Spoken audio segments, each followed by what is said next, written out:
Welcome to Surrey Park Reserve for the Eastland match of the round. What a massive contest we have ahead of ourselves this afternoon. It is first versus second.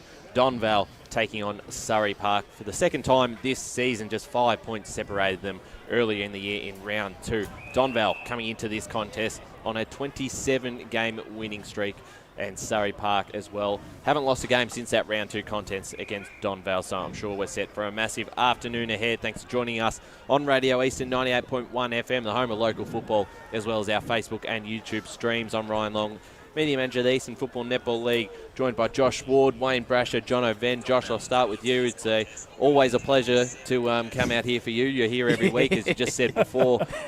Training sessions, you're the club's biggest fan, the number 1 ticket holder. I'm sure you're looking forward to calling this one. Yeah, looking forward to this game. It's nice for me in particular because, unlike you guys, it's a 5 to 10 minute walk for me. I hate to gloat, but it's a lot better than having to travel sometimes out to Coldstream or to places like that. But no, I'm looking forward to seeing both sides. Two of my favourite sides over the past couple of years who I've grown to admire. Yeah, it took me 25 minutes to get here, and I couldn't find a parking spot. But I love coming here. The club is very good to us every time we're out here, and it's great to see both sides who are in terrific form. Wayne Brasher, of course, great to have you on a pre-game back inside this week. It's a really massive clash this afternoon where I think you'll have strong opinions on this when we talk about it, on a big chance for Donvale to finally drop again.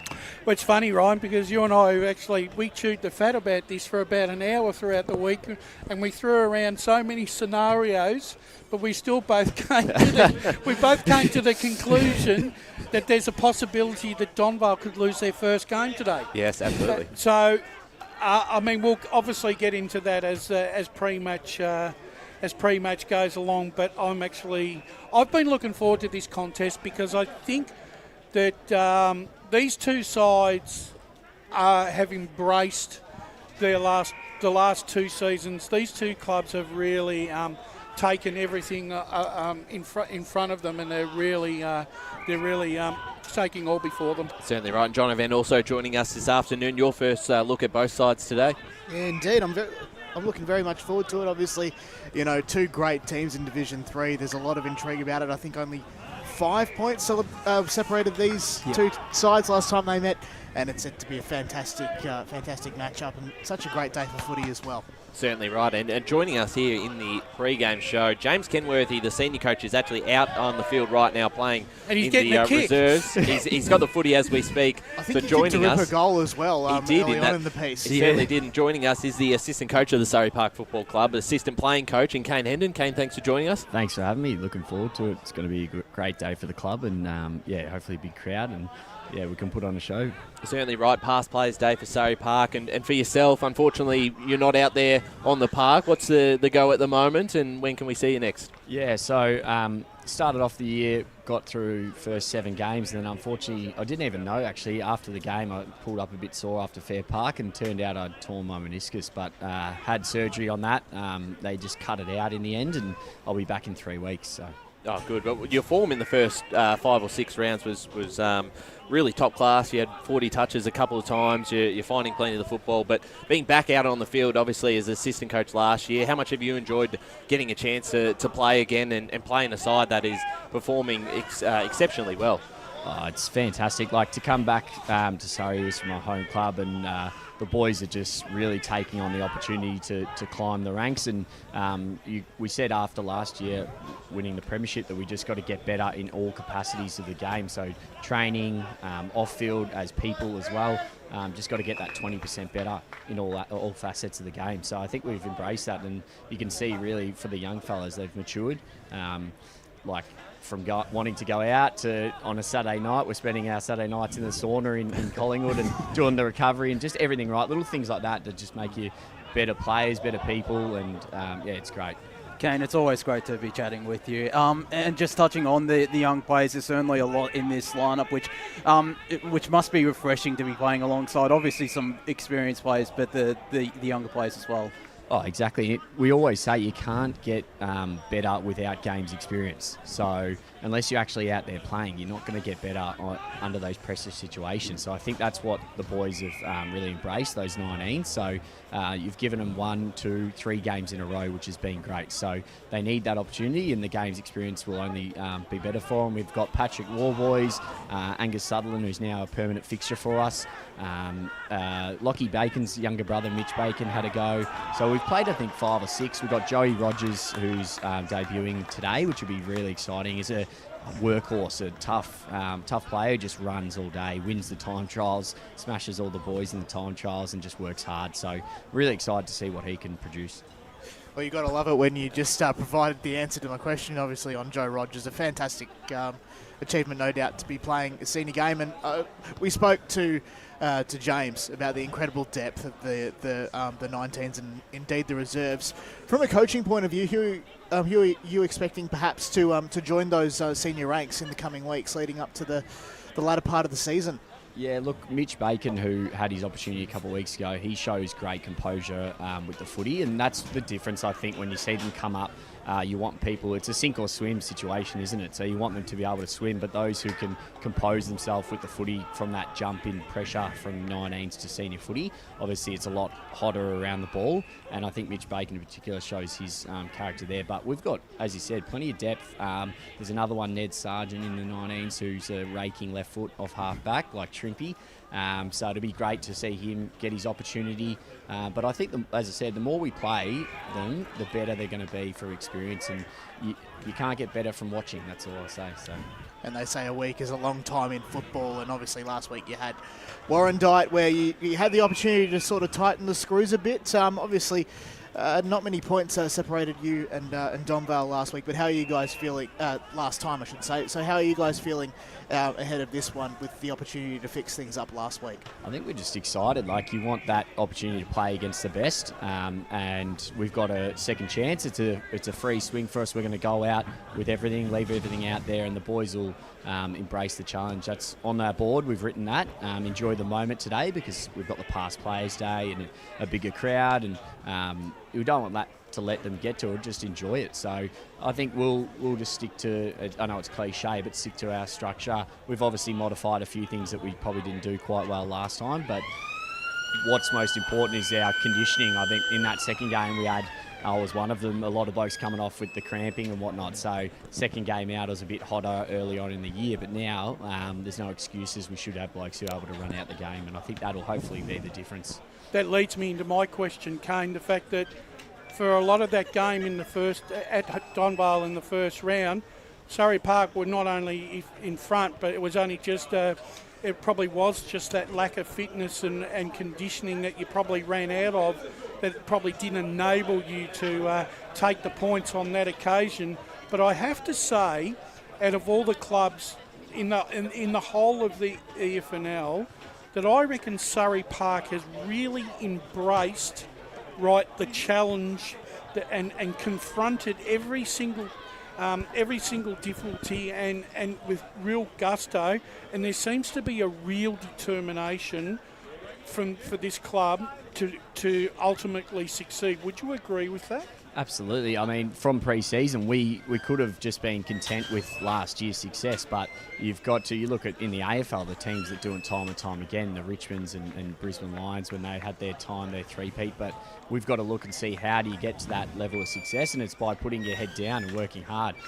You can rest on your laurels, but that's going to get you nowhere. So we've really, fitness has been one of them, so we've got an average age of about 21 in the team at the moment. Yeah, that's phenomenal, really, when you look at it, because you have a look at your stats, Kane. I mean, you've won 33 quarters this year out of 44 or 40 quarters. I mean, you're averaging 103 points a game, which is really unheard of, and for you and Donvale to actually be averaging over 100 points a game a season, that really does speak to the testament of how strong both of you clubs are. And it wouldn't be, if both of you kicked 100 points today, it wouldn't be a surprise, but you almost can't help but feel that this game is going to be a really tight affair, and whoever gets that 2 or 3 goal advantage at the right time, that might be the difference between the two sides today. For sure. There's going to be little moments that'll probably be the difference. But for us, it's actually, we talk about the offense obviously a lot, high scoring average, which I didn't know we were that high, but that's good to know. But I think our defense, our back six is solid as rock. If you look at why our percentage is quite high, is because we don't leak many goals. Well, just to back you up there, you've got a percentage of 216. I mean, your total for is 1,032, and your against is 478. So you've got a 554 point differential on the rest of the competition. So that suggests to me that fitness levels is not an issue. Your side is capable of running games out, and not only running games out, but hurting the opposition on the scoreboard as well. Yeah, for sure. Our people we've brought in as well, like looked hard, and we wanted to retain the list. I think the biggest thing going into this year was retention, and we retained, I think, 98% of our list. There's one player that went on a trip around Australia, but apart from that, retention was high, and then we just brought in the right people. Not heaps, but 5 or 6 that have that experience and can really gel. And I think the best thing is they're not just good footballers, they're good people as well. You want the culture, that's what they talk about nowadays, the impact of the culture, and it really does make a big difference to how you're playing on the field as well. So. And a lot of those players coming back to the club as well, like the Summers brothers, Lockie pulling on the senior jumper for the first time, Jake for the first time in 10 years, which must be great having those players running around and alongside yourself back into coming to the club. It really is. Like you look at some of the honour boards up there, and we've got some serious talent that unfortunately at the time went elsewhere because of where we were. But now we can see that we're starting to change that attitude and professionalism and the way we're going about it, and everyone wants to get on board, which is great. So it's a lot easier to attract people when you are having success, but we always make sure we're getting the right people that'll fit the culture of the club. Got to be, so I think we've done that well. Okay, before we let you go, just on the side you're playing as well, Donvale there. Obviously a very tough side, having 127 on the trot. What did you sort of learn from that game in round 2 that, were really their strengths, and obviously, you were very competitive in that game and potentially, arguably could have won that one. What did you learn about them that you've got to implement today to slow down their run? I think the biggest thing from them is their ball users in their back line who set them up quite well. They swing the footy around a lot, and I think on our ground in particular, it's a bit easier to do that because of the width of it. So we've put it as a big focus today, that frontal pressure. So we're going to be trying to really push them and squeeze them back and hopefully create some turnovers. But that's their biggest strength, and some of like Max Otten and whatnot is their ball users that can hit those kicks that a lot of players aren't willing to take on. So that, and then just their ability to trust who they've got. So particularly in the midfield there, they stick to that process, and when things are down, like when we were up by 4 or 5 goals at some stage in that game, they didn't panic. They just chipped away at it. They didn't try and kick 4 in a row. They just one at a time, one each quarter. Eventually, all of a sudden they were in front. So. Kane, it's a pleasure to have you on. Unfortunately, not out there today, but we can't wait to see the side play today, and all the best this afternoon. Thanks for having me. Go Surrey. Thanks, Kane. Thanks so much, Kane Hendon there, the senior assistant coach of the side at Surrey Park, is doing a fantastic job, and his performances, Brash, in the opening 6 weeks was unbelievable. I mean, he was averaging, I think, over. Well, Josh will know this, but over 30 something. He's probably in it. I think, is it Edie medal contention? Paul Edie, I think so. He was in Edie medal. Yeah, he would have been. Yeah, I would have thought so I too. mean, when you look at these two sides, and I know I just briefly touched on Surrey Park's performances, and Donvale is very similar. Look, it's incredible to think, right, that it doesn't matter what level of football, that your side, right, after 10 games is averaging 100 points a game. Because 100 points a game in today's football, when the league average is always around that 75 mark, you're kicking 4.5 goals more or 5 goals more than what the league is. You're not going to lose too many. You don't lose too many games of football, and that's why one's sitting 10 zip and the other one's sitting 9-1 with an average of over 100 per game. There's no other sides that can get near them. No, there isn't. And I think for Surrey, it definitely comes out here. They've, I think it's around more than 100. They definitely averaged in their home games. And, even Donvale just on the road, they're able to find those big scores. So, but also too, Josh, the other statistic, right, that's quite damning when you compare it to the rest of the competition is the inside 50s. These two sides are getting over 40 shots, 40 entries into their inside 50 every game. You know that if you convert that to if you convert 1 and 2 of those shots, you're kicking 20 goals a game. You are, and considering both sides they're a very attacking side when they get going and they can score big. But as Kane said, their defence is just as strong, and so is Donvale. So I feel like it's going to be similar to that round 2 clash. I don't think either side will pull out a 100-point performance this afternoon. I think this could be a 10 to 11 goal game. Well, that's exactly right, Jono. I sort of think that, look, for as good as what these sides are, if either side, like I said, if they both kicked 100 points today, all right, then they're living up to what they've been averaging, and that just shows you how good a side they are offensively. But all of a sudden it still gives you questions about their defence though, because you don't want to be leaking 100 points, do you? Right, no, you don't, and that's why, But it's an interest. But when you look at it in the other fact, when you compare it to the rest of the competition, right, then it doesn't. When the other sides, when you look at what they're able to do, and they're not even in the ballpark, I mean, it almost feels like that either one of these two sides could get away with only kicking 60, 70 points, but over the rest of the season it's not going to hurt them overall because what they're capable of, and they've proven right beforehand that they're capable of kicking that score. So you would know that in their next encounter next Saturday, regardless of what happens today, you've got this mindset of knowing, well, these two sides can peel off 100-point averages every week. I mean, there's no doubt, Brash, that this game was going to be really hard fought. Only 16 goals scored between the two sides when they met in round 2. So it's going to be one of those games where it's going to be really neck and neck. Maybe if one side manages to get the 100, it's only going to be one. It's not going to be both. No, I think I'm with you. I reckon it's a 12 to 10 game. Yeah. I think whoever wins is only going to win by a couple of goals. I think so. I think so. With how evenly the two sides are matched up, we're going to touch on this game a little bit more. Yeah. We've also got Kevin Collins joining us in 10 minutes, but we'll touch on Division 3 while we're talking about Division 3 because the other big game in this particular division is the Knox versus Coldstream game. So obviously 1v2 here.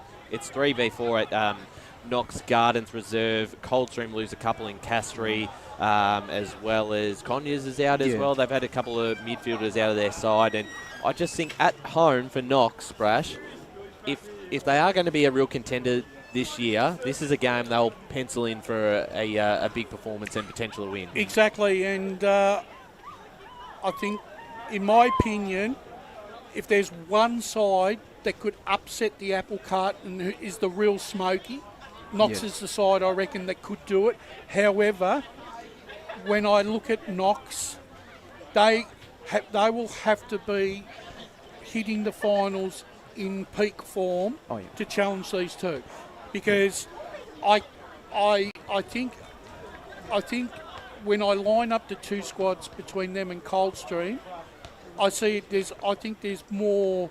I think Knox has got more options than what Coldstream have got, and I think today.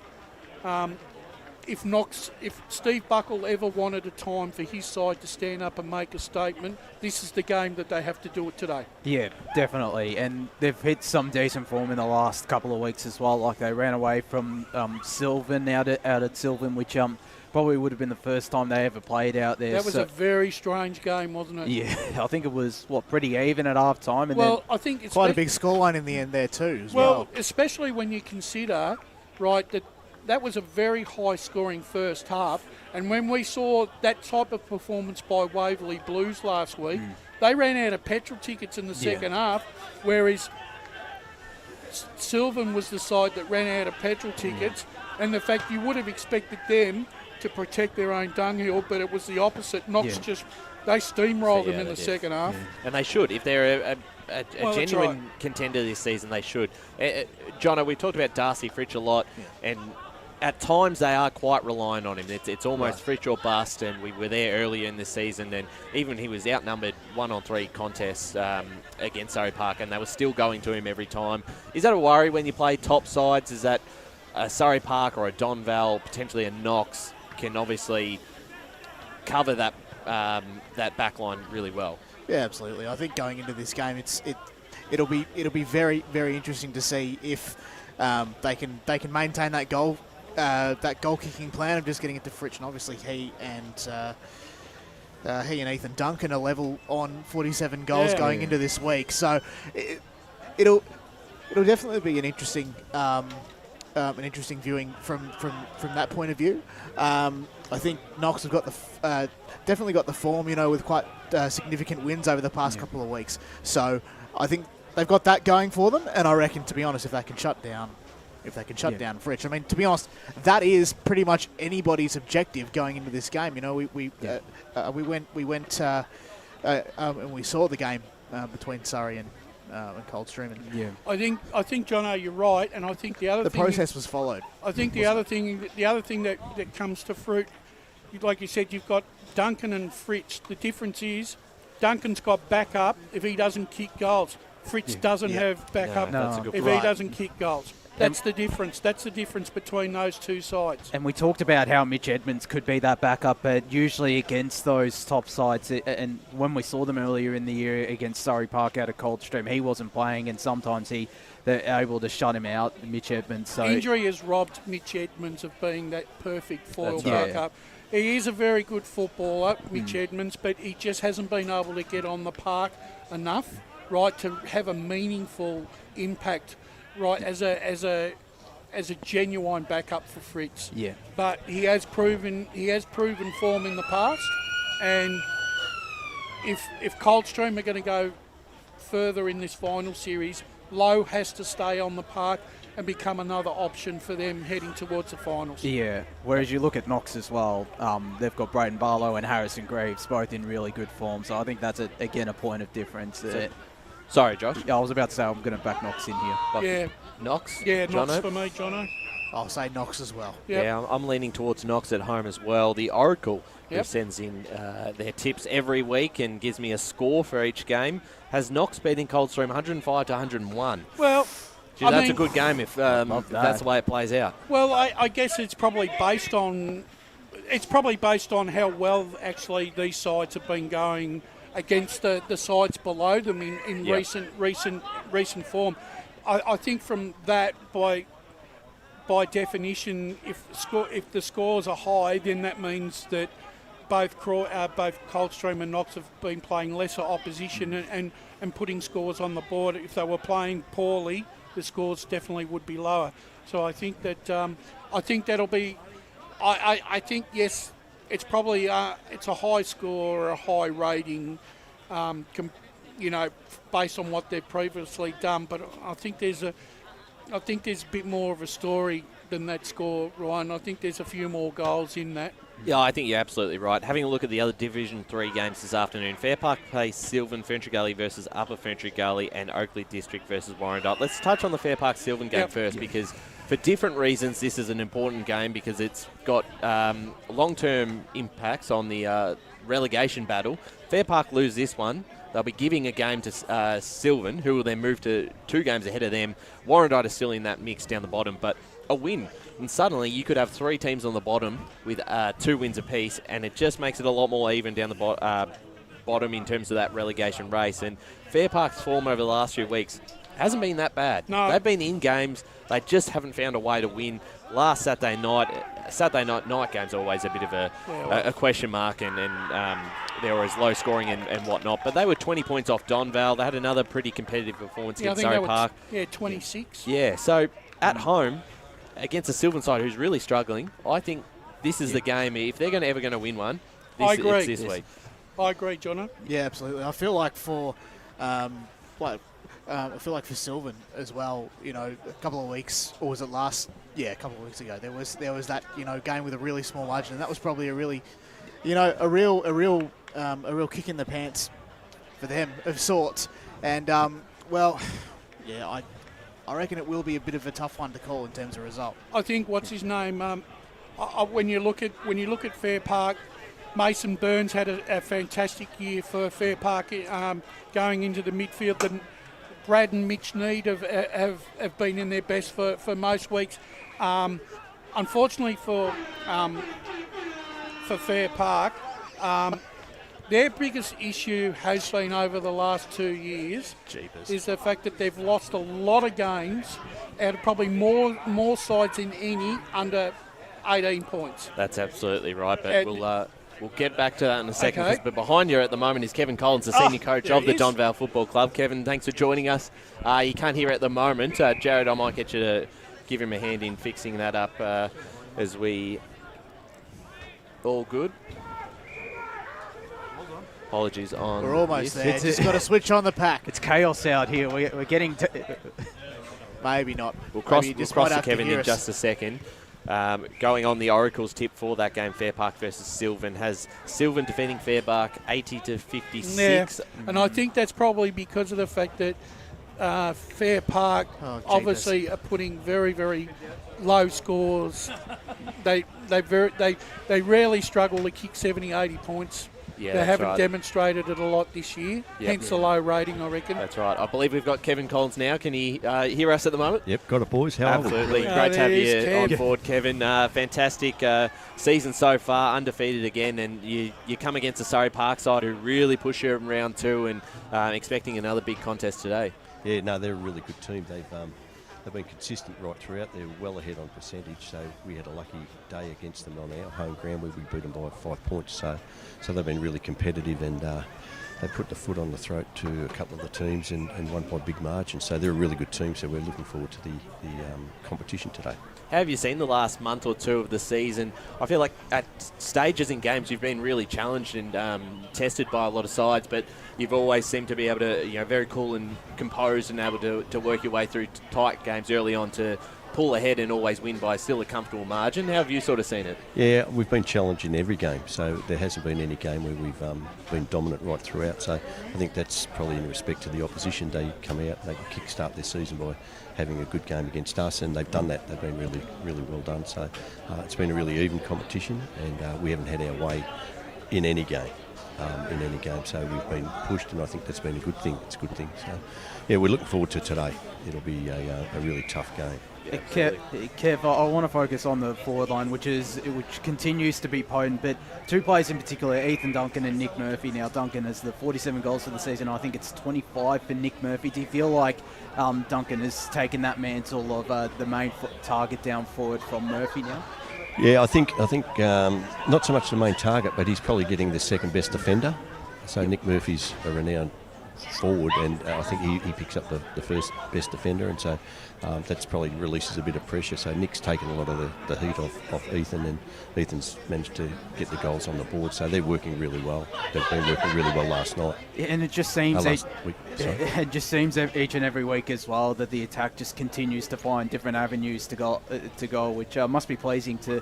I think it's averaging around 100 points for the season. Yeah, they've been good. We're slightly ahead of them in terms of Surrey Park in terms of goals scored, but they're ahead of us in terms of goals defended. So they've had a better defensive structure, which has sort of helped them with their percentage and everything. So we've been really happy with our forward entries. Justin Goldsmith does a great job with our forwards, and so they sort of work in sync, and things have been going pretty well so far. Yeah, Kevin, inside the top 15 of the goal scorers in Division 3, you've got 4 apiece, so 4 for Surrey Park and 4 for your side, and obviously with the the 100-point averages and that sort of thing in mind, while it's probably not so much of a focus to get such a big score, if you wanted to, how are you going to do that today? To get a score? A big score today. To get a big score, we just got to get a better work rate between our arcs. They build most of their defence from their defensive 50. And they get most of their forward entries from defensive 50, so we've just got to retain the ball inside forward 50 as long as we can. The longer we can keep it in there, the more likely we are to score. So that's one way of doing it, and then just getting the ball from the stoppages, getting it deep, with, lowering our eyes to on our hit-ups, and so that's how we're hoping to do it today. But I'm sure they've got a different plan in mind, and they've got a really good defensive back six. So it's going to be tough. However, Kev, there's one one statistic that I've noticed with Donvale this year. Right, compared to last year, I think you're just a little bit behind. First quarters are you're a little bit slow off the mark this year. You've only won one first quarter out of 10 on the away strip, and 2.5 at home. So you've only won basically four first quarters out of 10 rounds. But the rest of your second, third, and fourth quarters have been really, really strong.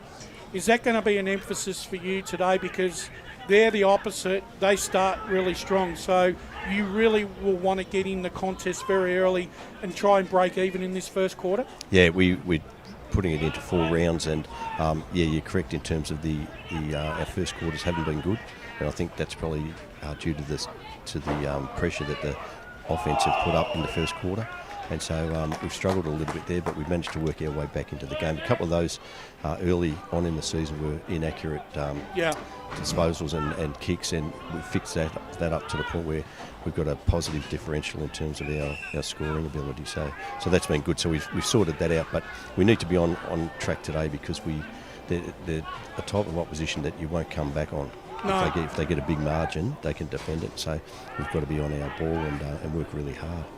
It's funny, Kev, because both sides are premiership sides from last year, obviously in different divisions, and obviously both sides have been hunted so far this year by all the other clubs. How do you reckon your side? It seems like to me that your side is really, like Surrey Park, have actually been embraced being the hunted. Do you see that? Have you seen that in your time there? The players sort of almost like they enjoy that sort of pressure? Yeah, the players actually do enjoy it because they know that they're the yardstick for the opposition to see how their season's going. So they've enjoyed it. It's been tough, but it takes you to another level in terms of your intensity and the pressure that you have to bring along. So we know that we're the hunted, and a couple of teams have smelt blood at some stage, and so we've been able to come back and so we were good. We had some really tough contests against Fair Park, Coldstream, all of those teams. So we haven't had it on our own on any terms yet. So. Also, too, Kev, have you been able to, obviously, because the side's going well and obviously the players are very comfortable in the positions that you pick them on Saturday, have you also at times, though, just changed the mix a little bit and thrown some players into some different positions just so that they just don't automatically feel comfortable in the position that they're playing, knowing that at any given time you could turn around and say to them, I need you to go and play in that position? Yeah, no, we've done that. We've thrown a couple of the players forward. Some of our mids have gone back, and so we've changed that around a little bit. We do that at training. We do some simulation training where players are behind the ball or forward of the ball, and they rotate through different things. So we sort of have a mantra that each player has to have 2 notches in their belt. They have to have played, say, mid-forward or mid-back or whatever, but they have to be able to come up with 2. And we feel that where we've had to change that or do that, it's worked in our favour. So, but if you're going along okay, and that's all we're doing, we're going along okay. We aren't doing anything grand, but it's probably a little bit silly to fix something that's not broken. No, well, I agree. And they've only been, and they have occurred, but they've only been really subtle changes. So it might be just like going forward. If it ain't break, don't fix it. Yeah. So, but yeah, it's been good. But we have to come up with something because you can't really be predictable. No, they'll pick it up really quick. Absolutely right. Kevin, we'll let you go with approaching game time. Thanks, It's boys. Always a pleasure to have you on board, and all Thank the you, best Kevin. this afternoon. Thanks, Looking Kev. forward to seeing Thanks, the side boys. play. Have a great call. Thanks, Thank you. Thanks, Kevin. The senior coach of the Donvale Football Club, Kevin Always Collins. very generous with his time, Kevin. He is. Certainly is, and he's done a great job at the club. And one of the great things about Kevin Collins, you look at the history of the Donvale Football Club, won a premiership back in the 90s, and obviously came back and won one last season. Not many coaches do that. And the thing is, I don't know, Josh, you may have seen him on the boundary line, but he seems like he's a very mild-mannered type of coach. But I don't know, is he a little bit, if you've heard him on the boundary line, does he keep the same manner, or does he get vocal, or does he have when he needs to? I think I don't think I've ever been on the boundary line for a Donvale game, not from memory, but I do recall hearing that he is very mild-mannered, cool, calm and collected. Yeah. So, and you can understand what he definitely feels like that. I almost feel like James Kenworthy is a bit the same. Yeah. because you ever listen to both of them talk, they sort of, they're very Easygoing. easygoing, but they're also very measured. When you ask them a question, they're thinking very measured as they're giving you the answer. Yeah, So that's right. it's almost like saying, well, yes, I'm acknowledging that I've got to give you a decent answer. That's don't, right. Don't forget Kev's a school teacher down at Yeah, Moorlana College. So Yeah. that does I don't know help. if he's still there actually, but he certainly was. Definitely did. I've known Kev for over 20 years. Yeah. So What do you blokes have to say for yourself? Sorry, Mr. Collins. yeah, pretty much. Well, I don't think I want to be getting in trouble with him, though. still wouldn't. It's still, yeah. Let's move on to... He looks like he's grown up in the day of the duster. Yeah. Boink. That's right. We're actually going to go to a break, I believe. Now we've touched on Division 3. We're going to be back to have a look at all the games around the grounds. Fantastic to be out here at Surrey Park Reserve for the Eastland match of the round between Surrey Park and Donvale.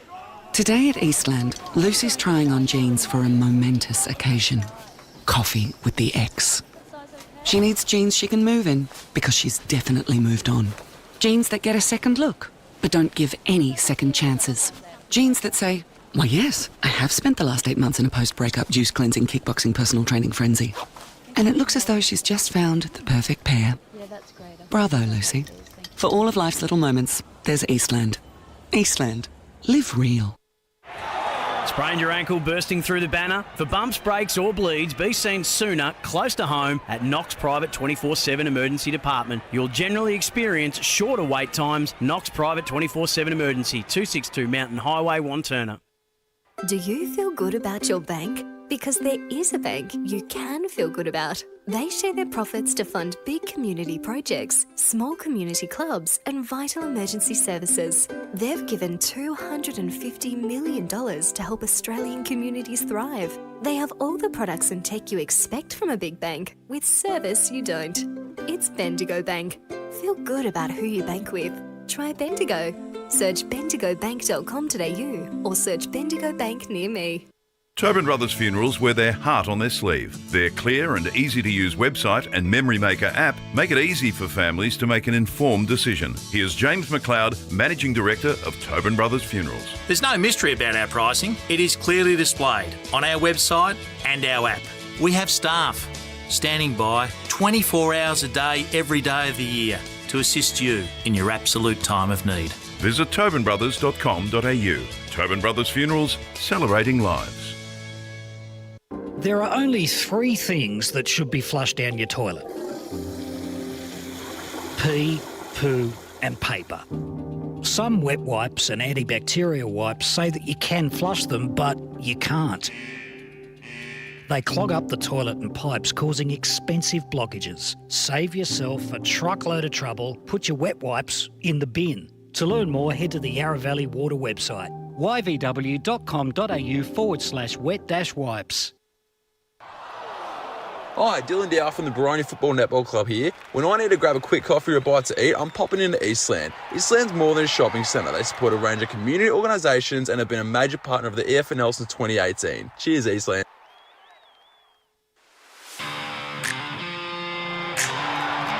You are listening to Radio Eastern FM 98.1. With live and exclusive coverage of the EFNL football season. Bringing you the match of the day with score updates from all divisions. And now we cross to our commentary team for the Radio Eastern 98.1 Match of the Day coverage. Welcome back to the Eastland Match of the Round pre-game show here between Surrey Park and Donvale. 1v2 this afternoon. Fantastic to be out here for the first time this season. Josh, it's a big afternoon. Past Players Day behind us, so I'm sure we'll get a lot of people coming past on the live stream as the afternoon progresses. But It is a pretty decent crowd. I was just in there before. It is a pretty decent crowd for Past Players Day, which is great to see. Well, yeah, certainly right. I'll tell you one thing, right, for football clubs, the 2 biggest winners fundraising days for a football club, women's lunch and the Past Players Day. And we pick them every time, don't we? Last week we did have another.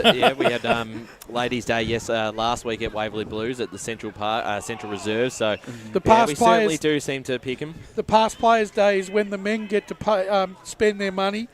The women's lunch is when the women get to spend their money.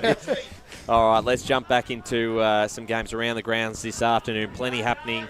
The other game in Division 3, just want to quickly touch on, just a tip for this one, Ferntree Gully versus Upper Ferntree Gully. Me and Josh on the podcast yesterday backed in the Gully at home to pull off what would be an upset, be a bit of a roughie out there at Wally 2. Brash, you were disagreeing with me off air. You think Upper Ferntree Gully still too much on the line for them and probably still a more consistent list? It won't be the 34 points that it was last time between the two, but I think it's only going to be. I think it's only be 3 goals in it, no more than 3 goals. I think Upper Gully have got a lot more to play for. Gully's form has improved, but I think Upper Gully just get the chocolates today. Jono, do you have a thought on this one? Who ends up finishing on top between the two rivals?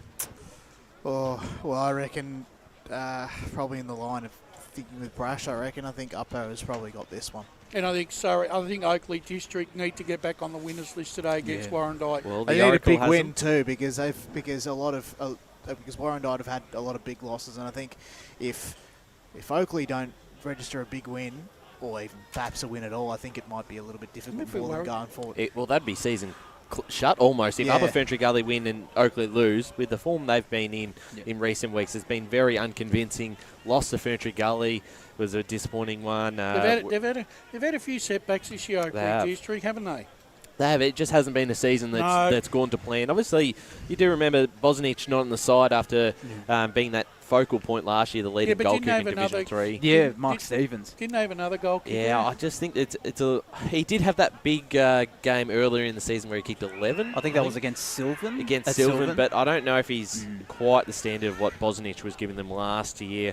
The Oracle has Oakley District winning by a goal, 50-44, as Ferntree Gully. Too tight for my liking. And Upper Ferntree Gully by 3 points over Ferntree Gully, 58-55. And that's probably because, once again, when you look at both the sides over the season, if they're not kicking high scores, that's why their scores are low, because they might be winning, but they're not winning by big margins or kicking big scores. That's right. 3 games in Division 4 this afternoon. Chirnside Park playing Forest Hill. Kilsyth play Croydon North Emlock, and Whitehorse plays Scoresby. We're going to talk about the Whitehorse Scoresby game just quickly on Chirnside Park Forest Hill. Forest Hill is struggling big time at the moment with a couple of losses to Nuttawading and Croydon North Emlock. Surprisingly enough, the last time these two sides met a few weeks ago, Forest Hill pulled off the upset at home. I'd be very surprised if they can do it again. They're still missing a few players. Rudd, Rose still out of the side. They've been able to bring in a few more debutants, but very young list. And I just think Chirnside Park, if they lose this, there's some real question marks to ask of the club. This is almost like this is probably the classic David versus Goliath or men's versus boys game in this division. I think Chirnside chock full of experience. Forest Hill at the moment they're going through a stage where it's a real painful stage of their rebuild. Yep. And I think Chirnside, they've just got to get the job done to keep the pressure on the top two, to stay in the top two. It's a must-win game for them. Same with Kilsyth against Croydon North Emlock, who have been in some much better form. And the Oracle has actually decided to tip Croydon North Emlock on this one, away from home. Yeah, well, the thing is, I've looked at Kilsyth's form, and out of the top 4, they're struggling. They're the least convincing side of the 4. But the thing is, they're going to play finals, and the fact that because there's no depth in 5th, 6th, and 7th, you would think that Kilsyth, they're going to win they should win the rest of the season, their games against those 3 sides for the rest of the season, which will give them a right to play finals. But I think they're a little bit off the top 2. I think so too. I think Whitehorse and Scoresby have stepped up and shown that they're a little bit ahead of the others. Chirnside Park are the other ones I'm not sure about yet. We'll see a bit more when they play Scoresby again and play Whitehorse for a third time. I think it was Ray that said on the podcast yesterday, and I'm not sure whether it was him, but I think he said the one thing that he liked about Scoresby is they've got winners in a lot of positions, and they've got a lot of high quality players that really, in essence, should be playing in a higher division. Yeah, that's fair enough. Yeah. And that game, Whitehorse versus Scoresby, Jono, out at Springfield Park this afternoon. A lot of the times when we're tipping these games, we've gone with the home side because Whitehorse have been exceptional at home. Scoresby haven't lost at home. Chirnside haven't lost at home. Kilsyth beat Whitehorse at home. And that's why I'm purely picking the Pioneers at home. And they had a bit of a shootout against the Magpies last time where I think they registered about 134 points. And it was Horvat and Young who combined for, I think, 12 goals. So, again, if it does become a shootout, I think Whitehorse would be pretty happy with the way that game goes. Yeah, absolutely. And, just adding to the, I guess, the intrigue of us backing the home team. Obviously, it is a very special occasion on a number of reasons for the Pioneers, in that they're celebrating a milestone game. They've got the Heritage Strip, although Brash, you'd sort of suspect that perhaps Scoresby will spoil the party a bit. Well, I do, and part of the reason that I'm a little bit concerned is Whitehorse are coming off the double. They're coming off the double break, so they haven't had a game in 3 weeks. That's true. Yeah. So they could be a little bit. They could be a little bit ring rusty, and my problem with that is if Scoresby are renowned for getting out, their first quarters are pretty good, Scoresby, and if they get out of the blocks quick, I'm a bit worried whether Whitehorse are going to have the conditioning on this occasion to get back into the contest. It's one of those things that I think Ray said it yesterday on the podcast. It can go one of either two ways. You can come out a little lethargic, have a bit of a slow start, and that might cost you the game, or you come out fired up because you've had that break and you've rested. And they would have had some pretty intense training. I get that, week. but I don't think it ever substitutes for proper game time. It doesn't. And the thing is, I almost agree with. It almost feels like to me that Whitehorse they'll have to be attacking in the first half, and then hopefully that their conditioning that they've built up as the season can help get them through the second half, because I just sort of feel that if it could end up being a Waverley Blues situation last week. We'll throw everything at it in the first half, and then hopefully we've got enough in front to hold them out. And the thing is, as soon as you go into defence mode, like Waverley Blues started last week, you've lost the game. And Whitehorse have proven, whilst their attack is really strong with Young and Horvat in that forward line, it's still a slightly weaker defence. I'm not too sure if it's the strongest defence in Division 4. So I'm still backing them in out at Springfield Park. I think the Pioneers just know how to play that ground so it's so definitely a home advantage for them. Yeah, it certainly is. We've got to move on from Division 4 now to touch on the other 3 divisions. Division 2, we'll go through some of these games just quickly. Eastfield versus Ringwood, Heathmont versus Waverley Blues, Lilydale versus Croydon. Those 3, are we all tipping the Croydon and Waverley Blues in those 2 games against Heathmont and Lilydale, I would imagine? Yes. East Burwood, Ringwood's a little bit more interesting, with the Redbacks' form probably dropped off in the last month. Had a really disappointing result last week against Templestowe, where they were never really in the game. But I look at those. Jackson's still out, of course. But the thing is, if I'm looking at past form. Yes, Ringwood have played the top 2 or 3 sides in the last 3 rounds and have been found wanting. For me, that's good enough form coming into an encounter against East Burwood.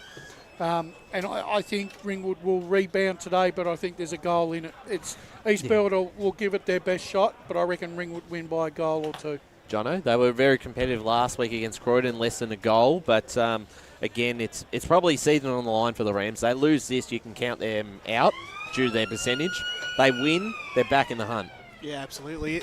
It has been a fairly intriguing season for East Burwood. We know we had that particular game. I can't remember when it was, but I was on the panel for a half time and was in belief. Mulgrave? Oh, no, I can't believe. No, I can't. I reckon it could have been Mulgrave, because that was obviously one of the games where they hadn't scored for like a. Oh, that was Baronia. Baronia, that's right. And obviously, Baronia are a super strong side, and we might even get to talk about them, Brian. I don't know, but obviously Mulgrave are riding that momentum. But yeah, look, it is a very intriguing battle that looms ahead for the Rams, for sure. Certainly right. We will touch on that game now, Mulgrave versus Baronia. Templestowe Basin's the other one. I'm assuming we'd all pick Templestowe on that game. But the Lions, Brash, we've talked about this every week, and we just don't know what to expect from them. Mighty glorious enigma. A week in, week out perspective. Last week, we saw both sides. We saw that first half was very disappointing. The first quarter was probably one of their worst quarters of football for the season, and then the second half was definitely their best football we've seen from them, and Lin Jong started that from the midfield. Fletcher Roberts got involved. Hilliard got better as the game went on, but they're playing a side that they lost to by, I think it was about 111 points in round 2. I don't think it's going to be that big of a margin, and if it is, there's some real question marks that need to be asked, but I still find it difficult to see them getting within 6 or 7 goals today. Well, the thing is, Ling Jong will probably end up will have to, he might have to put his game in check a bit, because he'll probably come up against probably arguably the best midfielder in Division 2 in Mitch Mellis, who basically, he averages 42 possessions a game. Him and Max Brasher, I think, are averaging 77, 78 possessions between them a game for the season. So they're a formidable pair. But the thing is, they've got gears, Baronia. They've got gears. Yeah. They've got players. Right, Hannon comes back in. He actually enhances the side, right, with height, speed, can kick goals. You've got Fairchild centre forward. You've got Ben Robinson at full forward. Begley's due for another big game. Fletcher Roberts, great effort last week, but Jared Lake is a different proposition. Yeah. Lake won't allow him to, won't let Roberts off the leash. And Harry Burgess probably having a fantastic month. Yeah, well, he's the other option that could go to Fletcher Roberts. I think 111 points. If Boronia win by 60 points, then Mulgrave can thank themselves that they've improved by 60 points. But I'm giving Mulgrave a little bit more of a pass mark, considering their recent form. And I think Boronia at the moment, whilst they're going through they're winning games, but they're not blowing sides off the park, which is fine. But I think Boronia walk away with 40-point victory from down at the country. Jono, what's the pass mark for Mulgrave today? Because I don't think anyone would say a pass mark is beating the side that's only lost one game in almost a couple of years, couple of seasons. What would be a pass today for the Mulgrave Footy Club? I'd like to see a four-quarter performance. I know it's a cliche of sorts, but obviously, last week the second half putting on the afterburners and almost overcompensating in a sense, because it could have gone wrong in the dying stages. I'd like to see maybe 3 or 4 quarters of good solid footy. And that's exactly what they need to hold their heads high against such a brilliant team like Boronia. But in saying so, Jono, is 3 or 4 quarters of solid football going to be enough to play 3 or 4 solid quarters against Boronia's solid 4 quarters? Well, no. That's right. No, but if you're playing a big team, yeah, I agree. No, there are things you need to work on, and it's a learning opportunity. I know they haven't. I know a lot of sides haven't had the best of outings against Boronia, but you have to learn somewhere. Well, you've got to start. I agree with that. I mean, they would have learnt a lot from that game earlier in the season, a Tormore reserve, and look to implement that today. And I certainly think they will. I think Spider might have tipped them as a roughie. Is his roughie yesterday? Yeah, I think he did say Mulgrave was one. Well, the thing is, in Mulgrave, it's still a difficult ground to, to go down and win. It's not. It is. So. But their recent record history against Boronia is not great. Been good. And they lost by probably 10 goals last time they played at Mulgrave last year. So a lot to look forward to in that clash. If they can come out and have a really competitive performance, you can start to think about Mulgrave as a serious final side this season. Division 1, yep. The big game we're going to talk about is Montrose versus South Belgrave. The other games that are happening around the grounds, Park Orchards play Wanturna South. We'll be tipping Park Orchards at home there. Mitcham play Murrelbach. Some injuries to the Tigers. Zach Elms are late out as well, but still at home you'd expect them to beat a side. They only kicked 1 goal on the weekend last week. Beaconsfield play North Ringwood. Again, the home side, you'd favour in that one. And then Bayswater Doncaster's a little bit of a... I think Bayswater are doing enough to win that game.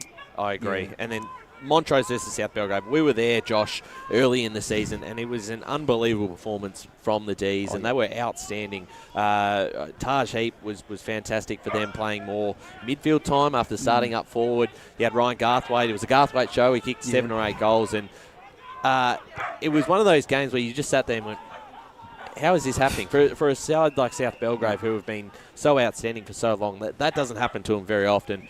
But they have put in some really good form after that loss. Only lost the one game since then, and I think they come in today as the favourites away from home. And I think that one loss would have come against Park Orchards out of Dominique Reserve, which is, I think that was a 30-point margin. So, they definitely go in as favourites. I still think I backed in Montrose in the podcast just because, they've got some players back. Obviously, Bo Tennant is a bit of a loss in that defence. And when we saw him, he was magnificent for the four quarters. Was Bo down in that defensive line, and still got some players coming in. Geordie Nagel, but it's all going to come down to how many goals Ryan Garthwaite can kick, how much he can step up against the likes of Tim Smith, Damien Garner, potentially the two other Garners that were listed as emergencies for South Belgrave. So really, you're looking at battle.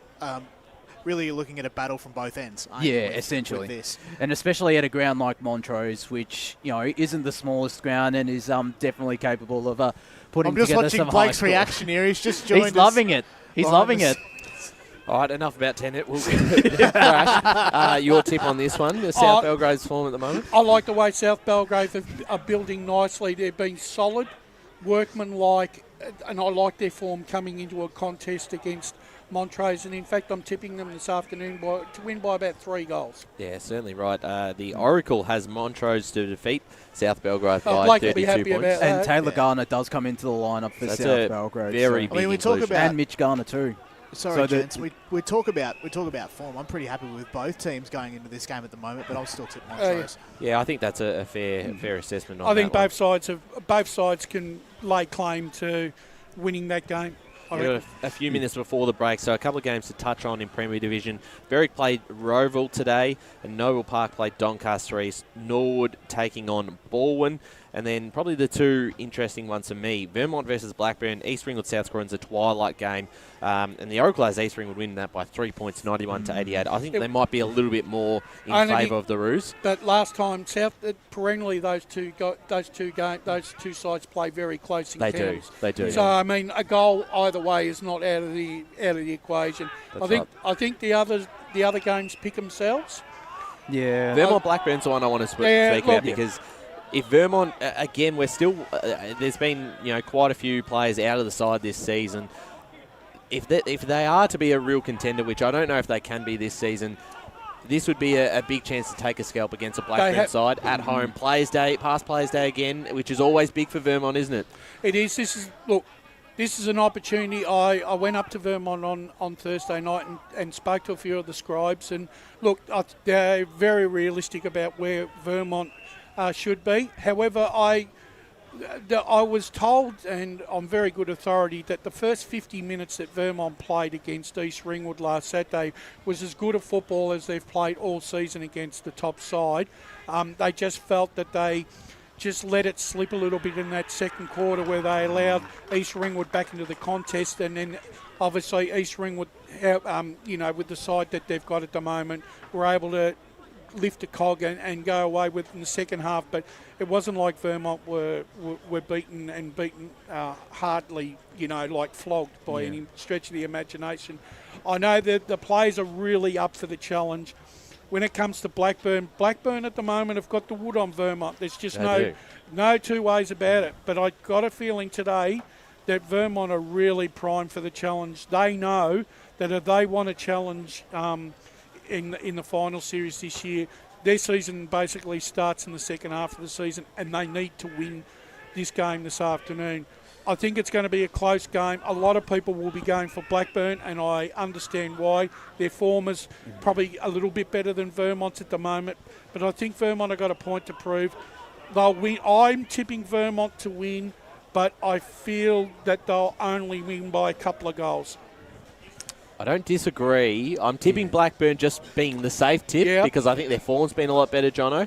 But I think there's a lot involved. Every time we sort of are ready to write the pen through Vermont and cross them out as a chance, they always seem to prove us wrong, and they stand up when they need to. At home, big day for the club. I think they're definitely a big chance today. I remember where we were in the earlier stages of the season. We just watched Vermont, and they weren't particularly too good against South Croydon, I think it was. But obviously they've built back a little bit since then. I mean, Brash, we spoke about pass marks earlier. I'll go to you straight away. What's a pass mark if, for instance, the inevitable in our eyes, perhaps, not perhaps yourself, but in that, if Blackburn does win, what's a pass mark for you, for your Eagles boys? Well, the pass mark is they're going to have to win. They need to win all their games to finish in the 5th spot to play finals. That's the pass mark for me. Yeah, I think with Baldwin and Roval to come in the next 2 weeks, this is a must-win game. We are going to go to an ad break in a second, but we'll hold on that thought for the moment. The Oracle tips in Premier Division. Roval defeated Berwick by 3 points. I'm already saying like it's already happened. Roval to defeat Berwick by 3 points, according to the Oracle. That would be a surprise. Then imagine if it actually happens, Ryan. That would be a bit of a laugh. It does happen occasionally. We've had some results be bang on. Berwick will be competitive for a half, I reckon. I think so too. I think so. After last week's win, Noble Park and Doncaster East, the Oracle has Noble Park beating Doncaster East by a point. Well, that could be interesting. happen. I wouldn't put it past Doncaster East to knock off Noble. They do bring in Tim O'Brien amongst others. They've had about 8 changes again, which is the worrying thing. You don't like to see that, particularly in a Premier Division. That's too many changes. There's been they haven't been able to consolidate a lineup all season, which is a worry, Josh, for me. Yeah, I think we saw that last season when in that game we saw against Ball, and they rang in 9 changes and just went off to a slow start and didn't come back from there. That's right. Norwood versus Baldwin has Baldwin defeating Norwood by 40 points, 76-36. Vermont and Blackburn, the Oracle has Vermont winning by 11 points. And East Ringwood versus South Croydon, East Ringwood to win by 3 points. I wouldn't be surprised if the Oracle gets a fair few tips on that one. Yeah. Oh, look, like I said, it's always hard when you're the Oracle and you're predicting out front. You're using a lot of past knowledge to try and predict the future. Sometimes you have a good day. And that's exactly what it is, isn't it? It's extrapolating, isn't it? That's it, mate. That's all it is. Yeah, that's right. We are going to go to an ad break shortly, but Lee Green at the moment is filming the reserves game ahead of us right now. 7-6-48, Donvale leading Surrey Park 4-5-29. That's a good with result 13 here, minutes isn't it? played into the final term. And I think that puts, if they win this Donvale, they'll put them up on top of the Division 3 reserves table at least, because this one was also a top of the table clash. So who was sitting on top coming into this game? Surrey Park was. So that's a big result for them. How did the 19s go today? I know the Div 3 19s lost by, I think it was 6 goals in the end, and then the Div 1 19s won by 150 points against Bayswater. So, yeah. Absolutely. We might actually, because at the moment we've still got a bit more time, we might just touch on this game a bit more. Yeah, you had something else in mind? No. Let's stay with this game. When you look at this game, this game has probably been 6 games in the making, really, when you think about it, because both these sides, in all honesty, have shown devastating form leading into a contest. Yep. Not only have they worn out sides, but they've pulverised sides into submission. And you look at look, I look at it this way. I look at Surrey Park and I look at Donvale. They've both got their own sets of brilliance. The only difference that I've got today is if this ground had been really rain affected, I would have had Donvale basically on top because it suits the bigger body players. But this ground is in absolutely fantastic nick, and I actually reckon this is a really gilt-edged opportunity for Surrey Park to really run Donvale ragged. Well, I've never seen the ground in this time of year in this good a condition. Josh, you were here last year. Yeah, against Kilsyth. It was not that great. It's a picture now. Obviously, it's a bit cloudy overhead, but the ground is just in as good a nick as you can get. Certainly right, and we're gearing up to a massive afternoon ahead. Surrey Park versus Donvale for the Eastland match of the round. We're going to go to our last break and then bring in the call team. As Sarah opened her best friend Jackie's wedding invitation, she was overcome with a wave of emotion. While her 2 young boys wrestled on the floor, tears of happiness rolled down Sarah's cheeks as she saw the words she'd been longing to see. Please note, this wedding will be a child-free event. Well, Sarah, looks like we're off to Eastland for a new frock and some heels. And let's book in that babysitter. For all of life's little moments, there's Eastland. Eastland. Live real. At Yarra Valley Water, we know reducing your shower time, or show time, to 4 minutes can save you an average of $200 a year on water and energy bills. Shower shorter. Save water. Authorised by the Victorian Government, 1 Treasury Place, Melbourne. Sprained your ankle, bursting through the banner? Broke a finger, high-fiving the ruckman? Or did you run into the goal post again? For bumps, breaks or bleeds, be seen sooner, close to home at Knox Private 24/7 Emergency Department. The preferred provider of emergency care to the Eastern Football Netball League, you'll generally experience shorter wait times. You don't need private health, but there is an out-of-pocket fee. Be seen sooner, close to home at Knox Private 24/7 Emergency Department, 262 Mountain Highway, Wanturna.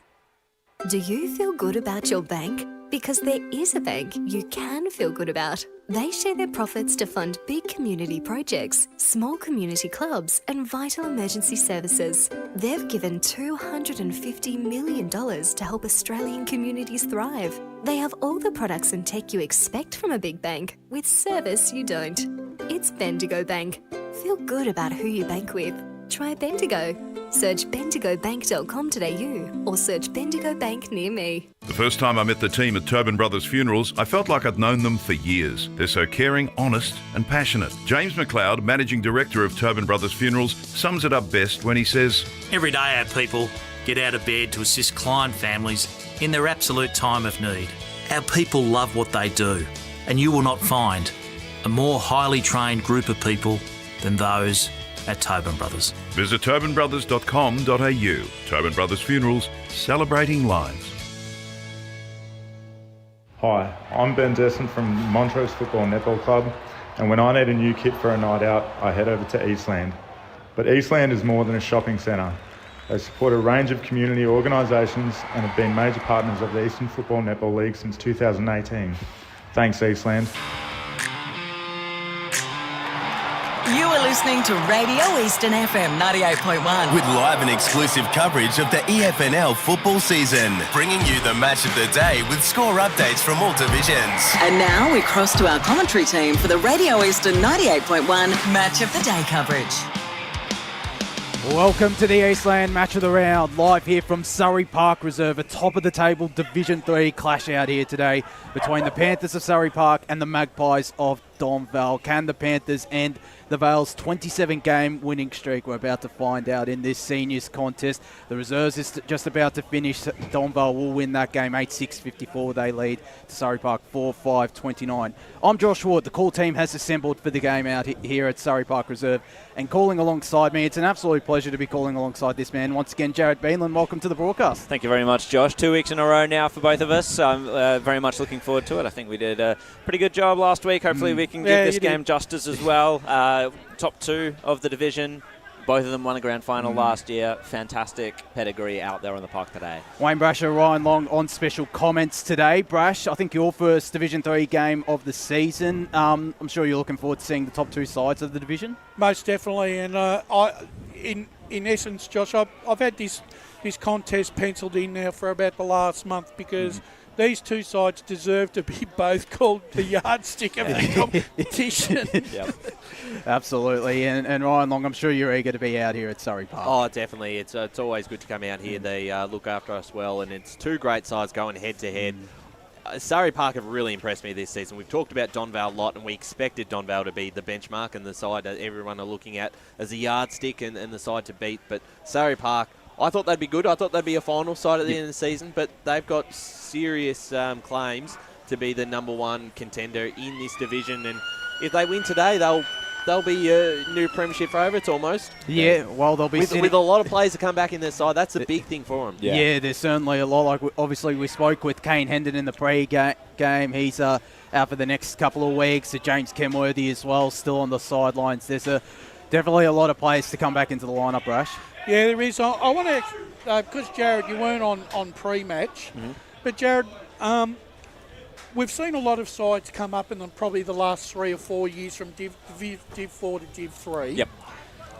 Do you think, in your opinion, do you think that Surrey Park has probably been the best side that has won the flag in Div 4 to come up a division in the last 5 years and acquitted themselves the way that they have? Yeah, it's funny. I was actually thinking about this on the way here, Brash, and I'd say Surrey Park would be the best. You've got Coldstream moved up. They had a very powerful 2021, but they didn't actually win the premiership, so it's sort of like an asterisk situation there. But they've been decent. They've been good. Surrey Park have just come out of the blocks, though, and they've really... It's almost like they've exploded, haven't they? Yeah, absolutely, yeah. They charged up from Division 4, and it's just been such an impressive year for them. Whether or not it's sustainable, I think, given the structure of the club and the under-19s, the junior programs they've got going on, I think there's a lot of sustainability there as well.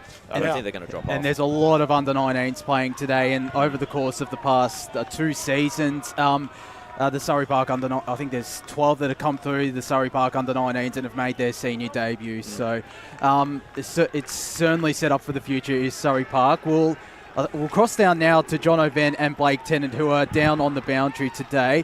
Afternoon, gentlemen. How are conditions down there on ground level? Thanks very much, Woody. Great to be with you again. And great to be with you as well. Blake, we'll hear from you in a moment. Conditions are fairly interesting at the moment. It is a little bit slippery underfoot. Currently it's 13 at the moment. Feels like 12. Early on in the piece, Lee Green said bring some sunscreen because it feels like 40 degrees up there. I don't know how it feels up there for you guys. It doesn't feel like 40 degrees one bit. And with that, let's say good afternoon to Blake Tennant. Yeah, good afternoon, listeners, to everyone watching. What a cracking game of footy we have today. 2 of the best sides. Some would like to argue, but I definitely think these 2 sides will be here in the business point of end of season. Conditions, as John said, this is perfect. I played a lot of footy, and I think this is perfect conditions. No sun, overcast conditions. As a footballer, you will love to play in these sort of conditions. So, do you want to tip, boys, too? Or yeah, why not? Okay, I'm going to go Donvale here. I think their forward line's probably going to be where the game will be won. And I think, the 2 spearheads in Duncan and Murphy, I'm going to go Donvale here by 20 points. I'm going to say Surrey Park by 10, Blake. I think it's going to be a closely fought win by the Panthers, and lots of things learnt in between games, obviously, but it's set to be an absolute massive game this afternoon. I don't think there's any better game to cover, Wardy. There certainly isn't. Thank you there to John O'Van and Blake Tennant. And the toss has just been done. Surrey Park kicking to the left of your radio dial or to the Elgar Road end out here at Surrey Park. Donvale kicking to the right or to the Aqualink end of the ground. So I'll go through the panel. Ryan Long, I'll go to you first. Your tip for this game? I'm actually leaning towards Surrey Park. Some of the outs that they have in the side is the only thing that worries me. I think at full strength they might get him. I'm going to say Surrey Park by 2 points. I think I could be proven wrong, and I think Donvale might just wake us up and show us what the side they have been for the last 2 seasons. But I just feel like they're due for a loss. 27 games in a row is a long time, and there's always a loss around the corner eventually. Yeah. I think this might be it. Brash? Look, I've sat down and looked at all the sums throughout the week. There isn't that much between the 2 sides when you look at it, but I just think there's a bit more incentive here for Surrey Park. They want to get one back, considering that they were well in the contest in the last game and didn't walk away with the 4 points. I think there's enough ammo for them today to walk away with a 12-point win, Josh. Jared? I think Surrey Park will lead by a narrow margin at 3/4 time, and then Donvale will win by 4 goals. Ooh, fair there's enough. nothing wrong with that. Can I leave my tip unspoken? No. No. Well, we already know what it is. Yeah, I think we do. You're not allowed to be offensive here. No, I'm tipping Surrey Park. I'm going to say they win around by 14 points the margin, as both teams are moving into position out here at Surrey Park Reserve. One thing that's interesting, Chris Allison, who's a pretty big man, is starting on a wing for Surrey Park. And I know the last couple of games, Robert Swan has started on a wing for the Panthers. So certainly it'll be interesting to see how they use the 2 big men, Ryan. Josh, one thing to mention for those listening on at Radio Eastern 98.1 FM, Surrey Park today are running out in the Surrey Hills jumper, Brash, the old blue and red, which you've seen plenty of. Oh yes, I did in my younger days, and that was many moons ago. But look, yes, it's great to see this great club starting to regain its former glory. Jared Beanland to get us underway in the top of the table, Division 3 clash between the Panthers and the Vales. here at Surrey Park Reserve. Up goes Zach Hay, gets the tap down, roved well by Smith, taken down in a tackle. Hunting for it is Naidu, but getting to it first was a teammate there. Ball bouncing in the open, now scooped up and buried. That was a Surrey Park player there. Donvale regain it. Over onto the wing. Summers tackled, and Nash wrapped him up well. So we'll get a ball up out here on the broadcast side wing. That would be Lachlan Summers in the 33 there today. Tap down, hunting it. That was Warboys, but regaining it. Now Kyle Wignall with a scrubby kick along the ground. Hand pass off to Rouser. Kick inside forward 50 for Donvale. Bounces into the hands of... Boundary. Matthew Day, the late in for Donvale. And he kicks his first goal in the senior side this year. Excellent stuff by him. Let's go boundary side with John O'Ven. Thanks very much, Jared. There is a bit of wind chill factor down here on the side of the interchange benches. No particular advantage for either side, but the wind is quite in your face at the moment. It's very cold down here. So 1 straight 6 Donvale. They get the first goal on the board. Surrey Park yet to score after a minute and a half of play here out at Surrey Park Reserve in the Eastland match of the round as Zach Hagan, Robert Swan move into position. Hagan, another tap down. Smith sharking it. That might be his second centre clearance for him. Goes in the Lachlan Summers direction, who's got a one-on-one. But doing really well there was Toby Nash, who goes to the far side looking for Heagney, who spilled it at the wrong moment. Wrapped up by Garvin. Still managed to get a kick away to Maxon, who's under plenty of pressure there from Zach Stone. The late inclusion for Surrey Park. Handball inboard, and Heagney now has hands on this ball. Dashing away to centre half forward in the direction of Matt Day. He's got a hot start, Matt Day. His first senior game of the season. Of course, played a key role in the Donvale lineup towards the back end of last year in their Churchill Premiership. The one thing, Josh, that Surrey Park have got to watch is they've got to capitalise when Donvale make mistakes in their back 50 because they haven't been able to do so. We'll cross down to Blake Tennant down on the boundary shortly as it looks like it might have been a blood rule just before, but as Matt Day sets himself, he's got a fairly decent run up. Does the former Blackburn man for back-to-back goals in the early stages of this contest for Donvale. Directly in front, 50 metres out, and it's straight through the middle. Matt Day and Donvale have the first 2 goals on the board, 2 straight 12. Surrey Park get to score 3 minutes of play here. Boundary side to Blake Tennant. Yeah, just with that blood rule, boys. Jack McLaren was the one who had the knock there, so a lot of blood going out. So I expect to Jack see him McLaren. And that's the thing, as I said, Surrey Park weren't able to take advantage of the mistakes that the Donvale back 50 had made, and Donvale were allowed to run that ball at will outside of their forward 50, and it's hence set up the 2 scoring shots. Tom Smith nearly sharked Zaig's tap once again. That is, he's been reading it impressively, but ended up having to turn tackler, and we have a secondary stoppage. Tap down, now up to Swan, the opposing ruckman, Garvin, chasing for it, Heagney for company. Bouncing ball towards the boundary line. Heagney got to it first. That was very well done. Out to Will Lambert. Kick onto the wing. The flyer was a Surrey Park man, but staying down was McCormack. Handball out, now into dispute. Rouser was there, winning the ball at ground level. Luke Wignall. Now it's Harry Giles towards the goals, and it's just drifted left. So 1 behind to Donvale. They move to 2-1-13. Surrey Park yet to score. They've switched on very early, Ryan, Donvale here. They've moved the ball so well from the half-back line into their forward line in the opening few minutes. As George Haynes will take this kick in for Surrey Park, looks to this broadcast side in the direction of Jasper Mundy and Robert Swan. Mundy got hands on it and will be paid the free kick. He's got a man running by him, ignores him, decides to go to him now, and that is Ollie Anderson back into the senior lineup last weekend after a good start to the season in the reserves. Goes in the Jake Summers direction. Pell did well to get the spoil in. It spills out now to Adam Cameron, but there's a throw free kick being paid and it's going in the direction of the senior debutant, Joey Rogers. Goes inboard with the kick, and that's a first touch he might want to forget because it's intercepted. Zach Haig goes straight through the middle looking for Jordovic. Didn't take the mark. It falls out now to Hayden Smith, who doesn't have any options. Gets a kick away. And the mark taken on the far side by Hamish Burrell, who's now wearing the number 19. Goes towards Tom Smith right in front of his bench. And will get a push in the back. Free kick will Tom Smith, who's still right in front of his interchange bench. Looks to go the dangerous kick to Can, who's pushed himself up. Playing a bit more defence this year is Nick Can, with Lockie Summers and Jake Summers inside forward 50. He's got a couple of options there. Gets a Shepherd on the mark. Sets sail for home to the left. Surrey Park have their first score on the board, and it's just a minor one.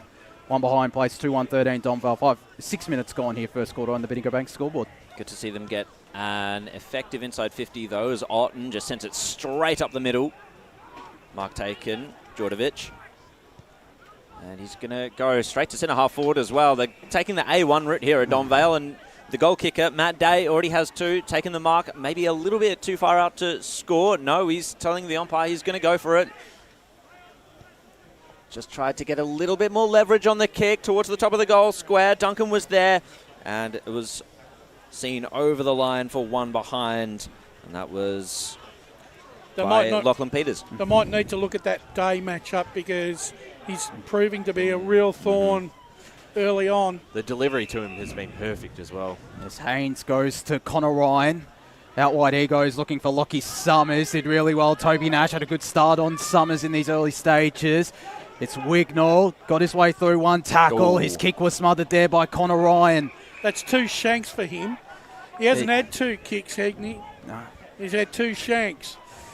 Hasn't been Wignall, I should say. He hasn't had the greatest start as Wignall, of course, part of that premiership. I'm not too sure if he was part of the 2017 Division 4 premiership as well, but ball toss back into play. Haig, we might be seeing a fair bit of that today. The ruck gather looking in the Duncan, in fact, Murphy direction. And he takes the strong grab ahead of George Haynes there, 2 of the stalwarts of this Donvale lineup combining. And Nick Murphy is going to go back on the wrong side for a left footer. He's still been superb all season long. Has embodied him. Surrey Park cannot afford to let Zach Haig just take dominance in the ruck here. As Nick Murphy from the tightest of all angles, 20 metres out, drop punt is through. And Donvale have the first 3 goals on the board out here at Surrey Park. They lead 3-2-20. Surrey Park with just the one behind after 8 minutes of play here in the first quarter on the Bendigo Bank scoreboard. Bit of shell shock, I reckon, for the Surrey support here, Ryan. I don't think they expected to be already 3 goals down. 3 goals down with 7 minutes played. No, absolutely not. And they've been caught out of place a few times, out of position. They just need to. They need a goal just to steady the nerves. You're right. Robert Swan, he has an uphill battle here against the juggernaut Zach Haig. He goes all right in the ruck to Swan, but this is a whole different beast. 0 draw there, secondary rock contest, won by Haig, scooped up by Heagney, but getting it out of there. That was a good little kick there by Connor Ryan, inside forward 50, in dispute now, scooped up by Surrey Park, heads towards goal, but it hit the boundary post on the bounce, so we'll get a throw in. They need a goal from this forward 50 entry here, Surrey Park. It was just rushed there, wasn't it? Yeah, it was probably really had a little more time. No method there, Jared. Boundary. Let's go to Blake Tennant on the boundary line. Yeah, just the blood rule that happened with Jack McLaren. He's come back onto the ground. So I don't think you got my joke, Blake. So I think the other bloke's got it, but not you. There you go. So he's back on the ground. Secondary stoppage from the forward pocket. I'm very much looking forward to the antics of those two on the boundary line all day. So tap into open space there. Scooped up now by Fallahay. Got the handball away, but Rouser was able to intercept. Just a bit of messy play there. And still a scrap at ground level. There was no real possession in that. And a ball up in Surrey Park's forward half. So it was Rogers, not Fallahay. My mistake. And we'll get another ball up. 3-2-20, one behind. Surrey Park really fighting for this first goal. Kick towards the goal square, but easily marked in defence. That was Toby Nash. And the chop-out kick is Kyle Higney. As he looks to go down the line in the Nick Murphy direction in a one-on-one against George Haynes.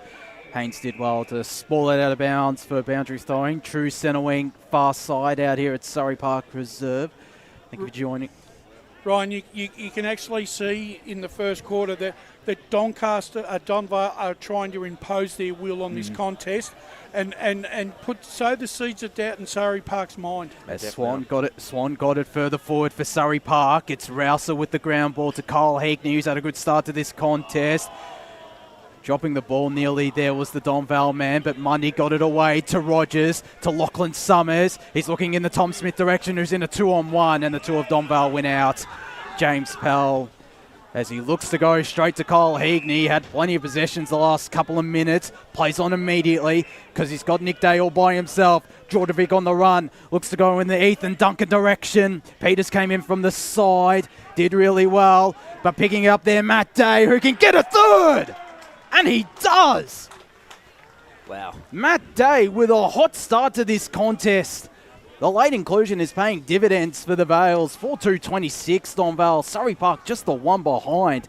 11.5 minutes gone here in this first quarter. They are genuinely shell-shocked out here at Surrey Park. Well, Brash, it's just too easy off the turnover. They get him off guard. They had players loose all on this side of the wing and were able to get over the top and get Day involved. But the kick, you go back to the kick inside 50. How's Tom Smith going to mark that with two taller players behind him and you kick it on top of his head? And that ball, you're right, and the ball movement from Donvale there was exquisite, I thought. He needed Jake Summers to help him out there because he was all by himself, Summers. I think the problem was, Josh, that Jake Summers is pushing up the ground to try and provide a contest. So back into the centre. Haig and Swan to resume hostilities. No clear tap down. Swan was able to rove it though. Gets the bouncing handball out. Tackle, good tackle laid by Donvale. And it was holding the ball. This is Lambert. Going to send it inside forward 50 once again. Oh, nearly a one-hand. It was a one-handed mark taken. And this time it's Nick Day. No, I reckon I think that's Matt. Oh, it is Matt again. That ball hit the ground, I thought. It is Matt Day, and it did hit the ground according to the umpire. So, Haig taps it down, trying to rove it. Well, that was nearly well done by Surrey Park. That was Lachlan Bacon. They're going to exit defence here, are the Panthers, but it's all Donvale at the fall of the ball. Kicking it laterally across the ground. Oh, good mark. Good safe stuff by the Surrey Park defence. They'll kick it onto the wing. Target is Smith. Pushed out by Liardi. That's an infringement. So Smith will take the free kick. They're going to just try and go kick by kick down the line. Wow, that was a shocking one. Spilt out of the hands of Pell, however. And, well, it taken high was Ben Jeffrey, and it will be a free kick to Donvale. That was unnecessary. So this is it, right half back for Donvale. Might have been half tempted to call play on then. They had possession, Donvale. Indeed, yeah, it might have been advantage. Anyway, target was McCormack. Lambert there as well. Swan is going to go for the safety of the boundary line. So we're seeing the results of some panic setting in here. That was a rare mistake by Tom Smith. Wouldn't see him kick the ball like that too often. Haig was able to tap it to a teammate, but a tackle was laid. That's the difference between the two sides. Donvale's entries into the forward 50 have been advantageous. Unfortunately for Surrey Park, their forward entries or their ball going into forward 50 has been pretty abysmal, really. And their pressure has also been strong too. Around the grounds, Noble Park lead Doncaster East 3-1-19 to 2 behinds, and Bourne lead Norwood 12-9. As Haig took it out of ruck again, but wrapped up immediately there by Connor Ryan, and we'll have this ball thrown up forward of centre for Donvale, around 65 metres out from their goal. There goes Connor Ryan, wrapped up by Braden Bowden. So we've played 14.5 minutes in this first quarter in the Eastland match of the round. Donvale lead 26-1. Three of their first 4 goals going to Matthew Day, the late inclusion. And we'll have another ball up right this time around. Around the grounds, Boronia lead Mulgrave 27-7. Croydon lead Lilydale 22-6. Heathmont 10, Waverley Blues 2. As Rouser dances his way past one, goes for home. It's to the left. And a minor score for Donvale. They lead 4-3-27. Surrey Park just the one behind. We've played 15 minutes here in this first quarter on the Bendigo Bank scoreboard. Well, last week we did see the Waverley Blues pull out ahead like this. It was similar scores. I think Mulgrave might have kicked a goal by this point. Just shows that not all is lost despite a really slow start and a flat-footed showing by Surrey Park so far. Ryan tried to lay the tackle, but it's come out regardless. Out to David Holland. Kicks it to a contest. Tom Smith, he's been around the ball quite a bit, but, oh, gee, the smother there by Donvale. It was Wignall. Kicks it straight to the top of the goal square. Ethan Duncan kicks the goal. That's 5 for Donvale now. Duncan's first. And it's his 48th for the season. Yeah, very concerning at the moment. And just, they look so dangerous. I mean, that was just body work that he was able to outwork his opponent there to finish off with the goal. They went from a clean possession there at Surrey Park. All of a sudden, that ball just smothered. I don't think they just reacted too late. They just got completely caught out there, Surrey Park. They thought the ball was going their way. And Wignall just pickpocketed him. Then there was nothing else that they had to offer.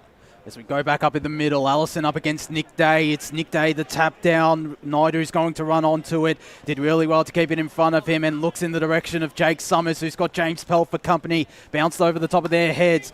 Bacon's going to run onto this now.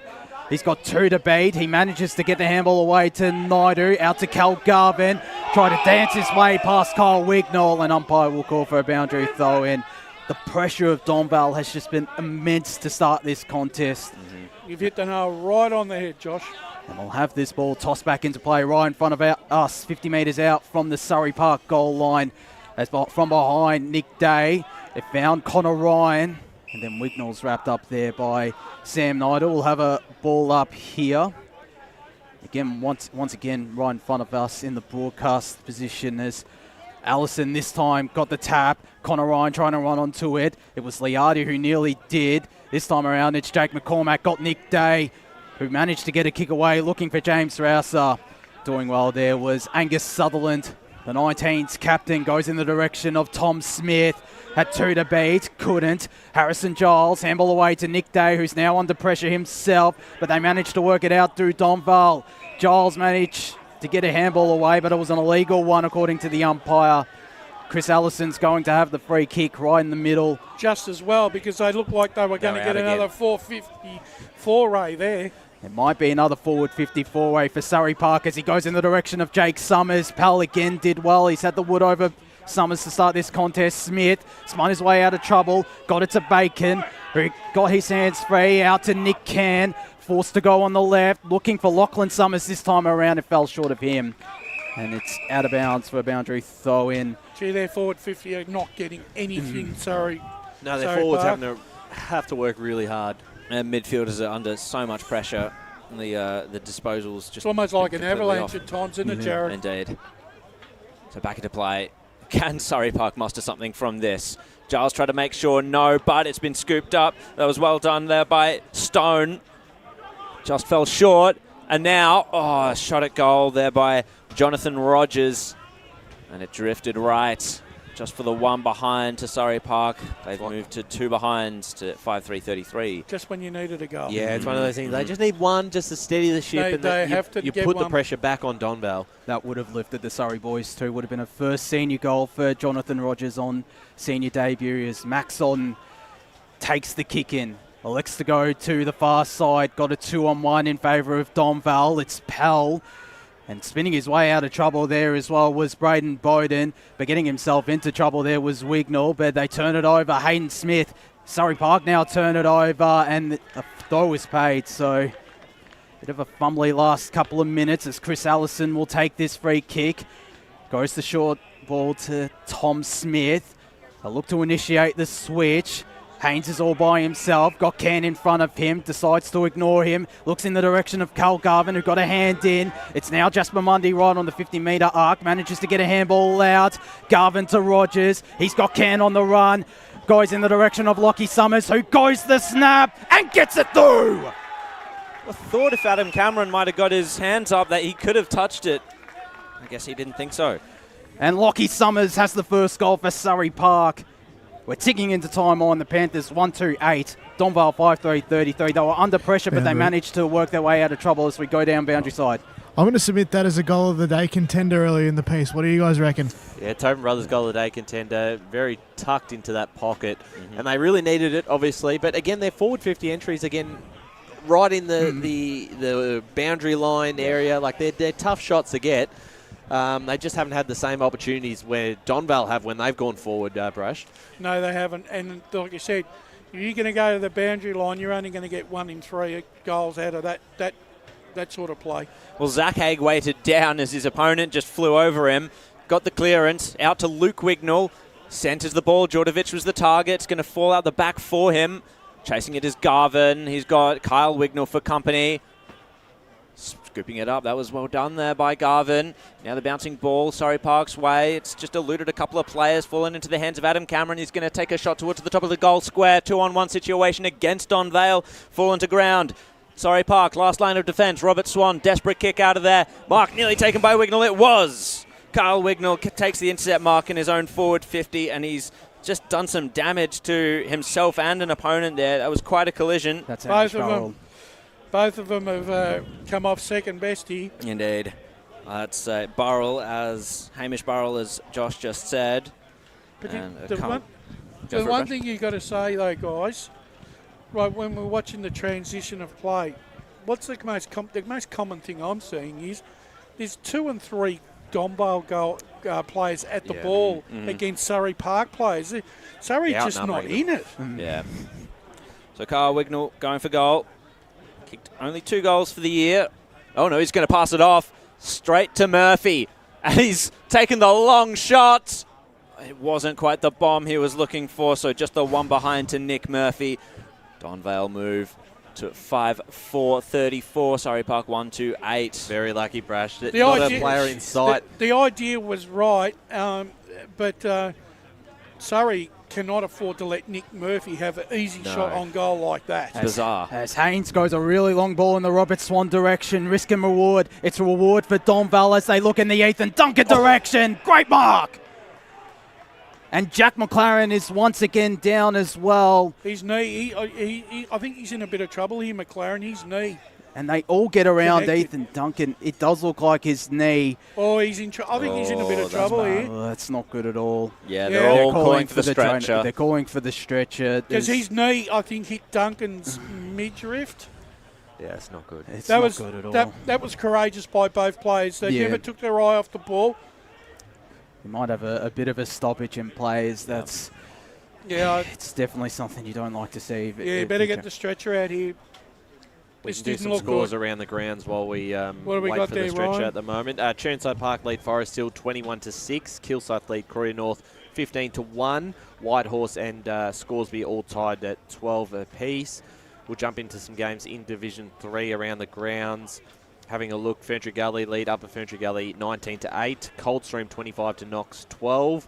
And then in Division 1, Mitcham were very inaccurate in the first term, kicking 0 goals 5 to Mooroolbark's 3 straight, as we wait for a few more to load up on the screen. But they've been able to cut back that margin. No, they haven't actually. Mooroolbark 31-5 over Mitcham. What? South Belgrave lead Montrose by 2 points, 17-15. Park Orchards 38-1 Turner South 2. Beaconsfield lead North Ringwood 13-12. I'm a bit worried about updates from Bayswater. A bit worried about that Park Orchards 1 Turner game. That could be a big result there for Park Orchards coming up. That could get ugly in that game. Norwood versus Balwyn. Balwyn lead Norwood 41-9. That's all over. That does look like it's over. Vermont lead Blackburn 19-14. Noel Park lead Doncaster East 19-14 as we go boundary side to John O'Ven. Gents, just on Jack McLaren, it looks like an ambulance is being called for him, or at least a request has been to do so, because it looks like the Surrey Park runner has just, given his view of events, and it sounds pretty bad, but we'll probably have more to say soon. Jeez, they think it might be a broken leg. Yeah, rough situation here. Our thoughts go out to Jack McLaren, of course. You hate to see Yeah, him. you absolutely do. This is such an important player to their side as well. Definitely. The fact that they've already down on some players who aren't in the lineup at the moment makes it even harder for the club at the moment. So we'll keep an eye on that one. We've got an update out of Berwick versus Roval. Roval leading by 2 points, 8-6. And we'll keep you updated on those other scores around the ground. So East Ringwood, South Croydon's a twilight fixture, so we won't get any updates from that game this afternoon. In Division 2, East Burwood are out to a quick start, 23 to Ringwood 7. Waverley Blues lead Heathmont 14-12. Croydon lead Lilydale 22-13. And Mulgrave made a bit of a fight back, 27-39, the Hawks. Okay. Is that still the first quarter? Still the first quarter. Could be Yeah, quarter time. I'm not 100% sure. In this game Very here, high obviously, we still wait for the I think it is go here. I think it is definitely a broken leg. I've just been told before, so it's that's terrible news. One of the ugly to parts the of our Surrey game, no doubt. And it was one of those instances, just two players going at the ball. There was just one of those. Yeah, they it don't. just happens. It's hard to. It's hard to avoid. So and it neither took a back step, and you can understand that both are just McLaren getting on the wrong end of it, unfortunately. So just a score update for those that have tuned in. Donvale, 5 of the first 6 goals of this game, 5-4-34 they lead. Surrey Park 1-2-8. Quickly going through the goal kickers. Matthew Day with 3 singles, Ethan Duncan and Nick Murphy, and the only goal kicker for Surrey Park, Lachlan Summers. Absolutely, and with a chance of reset for Surrey Park, I'll probably have a look at a few things at the moment. I think one thing that's really hurting them at the moment is when they turn over the footy, they've got no numbers behind the back in the back line, and they've been out of place. That Duncan in that area was all by himself, and that's why McLaren had to come in from the side and try and make a contest there. So they've got to be careful, because as soon as they turn the ball over, they've been exposed every single time, and that's how Donvale plays, and that's how strong they are, and they get a lot of their run off the half-back line. As we'll go back down to the boundary if John O'Van has an update on the incident on the ground. Well, I don't have an update on the situation with Jack McLaren, but we noticed a moment ago that Hamish Burrell also has got a bit of a knock. He might be ready to come back on soon. He's just having a walk around the bench as we speak. He was in the hands of the trainers, but in terms of I guess incidents within a moment of each other, he'll probably come out. Interestingly, looks like the two captains are out there talking with umpire Morris DeFincentis about where this game and what's happening. I'm expecting they're probably going to be making some sort of decision shortly. What would happen in this situation? Would it be a shorter quarters or something along those lines, or normally what happens, Ryan, is I think they're still obligated to make sure that if an ambulance is called, that the player is looked after first. Then I think the game either will restart with a later finish, or it'll depend on what the league rules are. Just looking at the we didn't actually run a replay on it, but I did have a look back at the footage for that moment. It definitely looks in a bad way. It looks almost like a UFC type injury from the shin. So definitely an ambulance has been called, and they'll probably. I don't know that they'll take it onto the field, but they'll get a gurney out there. Well, they're just clearing the gates out there as well, so I reckon the ambulance. Yeah, they're sending someone up to meet the ambulance. Yeah, too, so. And that's on that far side of the goals out there, Josh. Is that right? Yeah, that's on the far side. So we cross down bench side to John O'Van. Looks like we got a bit of an update from that chat with the captains and the umpire, and it seems that no extra time in particular has been given to warming up. I'm not sure what's been said in regards to the quarter time break, but once the ambulance is up, then the players can start a warm up again before they recommence But, unless something else has happened, which we might be able to touch base to see if there's any other information at hand. But as far as we're aware, once the ambulance shows up, then there'll be a brief warm-up period, but not too long. Probably what will happen is the timekeepers will be keeping note of the time that the game has actually stopped. Yep. And obviously when time is resumed or allowed to resume, they'll probably add that time on back to the first quarter. So in essence, we probably could be looking at maybe a 55, 56-minute first quarter. And it looks like the ambulance has actually just arrived. Good, here, which so is good. which is great. Great, and I'm sure his great-grandfather, Don McLaren, who I Yeah. know very well, will be very concerned, and because He's out there. he's out there on the ground, which is good. Because his father, Scott, I believe, is in Adelaide this afternoon with the AFL umpires as their great footballing family in McLaren's. Yeah. Scott was a fantastic AFL umpire, umpired with distinction. Good stock.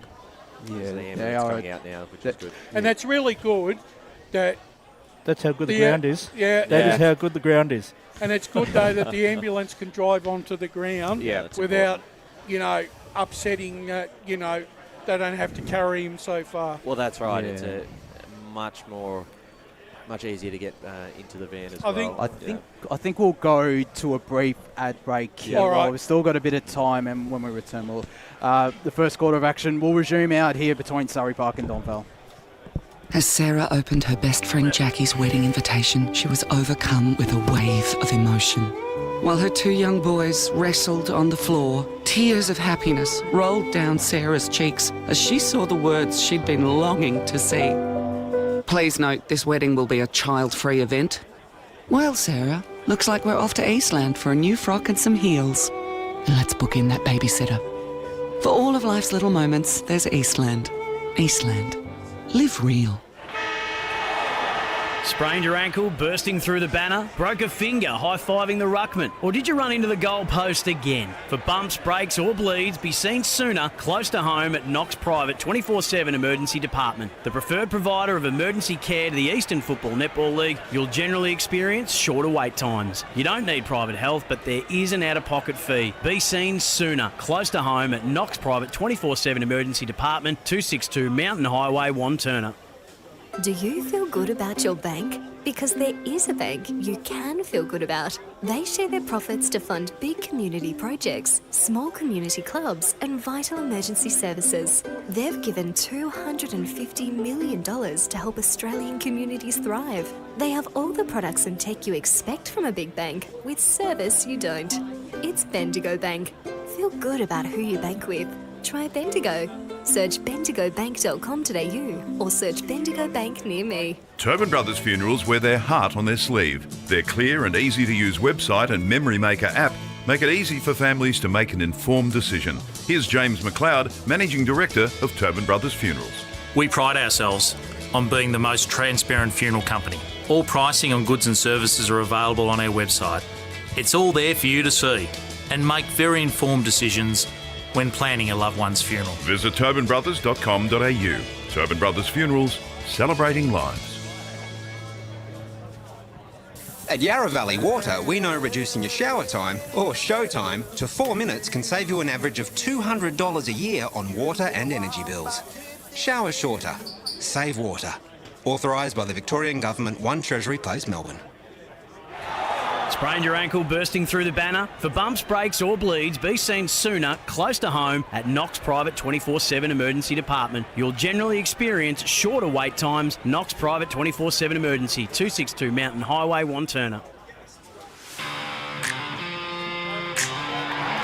You are listening to Radio Eastern FM 98.1. With live and exclusive coverage of the EFNL football season, bringing you the match of the day with score updates from all divisions. And now we cross to our commentary team for the Radio Eastern 98.1 Match of the Day coverage. Welcome back to Surrey Park Reserve for the Eastland match of the round. We've just had a stoppage in play due to a serious injury to Jack McLaren. We're hearing it could potentially be a broken leg for McLaren. So We'll keep it. Players are just warming up now for Surrey Park. Donvale just about to start warming up, so we might get some play soon. Josh Woody alongside Jared Beanland, Wayne Brasher and Ryan Long. Yeah, interestingly, as bad as what this incident is, you probably think for Surrey Park it probably could have come at a better time for them. Yeah. Because Donvale they were surging, Ryan. Boys, we've got another player. Shahan Kadaj Dawn. He looks like he's done a collarbone here. I think that so. Most likely, Surrey Park are going to be down 2 rotations. They're definitely down 1, and it looks like it'll be 2. So that normally is a collarbone. It's going to be a big task for Surrey Park if they are to come back into this game. Especially when you're down 2 rotations, and we're not even at quarter time. Correct, against a side who is on absolutely fire. Yeah, I have no idea. I'm not sure. No, I didn't see that either. No, I didn't see it. I saw him just before, and he was looked like it just had a sling across him. So we're still waiting for Jack McLaren to get into the ambulance. What do you think James Kenworthy would have, as the coach, what do you think he would have said to his charges right in that little break? I mean, because technically what's going to happen is we're probably going to play another 10 or 11 minutes and then it's going to be a proper quarter time. What does he tell his players in this sort of mini break that they're going to have to do? Because when we come back, Duncan's going to have another shot on goal, potentially to be putting them 32 points up. So I'm thinking that it almost seems like, Ryan, that in days gone by, you go back to a man-on-man, but in fact, I don't think that old-fashioned style is going to work for Surrey Park here. I don't know if it's going to work against the likes of Duncan and Murphy, because when they've had those one-on-one opportunities, they've been outbodied them. They've just got to be a lot more careful when they do. I mean, they've got to be a lot more careful with the footy first thing first, because as soon as they've turned it over, and they've turned it over a lot, they've been hurt on the rebound. So first of all, take care of the footy, make sure they make the right options going forward, use the ball well, the right targets up forward which haven't been used, their kicking efficiency hasn't been great. And then when Donvale does have the footy at the half-back line, they've got to be very aware of how quickly they'll move that footy and from the transition from half-back to the forward line. They've got to be much more careful. Josh, the question I would say, and going on from what Ryan said, do you think it might be better, rather than Surrey Park try and pinpoint and try and kick the ball long against a defensive unit that's bigger and stronger, rather than probably trying to hit the player on the chest, do you reckon it might be better if they kick the ball to open space to let their forwards run onto the ball and make Donvale chase them rather than giving them the opportunity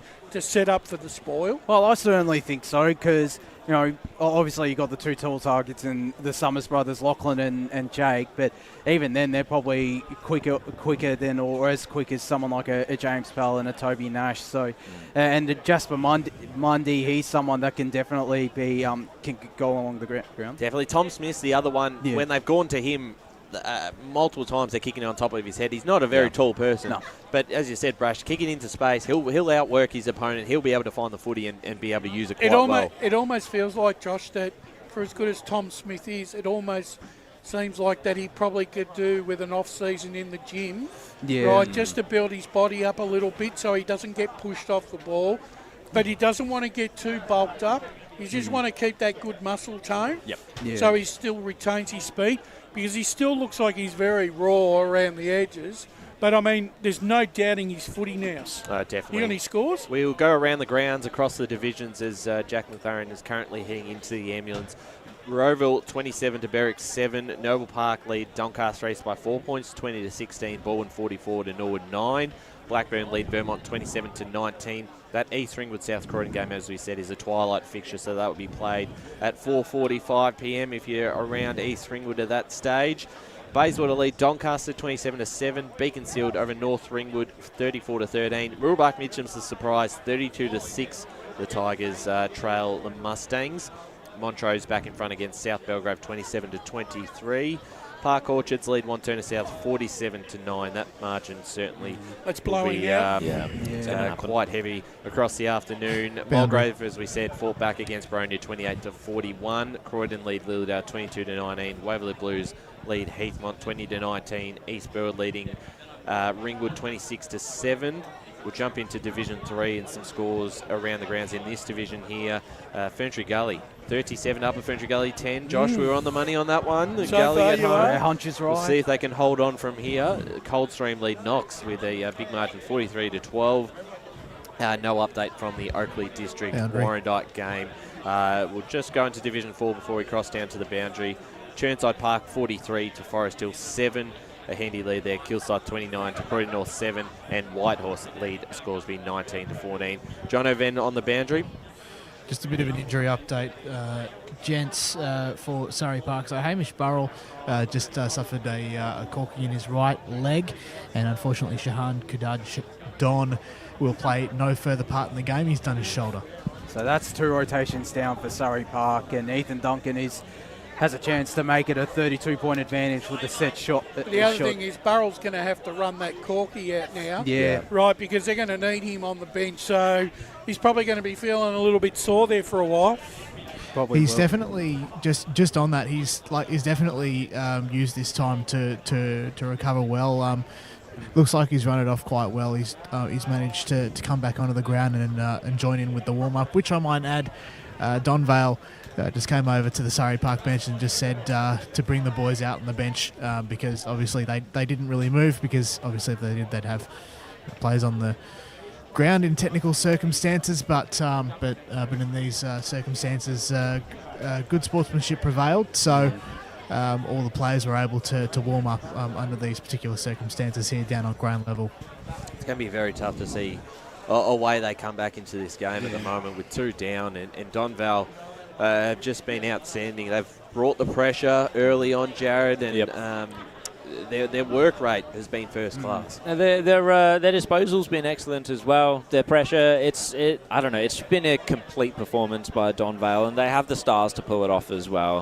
The goal kicking ability up forward is just the best in the division by far, and probably better than a few Division 2 sides as well, Brash. I think so, and I think the other thing too, Jared, is the fact that I think in terms of, a quarter of football that you want to finish and say goodbye to forever, this will be the quarter that Surrey Park will want to say goodbye to, right? And then just all of a sudden, forget about what happened in the first quarter, come out and try and win the next quarter.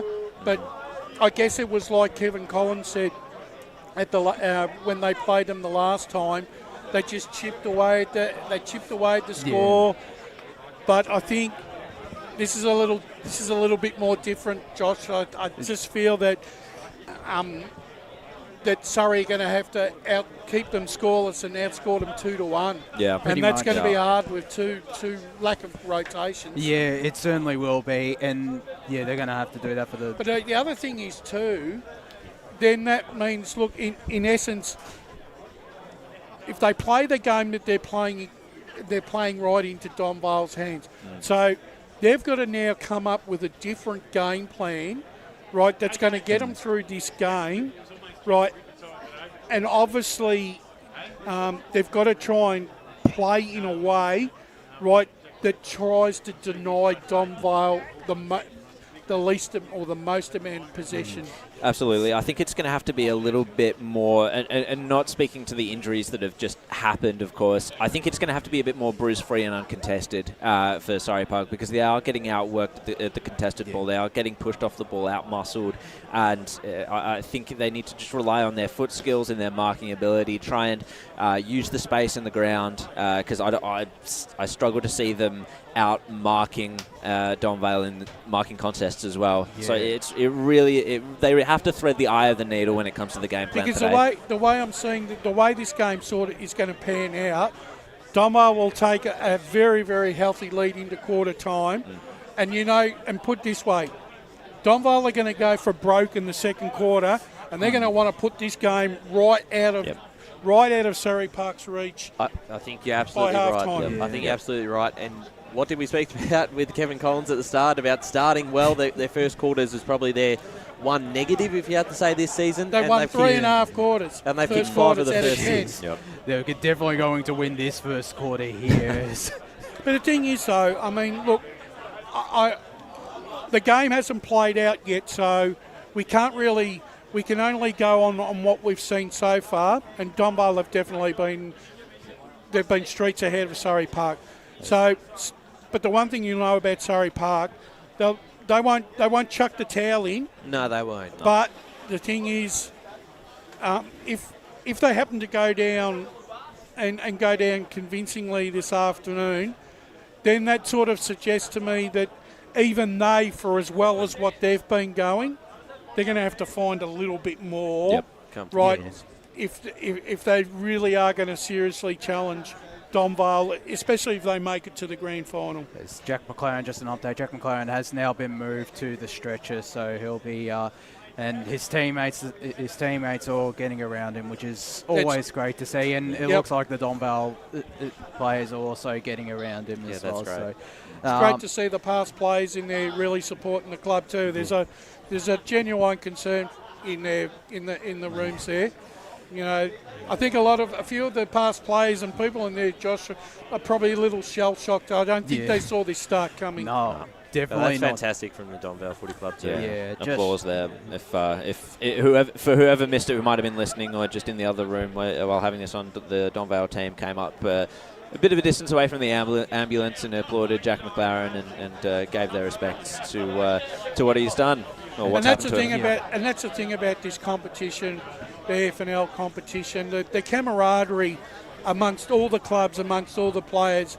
Look, they realise that football's a contact sport and things happen, right? And there are accidents, but at no time is there really any malice or untoward, right? And there is genuine, when a player really does go down for either side, there is genuine concern from both sides, and they do acknowledge that and do the best to what they can. Absolutely, it's empathy, because I can imagine that there are plenty of players. You know, they all have had injuries. They all have remembered the tough times, and the rehab and all the things that they would have had to go through to get their body back in order. And they know that perhaps it's going to be a bit of a quite a long time before Jack McLaren is back playing footy. Which again, that's empathy as well. Everyone out here, they love playing footy, and they're sad for another bloke who's gone down who won't be able to play it for quite a while now. Is Blake on the around the Donvale bench? Blake? Hey, Blake, you at the Donvale bench? I don't think he is, actually. Playing Where's Wally at the moment. Sorry, Brush, I'm at the boundary now. I'm not at the Donvale bench now, just observing what's going on, because it's quite shocking what's happening. What's up, Brush? I was just wondering what's the word on the ground from what you're hearing, mate? All I'm hearing at the moment is exactly what Jono's been told. Right. That's the only thing I've been told, really. But the players are just in good spirits at the moment. As you know, it's pretty tough what's going on at the moment, Brush. Yes. So I'll definitely be going into hearing out what Donvale has to say, Brush. As Hamish Sproul has just come alongside us, it still looks like he's slightly under an injury cloud. So that could be. Gordy was saying that, you know, obviously Surrey Park are down 2 rotations, but I'm going to say at this stage they're down 2.5, because I'm really not liking the look of this from Hamish Sproul. Unfortunately, he's just still hobbling a bit, which isn't great. So it adds to the injury woes. You're right, because at any time it's hard to run a corky out. Right, especially straight away, when they want you to put ice on it first. That's the first form of treatment, because you've got to get the blood moving away from. It is somewhat a blessing in disguise, obviously, for the clock to stop as much as it has. Just a follow-up too for listeners. So there'll be Duncan, Mark and Kick for this one too. So Duncan probably would have the ball unless the umpire wants to bowl it up. Due to the delay, I don't know what they're going to be doing. No, but he'll be taking his shot. He's taking this set shot. Yeah, so there you go. Before we obviously get back into play, credit to the ambulance and the medical service there doing a fantastic Trainers job. as well. Trainers as well doing a fantastic job. Ambulance is very quick on the scene. Yeah, efficient but also careful. They obviously That's took right. all the care that they needed to get Jack McLaren safely into the ambulance. Here we go. Restart. As Ethan Duncan will line up. It's been a long 20 minutes or so between mark and kick at goal. Donvale to stretch the lead as we return back to the footy at hand, but it's just drifted out left. And a bit of a let-off for Surrey Park at this late stage in the first quarter. I almost feel like that if Duncan had kicked it when he originally kicked it, he probably would have kicked the goal. Yeah, potentially. As George Haynes takes this kick in, dropped the mark there, did the Surrey man in Oz Anderson. Might be out of bounds. It is now right in front of the Donvale bench, around 65 metres out from their goal. So a 50-minute first quarter. Due to that injury, of course, to Jack McLaren. The Vales lead 5-5-35 to 1-2-8 Surrey Park. If you're just joining us on Radio Eastern 98.1 or Facebook and YouTube, as Surrey Park get this clearance, Naidu just try to keep it in front of him, but Zach Haig with the big tap, looking in the direction of Nick Murphy as he goes deeper inside 50 to Ethan Duncan. Braden Bowden lurking around this ball. It's Ken who got a handball away to Angus Sutherland as he goes down the line looking for Jasper Mundy. Liardi's going to run onto this on true centre wing far side and look inboard. He's got two players all by himself. One of those players is Adam Cameron right in the middle of Surrey Park Reserve. Summers manning the mark. Bites off the short ball, and it was a really good ball at that to Nick Day as he goes inside 50 in the direction of his brother. And Matt Day, remarkably in this first quarter, has a chance to kick his fourth goal. Gee, that was really good play by Donvale, Ryan. They really split the eye of the needle there. They showed so much poise. They had plenty of time. And the perfect kick. Perfect kick every time today. It was the perfect three kick pass there. There's Matt Day from a very slight angle, kicking from the 45-metre arc. Goal umpire does not move. 4 goals for Matt Day, 6 goals for Donvale, 6-5-41 the Vale, Surrey Park 1-2-8. Well, this is... Sorry, go. 51 and a half minutes late here in this first quarter on the Betty Go Bank scoreboard. Well, this is scary, isn't it, gents? It's just another string to Donvale's bow. Matt Day, this is his first senior game for the year, and he's kicked 4 goals in one quarter. Add that to players like Ethan Duncan, 48 goals for the year, Nick Murphy, 26. He's probably counting all his Christmases here. Absolutely. Fair income. Jordovic as well, he's kicked 18 goals for the year. There is so much potency up in Donvale's forward liners. We return to the centre as the first quarter of the game is just slowly running out. Will Lambert trying to paddle the ball to himself. His captain Rouser took a hold of it, got the handball out to Wignall. He was tackled before he got it. Tom Smith, he was tackled before he got it, or pushed in the back, in fact. And he'll take the free kick from centre-half back for the Panthers. Wearing the royal blue with the red V today, Surrey Park Panthers, a touch of their heritage. Out on the wing, dropped mark, but scooped up. I think this is Haynes. Kick towards centre-half forwards. No mark taken. It's fallen out of the back. Summers had to turn tackler. Holland at ground level gets a short chipping ball out to Giles, and he's just going to send a barrel up to centre-half forward, and Murphy just stands, or Duncan just stands underneath it, and easy as you like, into his chest. Nick Murphy was running past with a handball, just ran into trouble, and guess who? Nick Day puts the Jets on. And he's just run too far. Oh. He kicked that too, didn't he? No. Could have been a 5th goal of the quarter for Nick Day, but the umpire said, nope, you stop right there. Some divine intervention there. George Haynes with this free kick on the far side, goes short, sliding mark taken by Robert Swan. Still in his defensive 50 out here. The former Woorolloc man come across to Surrey Park from Woorolloc this season, goes down the line. Stone parked underneath this. Naidu on the ground, got a kick away. And Rogers just thumps it on the boot in the direction of Lockie Summers. It went over the top of him and it's seen out of bounds right in front of the scoreboard.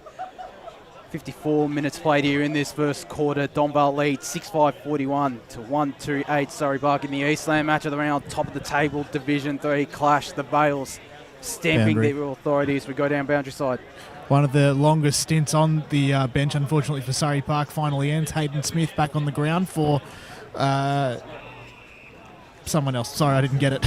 Can't do that. Sorry, Anderson. Anderson's the man who came off. As a sling tackle free kick is being paid in the direction of Adam Cameron, who's right in front of the scoreboard. Goes down looking for Nick Day. Flew. Couldn't take the mark. Can on the ground. Pinged.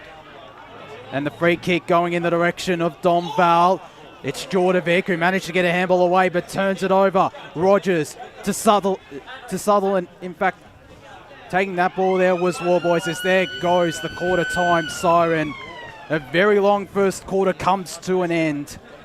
And it's the Donvale Magpies with a massive 33-point advantage. 6-5-41 to Surrey Park 1-2-8. Jared Beanland with the goal kickers. I kept calling him Nick Day. In fact, it was Matt Day in the number 12 there. Kicked 4 goals for Donvale, as I said, quite scary. Ethan Duncan kicked the 1 and missed another. Nick Murphy as well with 1 for Donvale. And just the 1 goal for Surrey Park, it was Lachlan Summers. We're going to go to a break here. Another break in the Eastland match of the round. When we return, we'll bring you the second quarter of action out here at Surrey Park Reserve between Surrey Park and Donvale.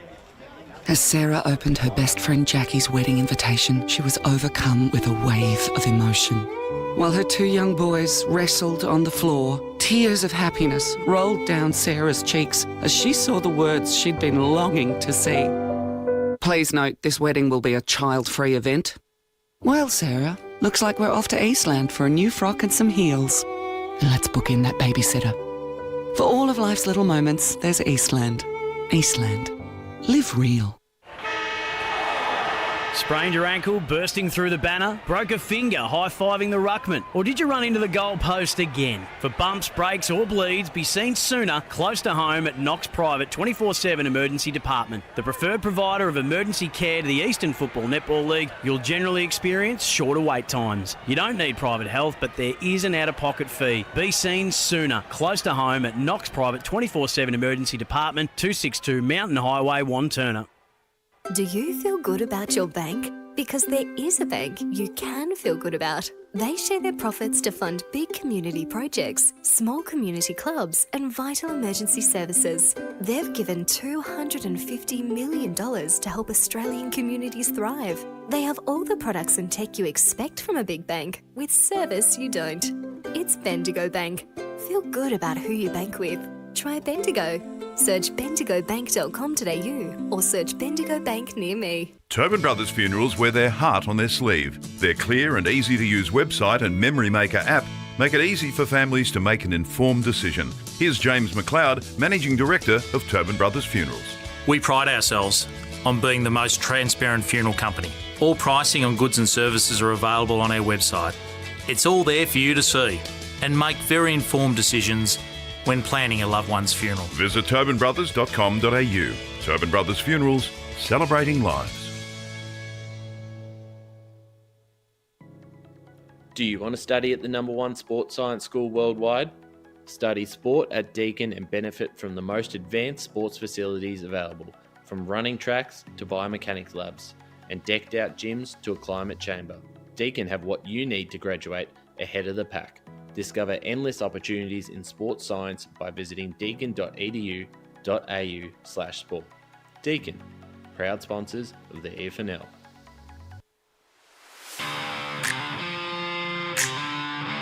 You are listening to Radio Eastern FM 98.1. With live and exclusive coverage of the EFNL football season. Bringing you the match of the day with score updates from all divisions. And now we cross to our commentary team for the Radio Eastern 98.1 Match of the Day coverage.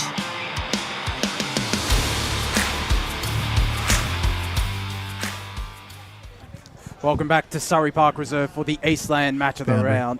As we cross down boundary side, it's Donvale that lead 41-8 down to John O'Ven. Thanks very much. I've got James Kenworthy with me. And, well, James, a very unfortunate first quarter, but we can start off on a lighter note. I noticed in the reserves game, did you have a goal from the pocket there? Yeah, I did. Yeah, good to get one. Indeed. I noticed that, despite the circumstances, the quarter-time break was a rather upbeat one, and you're asking your boys to, to do it for Jack and to enjoy these next 3 quarters. Yeah, absolutely. We're already down 2 and almost down to 1 on the bench, so it's going to be on all these guys out there to really fly the flag and get it done for Jack.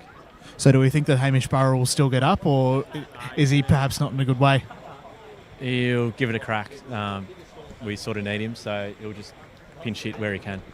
Right, all the best, James Kenworthy. All the best for the game. Back to you guys. Thank you to John O'Van, Josh Wood here alongside Jared Beanland, Wayne Basham, Ryan Long, and we're going to cross down to Blake Tennant, who was at the Donvale huddle. Yes, I was. Kevin Collins said it was a very unique quarter. We know how unique that was, a very unique quarter. He also touched on as well Zach Haig, how much of an impact he's having this quarter just as well, and he thought that Donvale got ahead on the stoppage point of view count there, and he also thought that they're really using the forward line pretty well. Of course, as we heavily touched on with the 2 forwards down there, they're working really well, and it's just been an all-team performance. But as he said, it's just 1 quarter. 1 quarter does not change football. It just shows where they're going to win for the next, and the one after that, and the other one after that. So very happy down there at Donvale. You can understand that a 6-1 opening quarter as we get set for the second quarter of action out here at Surrey Park Reserve in this top of the table Division 3 clash. We're just waiting on the final couple of patrons to... I'll just go through a couple of scores while we're waiting. Bayswater, Doncaster all tied up now on 34 apiece. Beaconsfield 36 and North Ringwood 19. Murrelbuck's margin has been cut down to 21 points with the Tigers kicking the last 2 goals. Sorry. Go for it. A new contender in the ruck for Haig is Allison. And it's going to be Surrey Park to get the clearance down at centre half forward. Taken though by Donvale. Kick out into space onto the wing. Higney's going to chase it. He's chased in turn now. And... well, he was able to hand it off to a teammate, but it's out in the full. So Hayden Smith put enough pressure on there, and it's going to be Angus Sutherland to bring it back in. Short kick. It's 2-on-1 situation. Out of the hands. It was nearly Alton, but Tom Smith came through for Surrey Park, and a high ball by Summers. Into the 50, and a good mark taken. Gee, that was an unlikely one. Very well done by Oliver Anderson. I think that's Connor Ryan. Connor Ryan, in fact. I saw the 8, not the 3. Really, no player of either side really wanted a bar of that football. Right. I think they were all a little bit worried about how high that ball was going. So, for the start that Surrey Park needs to cut this margin down, shave a little bit of it off. Oliver Anderson, that was a shocking kick. But it came right back. Jeez. I don't know what I saw. You saw a shank that went through for a goal. Jeez. Well done, Ollie Anderson. First goal of the second quarter goes to Surrey Park. Let's go boundary side. Just adding on to the things that James Kenworthy said during the quarter time address. That's exactly what he wants. He wants the boys to put a smile on their face and to get around these next 3 quarters because he was really happy with what happened after the Jack McLaren incident. So hopefully things look up for him here for Surrey Park. So could that spark Surrey Park? Smith danced his way past one, got the handball away to Cal Garvin. They get another forward 50 entry to Summers, who nearly took the mark. Will get the free kick though. And Jake Summers, this is definitely within his distance. Actually, you sure that was Anderson? I thought it might have been Ryan. It was Connor Ryan, in fact. Sorry, Josh. That's all good. And Jared? The jumper number changes, causing a bit of havoc, that's for sure, out here. Summers should kick this. He's a lovely kick for goal. They can kick this one. That gives them some great confidence early in the second quarter. The former Donny East man come back to the club after he last played for Surrey Park back in 2012 with his slow, deliberate approach. And it's missed, only just though. It was a beautiful kick off the boot, but just drifts to the left, and Surrey Park move 2-3-15. Donvale 6-5-41. 3 minutes gone here in this second quarter on the Bendigo Bank scoreboard. But they've got to be very happy with the first 3 minutes of football. They've just got to just keep playing the way they are, just to keep Donvale honest. Positive signs for Surrey Park, but the kick, well, it split the middle and nearly Luke Wignall took it, but Surrey Park win it back with a bit of pressure. That was good. Mundy was involved, and now the kick out into the wing finds Hayden Smith. Shares it around with Nick Can.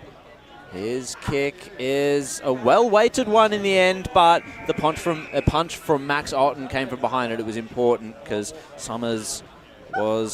Lachlan Summers, that is, was racing for it. Boundary throw in. Close to the Aqualink and Surrey Park's end for this quarter. Taken straight out of the ruck there. That was well done for Surrey Park. Allison. And it was Allison, and the kick has gone straight into the forward pocket. Mark taken this time by Jake Summers. Yeah, well, you're not going to get much sympathy there for an angle there, Jake, because you actually did take it on the boundary line. He's not going to give you a straight kick. Now you're going to kick in right angles. Well, we'll see how he goes with this one. Oh. Slams it into the woodwork. 2-4-16 to 6-5-41. Nearly 4.5 minutes gone in the second quarter. Surrey Park peppering away. And that goalpost might be shaking for the next couple of minutes. It impacted it very hard as Harrison Giles on the far side looks in the direction of Luke Wignall up against 3 and going to get the free kick right in front of the Surrey Park bench. And right in front of our 2 boundary riders, Blake Tennant, John O'Van down there on ground level as Luke Wignall will go inside 50, looking for Nick Murphy. He's in a 2-on-1. Can couldn't take the mark. Rogers, handball was intercepted. Rouser went the kick off the ground, so did Murphy. Giles, it was Rogers, showed glimpses on his debut and got the handball away to Tom Smith. He's got a 2-on-1, the one Robert Swan. And the intercept mark taken by Donvale as they go again to the far side, looking in the direction of Jordovic, falls short of him, up against Angus Sutherland. And Sutherland took him down, holding the ball, says the umpire. And the 19's captain will take this free kick right in front of his interchange bench. Great story, Angus. As he looks to play on immediately. Goes down the line, might have turned it over. He has to Maxon, who goes through the middle to Cole Heagney, who's almost got a paddock ahead of him. He gives it off now to Kyle Wignall, over the top to Nick Murphy. 2 stalwarts combining. Murphy managed to get a kick away. Bumping his opponent off the ball there was Smith, but Lambert still did well. As they go inside 50, Sutherland backing back. Duncan took him down. I'm not surprised. There's a bit going on here off the ball. Not surprised that Surrey Park are unhappy with that. But that was brave by Angus to stand under the hole. He knew he was going to cop something. And it's not going to be 50, but... How? How not, yeah. It will be. It was a high hit and late. Has to be. There's got to be some sort of penalty here. You can't just turn around and say nothing happened. Yeah, let's go boundary side. Yellow card right now, Ethan Duncan. He's gone. Yep. So why is it not 25? Yeah, doesn't that include a 25? It Isn't should it a package be. deal? Yeah, you guys are on the money there. It should be 25. Oh, well. It's whether or not the stand rule's in force as well, guys, because I was under the impression a couple of years ago it wasn't. So spearing ball by Sutherland after not receiving the 25-metre penalty for that late hit by Duncan. It finds Mundy, kicks it onto the wing, and a whistle's gone from that marking contest. It's going to go the way of Surrey Park. So bit of rubber the green in some circumstances here for the Panthers. An inside forward 52-on-1 situation. That was well done by Pell. Came across with the punch. Now scooped up by Otten. Jordovic was the target there. Well worked in the marking contest by Surrey Park, though. Attacking it. Now Donvale paddling it forward. Scooping it up. Harry Giles. Long, aggressive handball. This time it's Nick Day, and he scores a goal now. So Donvale get one against the runner play. That's 7-5-47 to Surrey Park 2-4-16. We've got 7.5 minutes in the Bendigo Bank scoreboard. The back line overcommitted there again, Ryan. A little bit, and again they were caught out once they were. Turned the footy over. It's been the tale of the day at the moment. You'd almost feel like that Summers really needed to kick one of those 2 goals. Yeah. Because all of a sudden it's just taken it's just deflated the tyres just a little bit. That was their first forward 50 really in the quarter. The pressure has been a lot different in the second quarter. Yeah, it has been. It's back up in the middle we go. Haig against Allison. Allison won that tap down, but Haig won the clearance. Inside 50. Sutherland parked underneath this. Couldn't take the mark. Jordovic on the ground. Peters tried to garnish a handball from the pack. He did. Got it out to George Haynes, whose chipping ball will just trickle out of bounds for a boundary throw in just outside 50 for Surrey Park. Actually, that's probably the best thing that could have happened there for Surrey Park. Haynes' kick there because they really didn't have any other option. So boundary throw in 50 metres out from Donvale's goal as Allison went down to Smith in the direction of Jake Summers, who flew and took a strong mark. He's on. Ahead. He doesn't. Rogers calling for it at true centre half forward. He's on true centre wing far side is Summers. Launches inside 50 in the Swan direction. He picks up the ground ball. Gets ball to boot, but it's going to be turned over here. Now it looks like it's Toby Nash who's got Nick Day short. Finds him. Looks to play on immediately because he's got a player out. That player there was Tom Goldsmith who'll get the free kick. Coming in late there was Nick Can. Heagney looked to take the advantage, but didn't. As not only they get hurt on the switch, Surrey Park, but then they get hurt on the turnovers as well. They just create. They know how to create space. Donvale. As Goldsmith goes inside 50.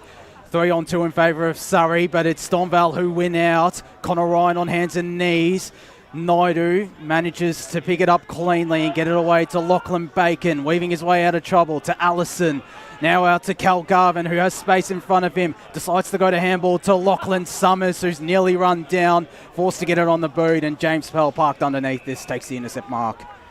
So Pell kick laterally towards Otten. Oh, he was met heavily by Summers, and that was front-on contact.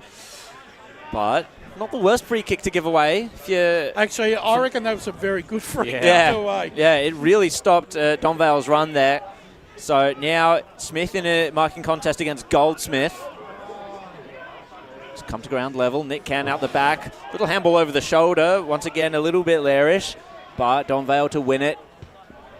Hard against the boundary line. They were able to get the kick away. And Murphy just steams out and takes a mark at knee level. He's such a man mountain, Murphy. You just don't know how to... At times, you really don't know how to play him. Yeah, and there wasn't much he could have done really there. That was a very tough mark too. Like he had to really get down to take that one. You almost need a really agile full-back that can run off him, not try and go one-on-one in body strength. Nick Murphy, the spearhead for the Magpies, kicks it from the 50-metre arc. And has it just gone over the boundary line? The reserves behind the goals don't think so, nor does the umpire. It's a goal from Nick Murphy, and that's his second of the day. Did not go over the goalpost.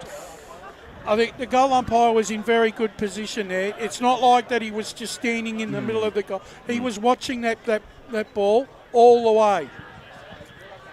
Some scores around the grounds. Boronia lead Mulgrave 73-41. Lilydale in front of Croydon 42-23. Ooh. And Heathmont in front of Waverley Blues 46-27. Hey, see, that's a big... Couple of upsets brewing in Division 2. Tide's turned with Waverley, I feel. East Burwood handy lead over Ringwood. Back up in the middle we go. Zach Haig won that tap down.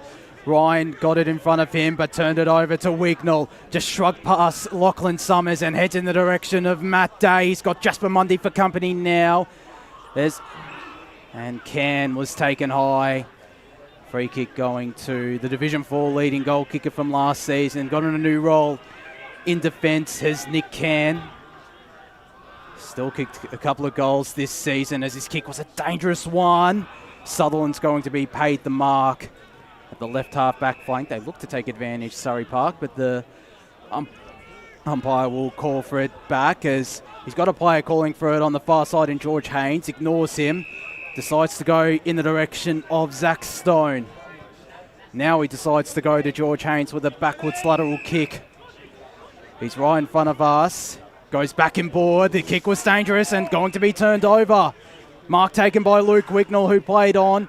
Got past Garvin, sends it inside 50. Nick Murphy in a 2-on-1. gave away the free kick to Nick Can.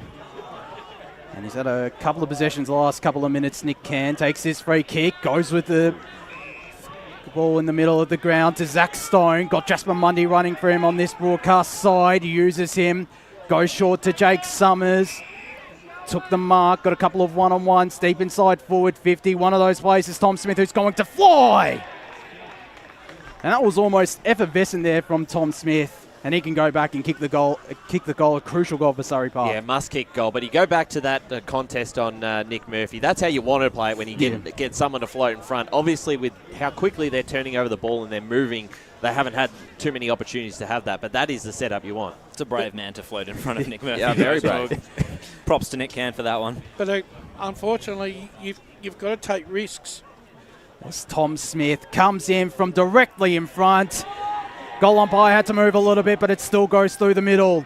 Surrey Park, a much-needed goal. Margin back down to 31 points. 3-4-22 the Panthers. Donvale 8-5-53. 14 minutes gone, second quarter. That's Tom Smith's 21st goal for the season. At least Surrey Park are trying to run around the ground and create a bit more space. Boundary. Go on, Blake. Yeah, I reckon, boys, that might have clipped the post. I just have a slight feeling, a little hunch there. I think that clipped the post then. You're a fair way away. Yeah, I think the umpire was closer, potentially. Might have to check the replay there, boys. I reckon you might need some glasses, Blake. Got a spec No shame in it. You can check my that one on your view, own time, I don't Blake. think it did, but then again, the camera angle doesn't really support that it did hit the post because it was a little bit zoomed in, but that's all right. So Rouser Great got the camera free work. kick from the centre. Kicks it into the pocket. Nick Can roves it onto the boot. Tumbling ball. Heading for Peters. Up go Donvale though. Rouser came down with it. Kick inside forward 50. Top of the goal square. Murphy got a hand to it and gave away the free kick. And that's what I mean. He's the thing is with Murphy, you've got to try and outmaneuver him. He's starting to get a little bit frustrated perhaps. Adam Cameron came home like a steam train for that one. Nearly intercepted it. Scooped it up with one hand as well, but ended up in a tackle. Came to ground and there'll be a ball up. Good tackling by Connor Ryan. It's getting a bit willing out there at the moment. Both sides. It does, doesn't it? And taking it out of the ruck was Zach Haig. Got the handball away with strength. Onto it was Lambert. And he sets it home. Another goal to Donvale, and they push the lead back out to 37 points. Well, Haig had goal side too and just pushed aside the opposition to get a bit of a run on there. He's been very impressive. But that was really good play by Lambert, because I was actually watching him and he just followed the ball, and as soon as he got that 5 metre gap either side and that little block from Hay, he got that crucial ball and it was able to kick that goal. Around the grounds, Blackburn lead Vermont 50-28. Baldwin handy lead over Norwood 59-18. Doncaster East a 24-point lead over Noble Park 44-20. As Roeville hold on by 16 points over Berwick. Tell you what, they don't know how to win at home, do they, Noble Park? No, not at all. Still only the one win this season at home for Noble Park. As in the middle we go, it's a scrap, and we'll get this ball thrown back up. So Donvale 9-5-59. Leads Surrey Park 3-4-22. 16 and a half minutes gone in this second quarter, as again another ruck gather for Zach Haig. How many has he had today?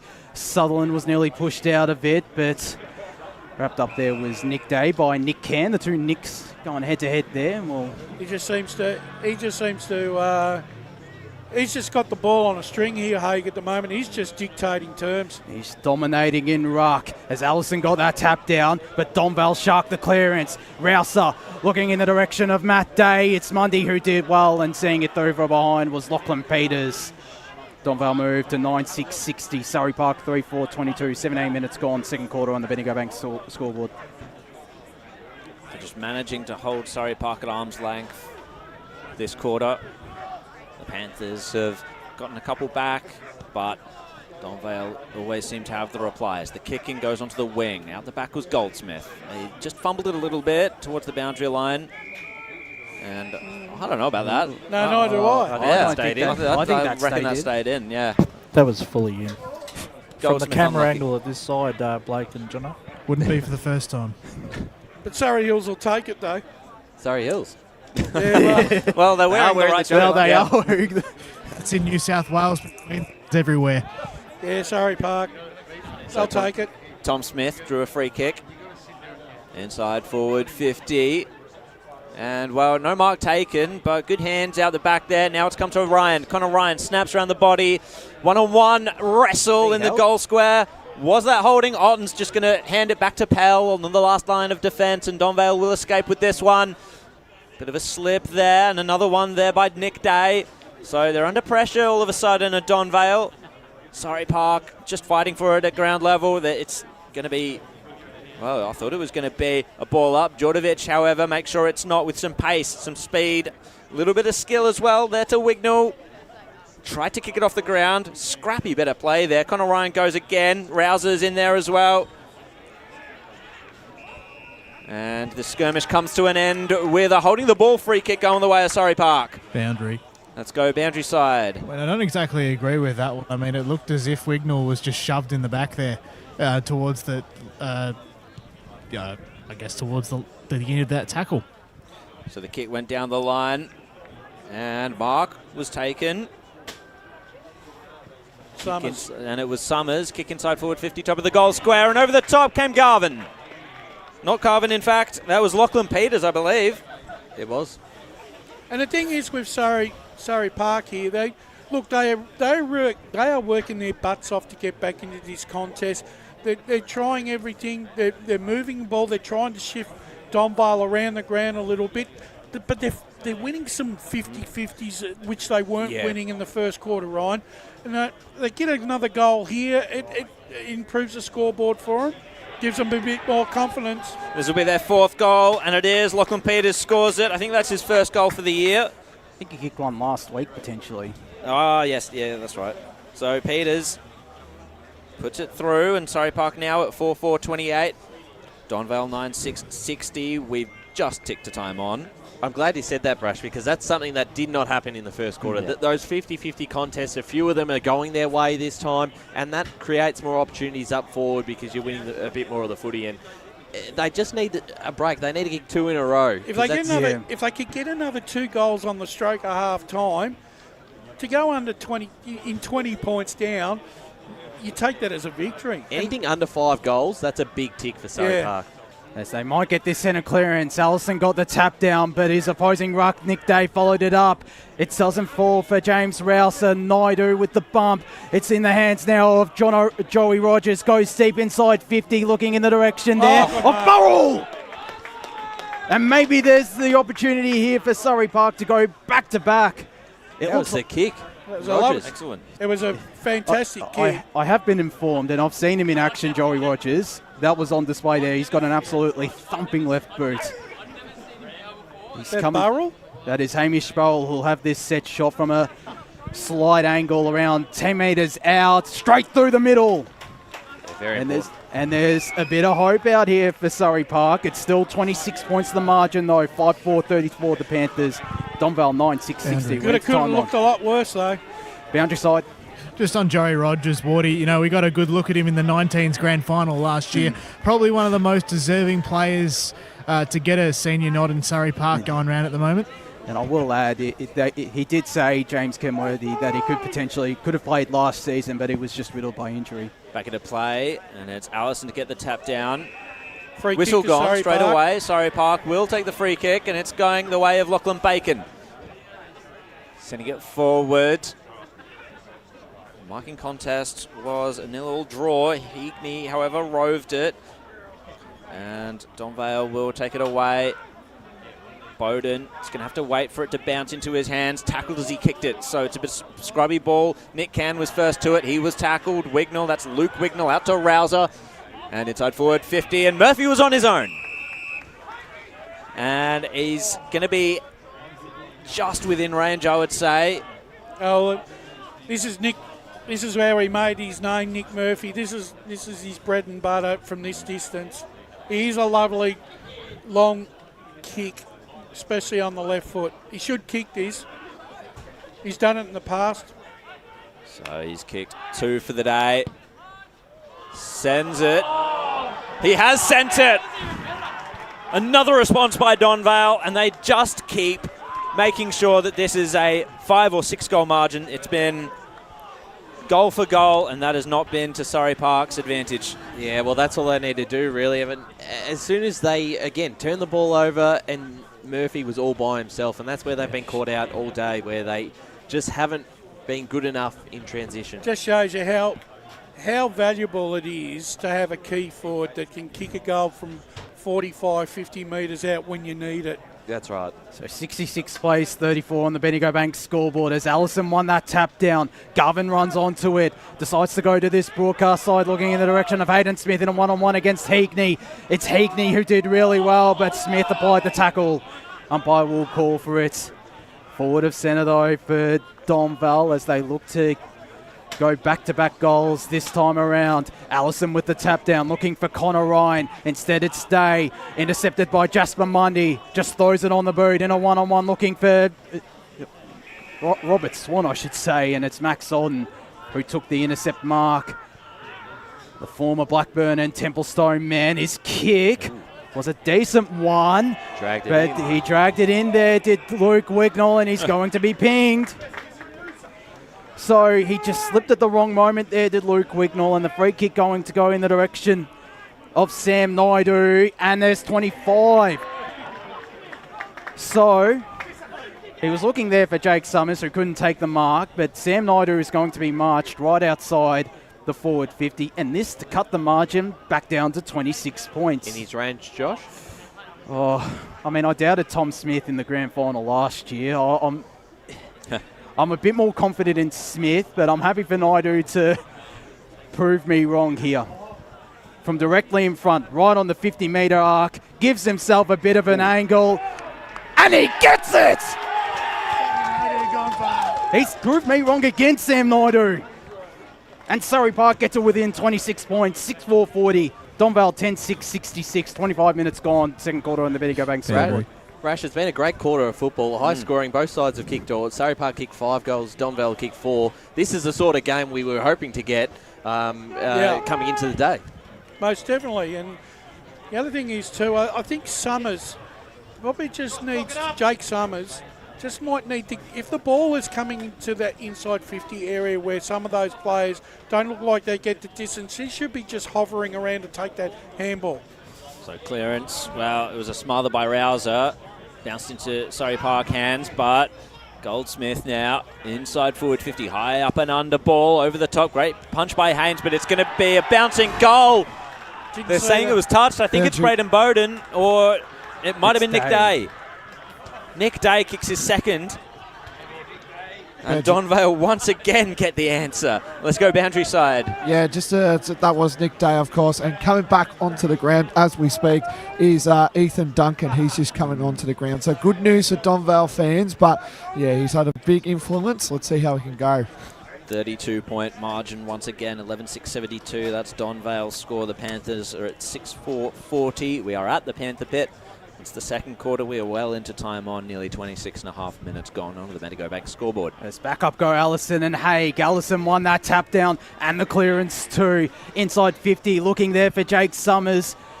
He might be pinged if holding the ball. He'll get a free kick himself, which the Donvale faithful don't like, as Summers wheels onto his right, sets sail for home. Donvale have the numbers, and one of those players, Maxi Odden. Funny way he went to kick that, Summers. Instead of going straight back and having to kick, he's kicked it at an angle and cost himself distance there. As on goes the dangerous kick. Did really well there to Cal Garvin, and the ball seen out of bounds for boundary thrown, Ryan. Around the ground scores, Warrandyte in front of Oakley District, 5-10 to 5-9. Coldstream a 5-goal lead over Knox, and Ferntree Gully's lead's been cut back to 3 goals against Upper Ferntree Gully, 48 to 30. So forward 50 stoppage for Surrey Park, but once again Zach Haig, his kick was an errant one though. Connor Ryan getting it away to Cal Garvin, who couldn't spin his way out of trouble. Instead it's Wignall who just thumps it on the boot. Murphy nearly took the one-handed grab. Peters slipped at the wrong moment. Turns it over to Tom Goldsmith. Heagney on the run. It's Hayden Smith. They just punch it forward through Surrey Park. George Haynes to Peters, who gets the high free kick. They're lucky they were under a lot of pressure there. We're under plenty of pressure as Peters goes in the direction of Lachlan Bacon, who's right in front of us. Down the line in the direction of Zach Stone, who took the sliding mark. That's 25. Yeah, that has to be 25. Yeah, it could be 25 now. It is 25. What was he thinking? Well, he must have thought it was play on. He couldn't have heard the whistle. Yeah. That was David Dutchy Holland giving away the 25-metre penalty there, and Zach Stone, the former Wanty South man, he's going to set Sulphur home on the siren. Doesn't have the distance. But there goes the half-time siren. It's Donvale with a 32-point advantage, 11-6-72, leading Surrey Park 6-4-40. Jared Beedland with the goal kickers. Matt Day has 4, all in the first quarter, in fact. Nick Murphy with 3 for Donvale. Nick Day with 2, and singles to Ethan Duncan and Will Lambert. And over to Surrey Park, we have 1 singles for Sam Naidu, Tom Smith, Hamish Burrell, Connor Ryan, and Lachlan Summers. And we will be back after this with the halftime break. We'll be joined by the boys on the boundary line. See you after this break. Today at Eastland, Lucy's trying on jeans for a momentous occasion. Coffee with the ex. She needs jeans she can move in because she's definitely moved on. Jeans that get a second look, but don't give any second chances. Jeans that say, why yes, I have spent the last 8 months in a post-breakup juice cleansing, kickboxing, personal training frenzy. And it looks as though she's just found the perfect pair. Bravo, Lucy. For all of life's little moments, there's Eastland. Eastland. Live real. Sprained your ankle bursting through the banner? For bumps, breaks or bleeds, be seen sooner, close to home, at Knox Private 24/7 Emergency Department. You'll generally experience shorter wait times. Knox Private 24/7 Emergency, 262 Mountain Highway, Wanturna. Do you feel good about your bank? Because there is a bank you can feel good about. They share their profits to fund big community projects, small community clubs, and vital emergency services. They've given $250 million to help Australian communities thrive. They have all the products and tech you expect from a big bank, with service you don't. It's Bendigo Bank. Feel good about who you bank with. Try Bendigo. Search bendigobank.com.au or search Bendigo Bank near me. Tobin Brothers Funerals wear their heart on their sleeve. Their clear and easy-to-use website and Memory Maker app make it easy for families to make an informed decision. Here's James McLeod, Managing Director of Tobin Brothers Funerals. There's no mystery about our pricing. It is clearly displayed on our website and our app. We have staff standing by 24 hours a day, every day of the year to assist you in your absolute time of need. Visit tobinbrothers.com.au. Tobin Brothers Funerals, celebrating lives. There are only 3 things that should be flushed down your toilet: pee, poo and paper. Some wet wipes and antibacterial wipes say that you can flush them, but you can't. They clog up the toilet and pipes, causing expensive blockages. Save yourself a truckload of trouble. Put your wet wipes in the bin. To learn more, head to the Yarra Valley Water website, yvw.com.au/wet-wipes. Hi, Dylan Dow from the Baroni Football Netball Club here. When I need to grab a quick coffee or a bite to eat, I'm popping into Eastland. Eastland's more than a shopping centre. They support a range of community organisations and have been a major partner of the EFNL since 2018. Cheers, Eastland.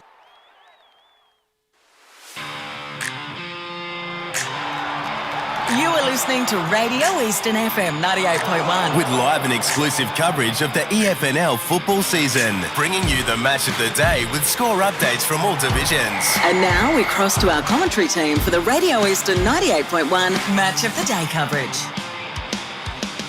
To the Eastland match of the round, it is Surrey Park taking on Donvale at Surrey Park Reserve. And at half-time, it is Donvale 11-6-72, leading Surrey Park 6-4-40. I'm Ryan Long, joined at half-time by our 2 boundary riders, John Van and Blake Tennant. Boys, very interesting game. The first quarter was dominated by the Magpies.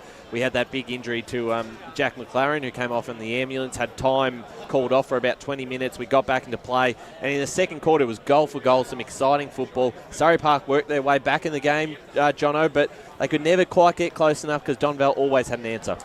Yeah, well, James Kenworthy, he clearly felt a change in momentum when Obviously, their man in Jack McLaren went down, and since then it has been a really good showing from Surrey. Now, considering the time of day at the moment, it feels like, I mean, to be honest, it would be three-quarter time and the game would be almost over, but we're actually at halftime now, and Surrey is still well and truly in this game. There's a lot of feeling within the camp at the moment, and they're up and about, which is exactly what James Kenworthy wanted. Absolutely. I would have loved to see them get within that 5-goal margin at half-time, but you're right on the money. They're still in this game because the way they played that quarter, Blake, was really, really improved.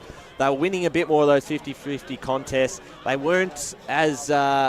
they probably weren't as killed as much on the turnover as they were in the first quarter, which was a big thing. Still happened, but much better in that end. And then they're finding some targets up forward, getting some marks inside 50 and converting a few options. Yeah, definitely, Ryan. Good call there. I thought another player that's really lifted, I thought he started off really slow to start the game. And, Jake Summers, when he marked that ball, probably where we were, that kind of lifted him up as well. And another player that's been heavily targeted all day, and he will for the whole year, is Tom Smith. He's another player that, started a bit slow. He's maybe got about the 10 or 12 disposals already, but he's having a real impact already, and he's hitting the scoreboard, which you love as a midfielder as well, which is good to see. And, there's numerous of players that are lifting here for Surrey after that very slow start as well. And I'm loving this debutant that's going around at the moment, so it's good to see. Indeed. One thing I note as well for Donvale is that now both days are into the game. But although we obviously started out with Matt in the first quarter, he kicked 4, and then Nick followed up with 2. So both of them are into the game. I'll ask you, Ryan, perhaps which of the two blokes comes out on top in the second half? If we're just looking at Donvale at the moment, which of the days do you reckon will have the more dominant second half, if they can get it to one of them, obviously, the Donvale boys? It's an interesting one because then the other two are the big names of Murphy and Duncan, and Murphy was big in that second quarter particularly. I think Matt Day, they probably stopped targeting him as much in that quarter. It's one of those things where I don't know. I feel like all 4 plus a few others are going to hit the scoreboard, and it's going to be... I don't think anyone's going to kick you 10, but you'll have potentially one kick 7, one kick 5, that sort of thing, with the way they're going. And I just want to say another impact as well that's having a huge one that hasn't really been talked about lately is Zach Haig. He's having a tremendous impact already for Donvale, giving them the first use of the ball, which is incredible as well. And, as we're talking about, it's basically been, Matt Day as well. And starting to also get into the game that I'm really looking forward to seeing as well. Like, we haven't really seen James Wheelser. Usually he's the first listed player that comes to mind for a Donvale point of view. He's like started a bit soft, a bit slow sort of thing, not being the presence that we all know from James, and as well. And it's basically... That's a scary thought if James has got more to give. And they're already 5 goals up and kicked 11 goals in the first half. You see it up here. I know I've seen it from down there. He hasn't really been It depends if he's played his role. He's played his role how he's needed to. It probably depends if you want to put him to the standard of his absolute best. Then sure, he's probably hasn't been as strong, but I think he's still done enough. Yeah. So is Liardi, Wignall. They've got so many contributors around the ground, which makes them such a strong side.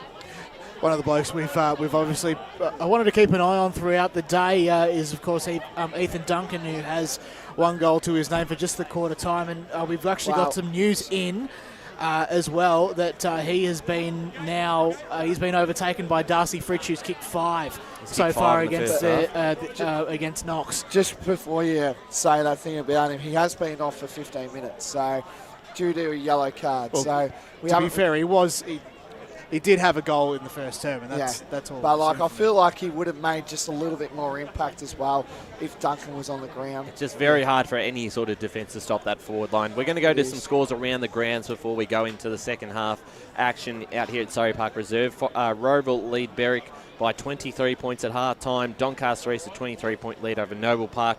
Baldwin, very handy lead over Norwood, 74-18. Blackburn, that margin's been cut back now. They lead by 4 points over Vermont, 51-47. We'll jump into Division 1. Some games around the grounds. Bayswater versus Doncaster. Bayswater back in front by 2 points, 50-48. Beaconsfield lead North Ringwood, 44-28. Mitcham slowly making their way back in the game, 58-72. Murubak leading. Montrose leading South Belgrave at 70-38. That's all right. Well, that's a big result. Park Orchards 86, Montana South 29. And jumping into Division 2 now, some games around the grounds. Eastfield taking on Ringwood, but they have a 14-point lead over the Redbacks. Heathmont, this is a big surprise, 71 to the Waverley Blues 27. That's a massive result there. So you said Waverley Blues are on 27. Correct. Well, that is a very big surprise, isn't it? Because we've been talking about being shell-shocked all afternoon, and how Waverley in that. Shell-shocked are Waverley after last week. It's showing. It really is. A disappointing result from their sake. Lilydale play Croydon and Lee. Oh, that's actually scores level now, so 42 apiece. That's a very tight game there. Mulgrave 59, Bronia 93. We haven't had any updates from Templestowe versus the Basin.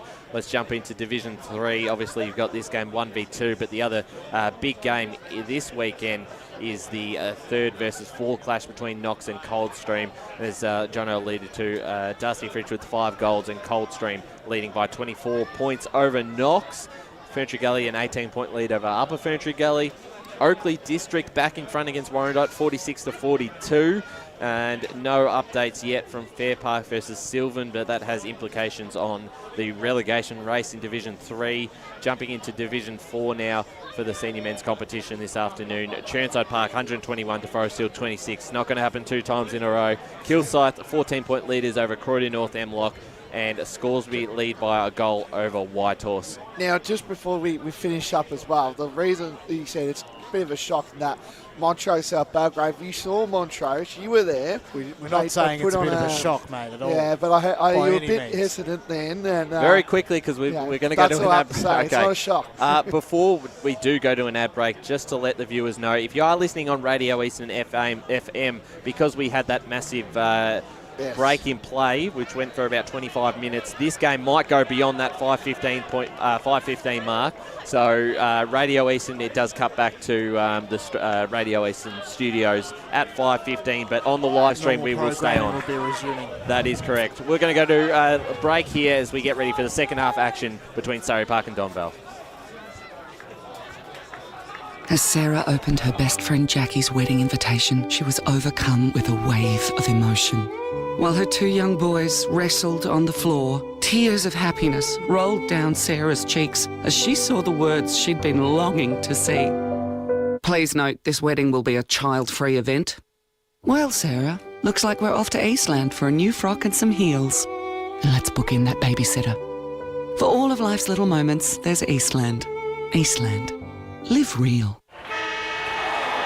Sprained your ankle, bursting through the banner? Broke a finger, high-fiving the ruckman? Or did you run into the goal post again? For bumps, breaks or bleeds, be seen sooner, close to home at Knox Private 24/7 Emergency Department. The preferred provider of emergency care to the Eastern Football Netball League, you'll generally experience shorter wait times. You don't need private health, but there is an out-of-pocket fee. Be seen sooner, close to home at Knox Private 24/7 Emergency Department, 262 Mountain Highway, Wanturna. Do you feel good about your bank? Because there is a bank you can feel good about. They share their profits to fund big community projects, small community clubs, and vital emergency services. They've given $250 million to help Australian communities thrive. They have all the products and tech you expect from a big bank, with service you don't. It's Bendigo Bank. Feel good about who you bank with. Try Bendigo.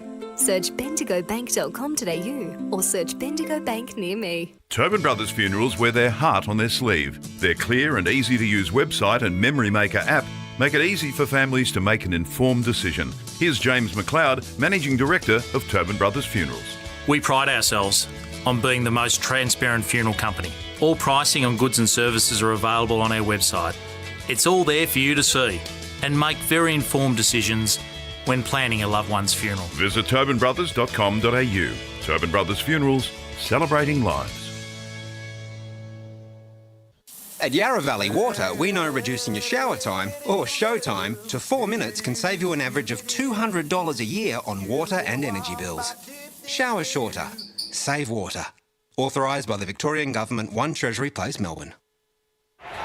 Sprained your ankle bursting through the banner? For bumps, breaks or bleeds, be seen sooner, close to home at Knox Private 24/7 Emergency Department. You'll generally experience shorter wait times. Knox Private 24/7 Emergency, 262 Mountain Highway, Wanturna. You are listening to Radio Eastern FM 98.1. With live and exclusive coverage of the EFNL football season, bringing you the match of the day with score updates from all divisions. And now we cross to our commentary team for the Radio Eastern 98.1 Match of the Day coverage. Well, welcome back to the Eastland match of the round out here at Surrey Park Reserve. Third quarter of action just about to get underway, and it's the Vales that lead 72-40. Surrey Park just down to just one man on the bench. We've just gotten confirmation in that half-time that Tom Smith is out of the game with a broken nose. So a big mountain to climb for the Panthers in this second half if they are to get the job done against the reigning premiers. Will look to make it 28 wins on the trot out here at Surrey Park Reserve and end Surrey Park's 9-game winning streak with their last loss coming against Donvale. Jared Beanland to get us on the way in this third quarter. So what can Surrey Park do? 3 down on the bench, up against the top team all year. They get the clearance through Bacon for this one. Bouncing ball. Rouser was nearly first to it. Powell going head-to-head with Summers. Ball at ground level. And it's going to be wrapped up. In essence, they're 4 down because Burrell's got that corky and probably Hartley is probably on one leg. So back up we go and back down we go. Just trying to check out where Burrell is playing. I think that might be him playing out of the goal square potentially. Yeah, it is. Yeah, so... It's about the only place they could play him, really. Yeah, exactly. It's going to be a hard task for the rest of the players for Surrey Park to run it out, but... The endeavour is there. Hayden Smith spun out of the tackle. High ball inside forward 50. Great punch by Otten. And nearly fell into the hands of Wignall. Came out though. Scooped up by Garvin. Got the handball backwards. Just on the outside of the boot was this one, but it went pretty wide and Summers contested for it. Pell couldn't do much about that. He got hands to it. And it's going to be Jake Summers to go back. He needs to kick this goal, Summers. You're absolutely right. If there any chance today, the two Summers are going to have a massive second half. I mean, what's his name? Nick Murphy's done it for Donvale in the first half. Summers got into the contest in the second quarter, didn't hit the scoreboard as much as he'd hoped. This is his gilt-edged opportunity for him to hit the scoreboard now, especially when Surrey Park need him to. He'll kick it from 51 out. It's on its way. It's going to drop short, I would say. Yeah, off hands and over the line for one behind. 6-5-41. That's Surrey Park. 11-6-72. That is Donvale. We've gone nearly 2 minutes in the third quarter here at Surrey Park Reserve. Division 3 clash, top of the table. Josh Ward to take it away. He would have been listening to you too, Brash. We're that close down to the ground. That's true. Otten takes the kick in. Far side to James Powell. He's definitely getting in my votes. James Powell been superb. He has. In defence, doing the job on Jake Summers, who's yet to kick a goal this game. Goes down the line. Can nearly took the intercept mark. He picks up the ground ball. Connor Ryan out to Hayden Smith. They've gotten some space. The intercept mark dropped there by Maxon, but picks up the ground ball, and there's a holding free kick going to Robert Swan. Oh. Gee, that was late in coming. Yeah, it was. That was. I didn't see anything that looked untoward. Neither. But, look, those free kicks sometimes can be awarded a little bit late, depending on what position the umpire was caught in. Swan needs to, hopefully he can hit the scoreboard here. The former Woorollalek and Templestone man come across to Surrey Park this season. This for his second goal for the Panthers, and he gets it! It's back down to 25 points, 7-5-47 Surrey Park. Donvale 11-6-72. 3 minutes gone here in this third quarter on the Bendigo Bank scoreboard. Gotta love the way they come out, Brash, and just hit the contest hard in the opening minutes of this third quarter. They're down on numbers on the bench, but they're just not going to throw on the towel. No, and I think that says a lot about this playing group as it is. I mean, they could have easily turned it up at quarter time and thought, oh no, things aren't going our way. Well, look, they outscored and won the second quarter by a point, so they're in front already in this quarter as well. Another 0 draw from the ruck contest. Allison is doing well, but it's Harrison Giles to spin away from the clearance, gets the kick inside forward 50. Murphy just Duncan outmuscles his opponent, and he'll go back and take a look at the chance for his second goal. Every time Surrey Park look like they threaten on a double repeat going into their inside 50, Zach Haig just happens to always be that man, and that's why at the moment I've got him clearly in the top. He's in my votes at the moment, clearly. The most prolific goal kicker for the year for Donvale. He's only got one so far. A far cry from his bag of 9 against Upper Ferntree Gully, but there's the second. And he opens Donvale's scoring for the third quarter. And it's just, again, been the story of the day. Every time Surrey Park get one, Donvale get the next one back, and that's been impressive from them, and that's their tall targets up forward again. And that's always, and put it this way, for as good as what Surrey Park have been in this season, every time they've been challenged, not only in this contest but in other contests, they still know how to win. That's right. They still know how to win games of football, and that's something that comes from within. They've forgotten to lose. It's 27 in a row. That's right. They're well and truly on track to go 28 in a row, and that would make it the second longest winning streak in EFNL history. Wow. But Surrey Park will look to put a stop to it. Bacon inside 50, looking for Jake Summers, who can't pick up the ground ball. James Pell did really well. Goldsmith managed to get a handball away despite the Hayden Smith pressure. Pell now with this ball. Goes to centre wing. Cam with the fly. And the fly as well from Nick Day. Was 3 deep. Handballs it immediately. They look to go through the middle to James Rouser. The strong mark taken there by the Donvale captain. He goes deep inside 50. Mundy pushed out his opponent. And that was Nick Murphy, his opponent, took the mark there. Did Jasper Mundy, been swung into defence. These last couple of quarters as he looks in the direction of Robert Swan. Liardi pushed him out of it legally as Rouser got the short chipping ball to Nick Day, who's called to play on. Out wide he goes to Jake McCormack with the kick inside 50 to Murphy. And this is well and truly in Nick Murphy's wheelhouse. He can go back and kick, I think, what would be his 4th goal. Is they always just seem to have numbers and numbers around every contest. I mean, there's always a minimum 2, then sometimes there's 3, and then all of a sudden you see 4. You're absolutely right. Just remarkable, the work rate, and obviously Surrey down to 1 player on the bench. There's Nick Murphy, goes short to Matt Day, who got a bit of space, and still a tight angle, but this time around it's on the right side for a right footer. Kick the 4 goals. On return, all of those goals coming in that first quarter. The former Blackburn man, formerly on Essendon and the Northern Bullants, VFL list, king from the tightest of all angles. 35 metres out, slow, deliberate approach, and it's through for a minus score. The Donvale faithful were getting up, but it didn't go through. 79 plays 47, 7 minutes gone, third quarter on the Bendigo Bank scoreboard. Somewhat of a let-off there for Surrey Park, of course. On the kick-in, Garvin takes the mark. On the slow play, passes it back to Haynes. And he spotted Allison down the line, runs at it. Fell out the back for Luke Wignall, but over the line. To be honest with you, I think James Kenworthy and his coaching staff, I think they missed an early call there. They needed to really get on top of Day early on in that first quarter, and I think they just allowed him too much latitude and didn't make the change. Haig once again just straight out of the ruck, shrugged the tackle over to Bowden. Mark taken by Sutherland. He's done well playing on Caleb Djordjevic. He has he? And he bites off the 45 straight into the middle. Bounced out of the hands though.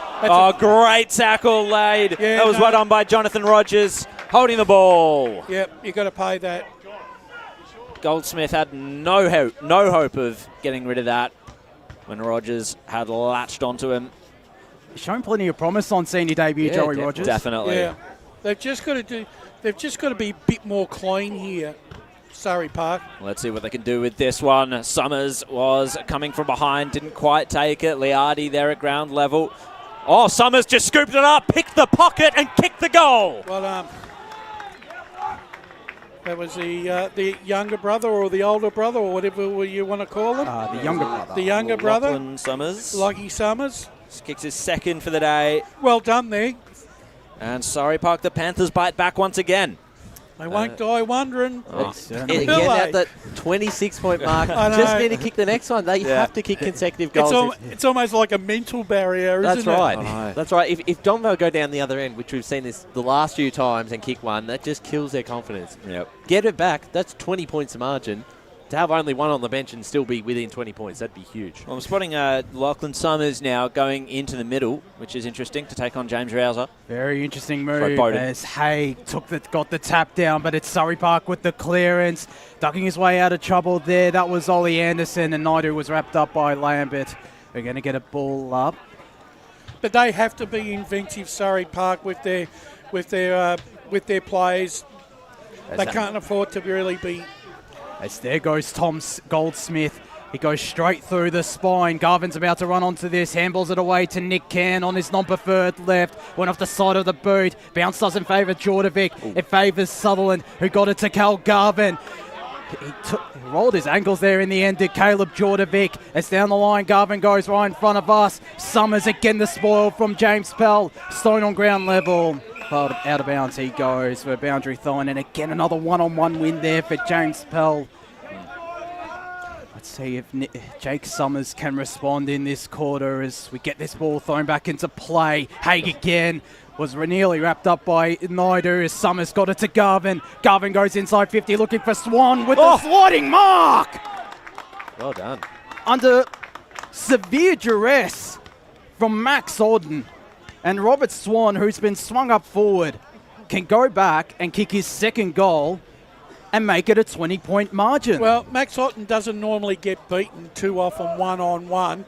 Swan's run him around a little bit, and he doesn't like being... Max likes to play the game on his terms. Could be a key move here. It could be. As Robert Swan... If he kicks this goal, one of that... let's just see how the Surrey Park boys... get behind him here. As Swan from a 25-degree angle, 25 metres out, comes in now when it's to the right. Oh, he's missed everything. Jeez. Oh, out of bounds on the fall. A chance gone begging for Surrey Park. 11 minutes gone, third quarter. They trail 53-79 on the Bendigo Bank scoreboard. Well, they haven't dropped their heads all day, have Surrey Park, and I doubt that miss will do that to them just yet.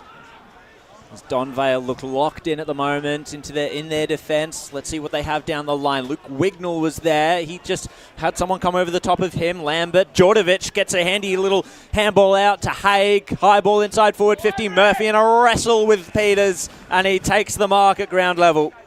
You're not going to beat Nick Murphy from behind on a one-on-one contest because he's still quick off the initial 5 yards.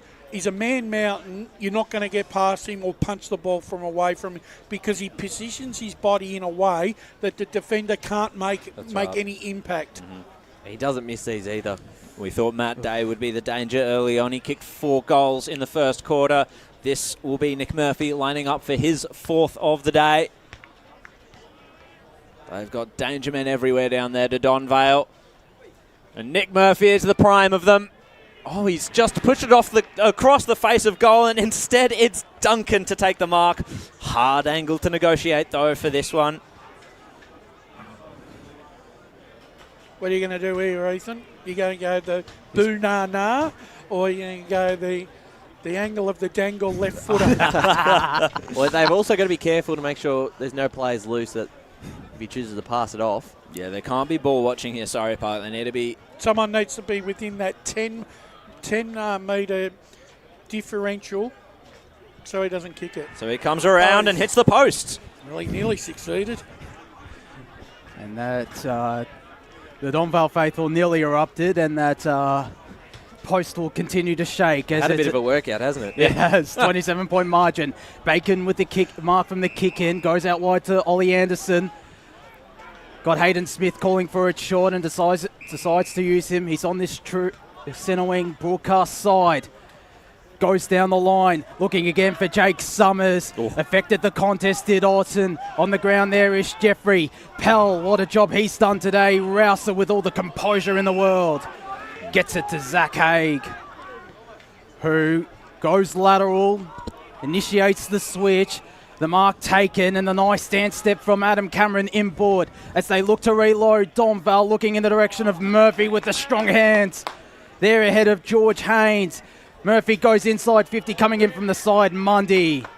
And the intercept mark taken there by Jasper Mundy in the goal square. Probably getting some nice words from the Donvale faithful there as he goes, looking in the direction of Connor Ryan. Rouser got the handball away somehow to Tom Goldsmith. He goes inside 50 because all by himself is Nick Day. Gee, that is a good mark under pressure because he was besieged there by Surrey Park players there, and he's taken a really good grab.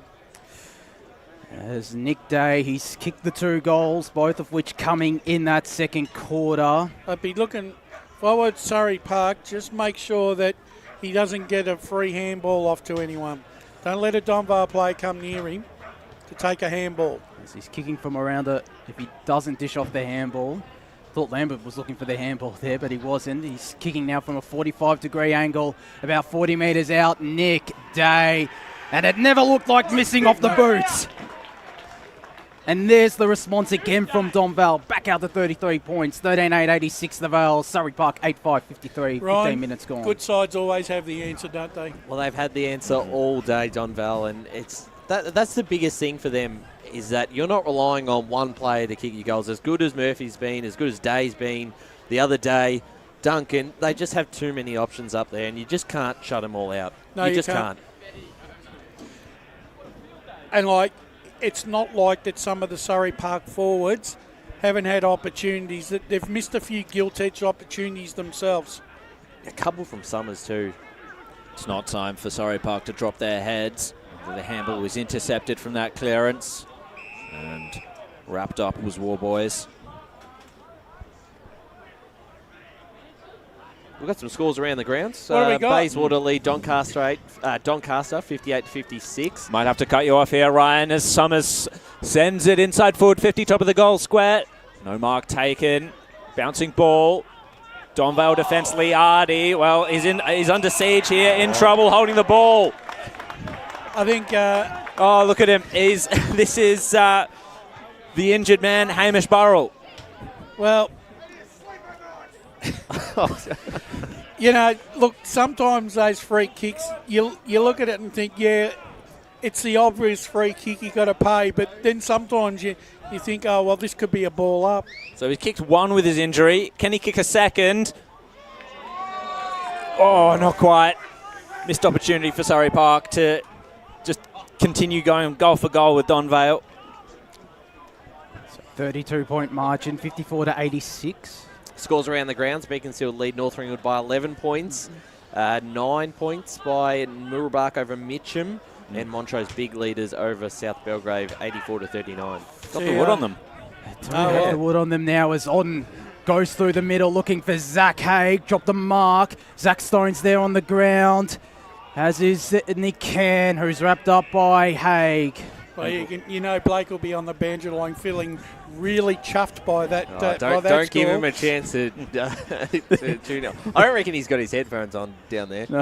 He's not reacting. He's just having He's just chilling out. He's got to keep his mind on the job because he's got a big job at East Ringwood tonight. As Warboys got it to Ryan. Ryan got it to Hayden Smith. Deeper inside 50. Summers. Pell got the spoil in. Stone looked to keep it in, didn't, and umpire will call for a boundary throw deep inside Surrey Park's attacking 50. Pell's been excellent. Other scores around the grounds: Eastfield 14-point lead over Ringwood, Heathmont 57-point lead over Waverley Blues, and Croydon 7 points over Lilydale. Try and make a try and make the power rankings. Yeah, try. How's me 40 points looking at? Oh, nearly from the clearance, Surrey Park. Oh, was it Naidu? Goal! I think that's Stone. It might have been Zach Stone. Let's have a look. It's an important one for Surrey Park to get back there in this late stage of the third quarter. We're looking at the replay right now, or we can go down to the boundary line to sort this out.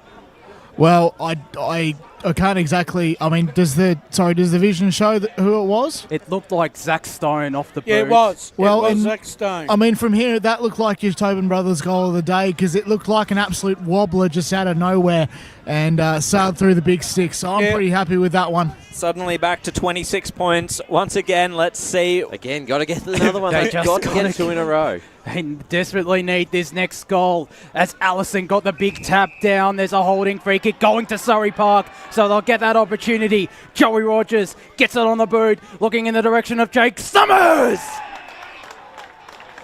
They're making their move. They are really trying to make a move here, Surrey Park. I've been really impressed with Rogers in this third quarter. He's really lifted his work rate in the midfield, and that long left foot, he's raking some lovely balls into that forward 50 for his forwards to try and get on the end of. There's Jake Summers to kick from directly in front. 30 metres out, the former Donny East man to give Surrey plenty of hope. And he does that. It's back down to 20 points now, 10-6, 66. Donvale 13-8, 86. 9.5 minutes gone here, third quarter on the Betty Go Bank scoreboard. And he's been one of the players, Rogers, who's had to stand up with Smith going out at half-time. Their midfield is lifted, their pressure's been so much better, and their ball use inside 50, they're using those targets, where Donvale is still doing that, but they're starting to do that themselves, and that's the one they needed. They needed 2 in a row. Can't give away a goal straight away and get it back out to 26. But if they can beat 20 points at three-quarter time... Even another goal here. Yeah, definitely. They're not saying die, Surrey Park, but Harry Giles is trying to stem the tide. Sends it inside forward 50 for Donvale, and who is it going to be but Nick Murphy to take the strong grab. Who is that man? Nick Murphy. And if he hadn't marked it, there might have been a free against him because they were holding on to him. They're so worried about it. There's nothing you can do almost. They're all over him. They needed someone in front. They were all over him there like a hot rash. So we were asking for consecutive goals by Surrey Park. We were wondering if that would be something to go on with for them. Nick Murphy to just make sure that doesn't happen. And he's kicked Donvale's 14th, his 4th for the day. And he re-establishes that 28-point lead. Well, 26-point lead. It's been a very entertaining game since quarter time, I must say. Both sides are giving as good as they get here. And I think we're seeing the best of both sides now we are. In terms of what they bring to the table. And put it this way, I'm liking what both of them are bringing here. It's just a shame that they gave up the start. Just the start, yeah. And that's what happened last time for Donvale out of Donvale Reserve. They gave up the start. They still managed to fight back and get the win by 5 points. As we go back up in the middle, Zach Hagan, another tap down. Rouser runs onto it eventually. His kick was intercepted by Angus Sutherland, who's got Allison calling for it short. Decides to go to him. Plays on immediately, does Allison, because he's got Joey Rogers all by himself. Now, he's proven he's got a raking left boot. He could go for broke here. Decides to set it up, looking for Hamish Burrell. Summers from the side, nearly took the mark. He's paid it! Yeah, you got to pay that.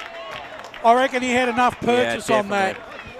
That's a fair grab. That is a terrific Ringwood Master Mark of the Week, Ryan. Oh, definitely potential. He's kicked it. He's kicked it. He played on immediately, and Jake Summers has 2, both of which coming in this third quarter. And again, another response from Surrey Park. Back down to 20 points, 11-6, 72. Donvale 14-8, 92. They keep coming. They did. It's actually been a very exciting game in the second and third quarters. It's been goal for goal.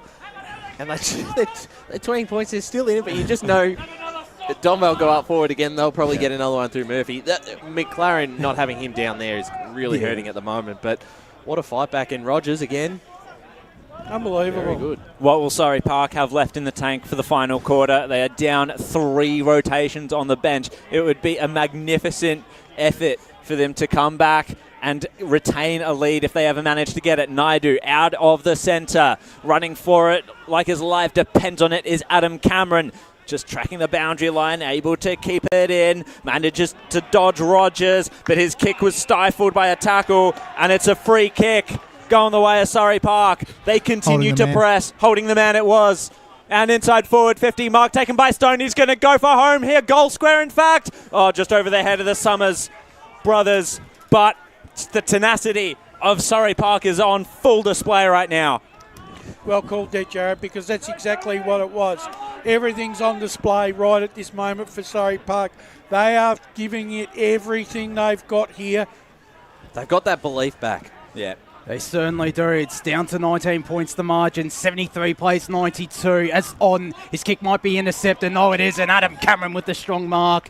Plays on immediately because he's got to play all by himself in Caleb Jordovic. Corralled to the boundary by Sutherland, but managed to get a handball away. He gets the 1-2 from Harrison Giles. Inside 50. It was a dangerous kick for either side as Matt Day might run onto it. Jasper Mundy chasing him down, but sold the candy on him. Looks in the direction of Ethan Duncan. The intercept possession taken there by George Haynes. Immediately plays on to Cal Garvin. And Rouser manages to keep it in, handballs it off. Day's kick was smothered. Naidu might run onto it. He does. Goes down the ground. David Holland up against Joey Rogers, and it's seen out of bounds for a boundary throw in. 24 and a half minutes gone, third quarter. They were defending like men possessed just then. That's fantastic. And Naidu is getting involved in nearly everything at the moment. He's trying to lift his side with his run and carry from that half-back line through the centre and through that half-forward region. So back into play just in front of our boundary riders down there. Taken by Lambert, and he was taken in a tackle. Scores around the grounds. Vermont in front by 14 points now, 68-54. Doncaster East back to a goal. The difference between them and Noble Park, them leading the lines. Up we go again. Tackle laid by Connor Ryan, and it was over the neck. Jeers from the crowd. Oh, I reckon they've had a fair go off the umpires today, Donvale. Wouldn't be complaining. Well, Will Lambert, his kick, it was just broken up by Surrey Park, taken by Ryan. Kick towards, it's a good punch over the top there by David Holland, but it's fallen out the back for Rogers. Ball in dispute, scooped up by Rouser. Handball to Cameron. And it's just safety in the minds of Donvale. Safety now attack from Lambert and Giles. He's always aggressive. He's got miles of space in front of him. Takes 2 bounces, runs to the arc. This could be huge for Donvale. It's just come off hands. Desperation on the last line on the first line of attack for Bowden, but it's going to be a ball up in the goal square. Boundary.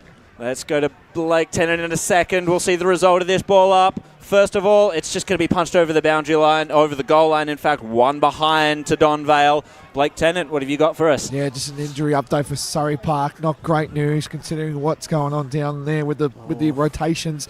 Lockie Bacon. Bacon, number 27 is just coming off little ginger at the moment. Bacon. We'll report. As the kick in from George Haynes, it finds the hands of James Pell. Inside 50, he goes to the right forward pocket. Haynes is there to pick up the intercept, gets it away to Sutherland, who turns it over. Heagney got past a couple, nearly handballed it to himself. He did. Got a handball away to a very dangerous spot. Nick Murphy all by himself, spins around and gets the goal. They shouldn't have allowed that to happen there. They should have tried to run that ball out of bounds there, Surrey Park. That was really poor marking. Boundary. And that's 100 points now for Donvale. 15-10-100. Surrey Park 11-7-73. 27 minutes gone in this third quarter on the Bendigo Bank scoreboard. Down to John O'Van on the boundary. Yes, indeed, Wardy. There's your 100 brash, and we're talking pre-game about, which side, would get the 100. And, well, it did end up being Donvale at the end of the day, and just continues on their merry way for the Magpies. Yeah, they've hit their average, Jono. You're correct. It does feel like this is the last quarter because time-wise it usually would be. It's sunsetting. And score-wise too for the games we've usually been seeing. But there's still another quarter. The way Surrey Park are going, they could kick 100 They too. could. They certainly could. So back into the centre. It's back to a 27-point lead. Difficult task still for Surrey Park as the clearance. It was Rouser, now Bowden. Inside forward 50, Donvale. Oh, nearly a strong mark taken. He appealed for it, but it's Duncan. Jordovic from the pocket, and they get another one, Donvale. They are not to be resisted.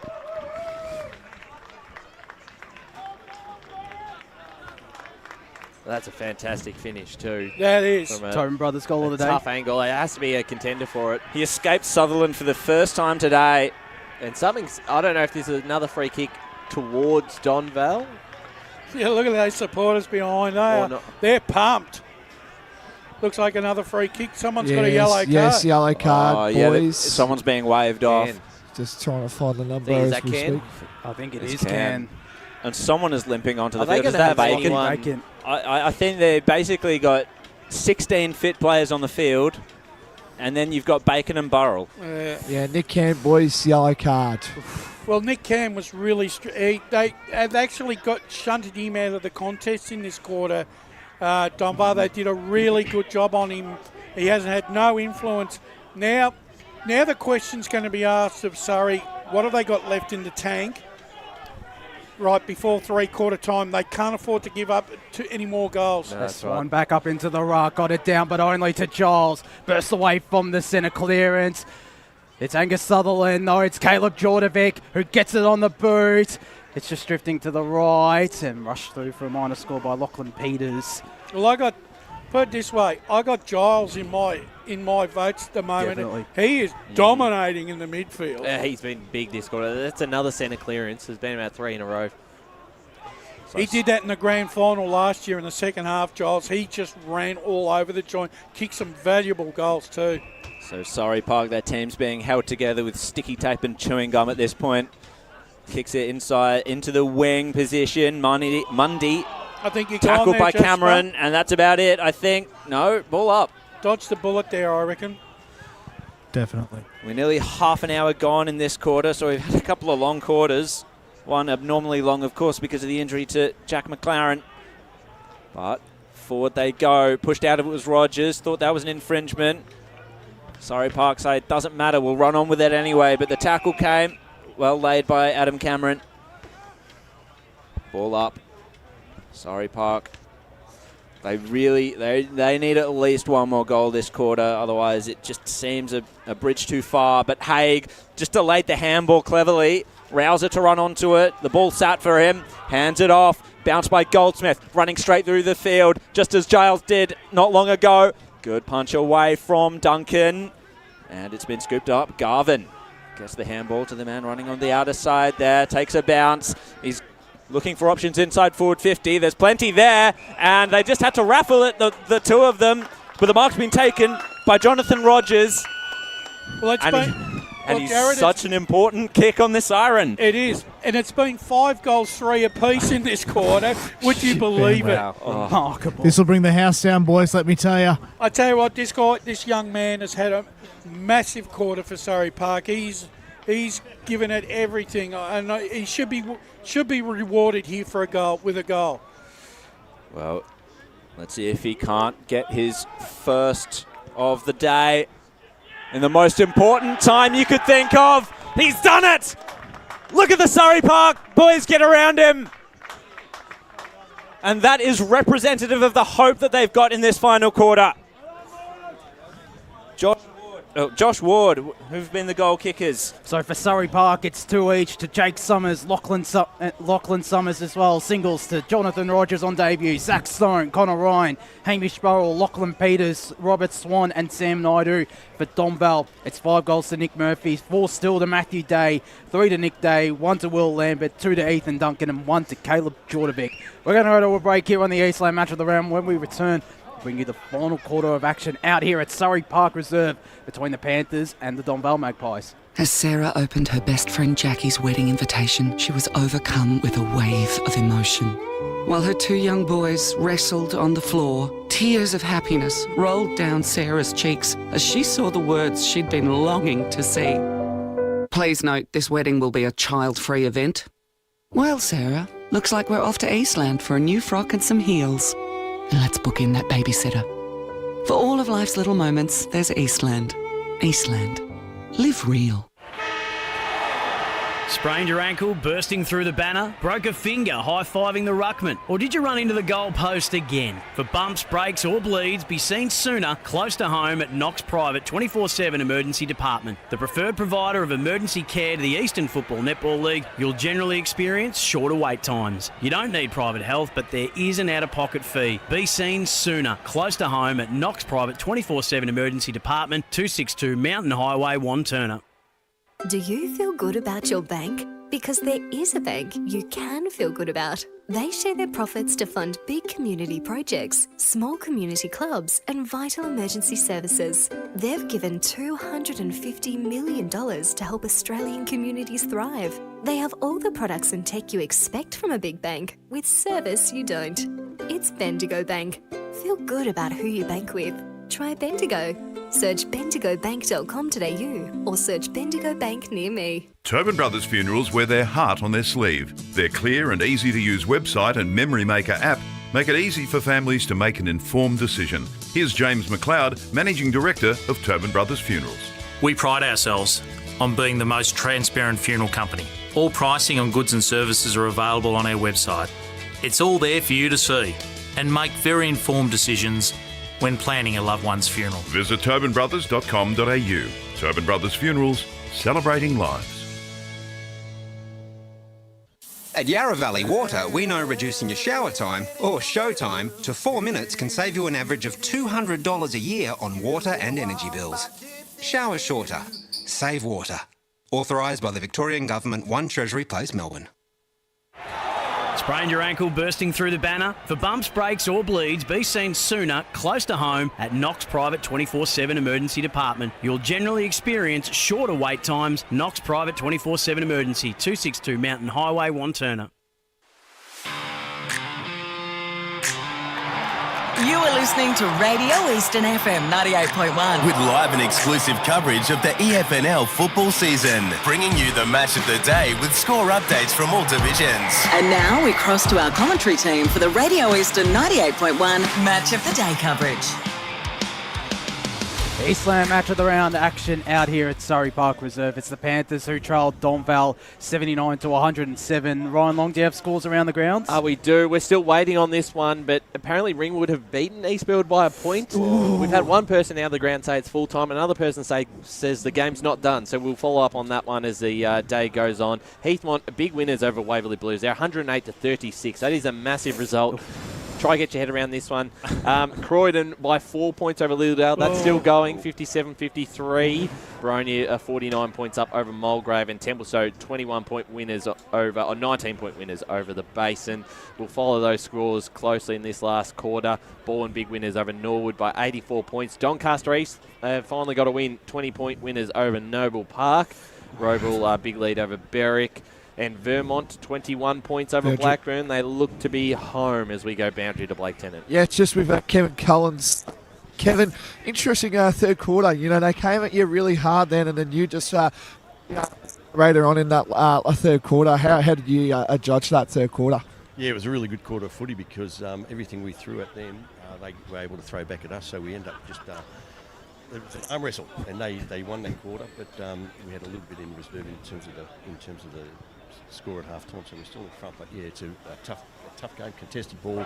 We win it this quarter, and just getting it down to the forwards and getting the score on the board.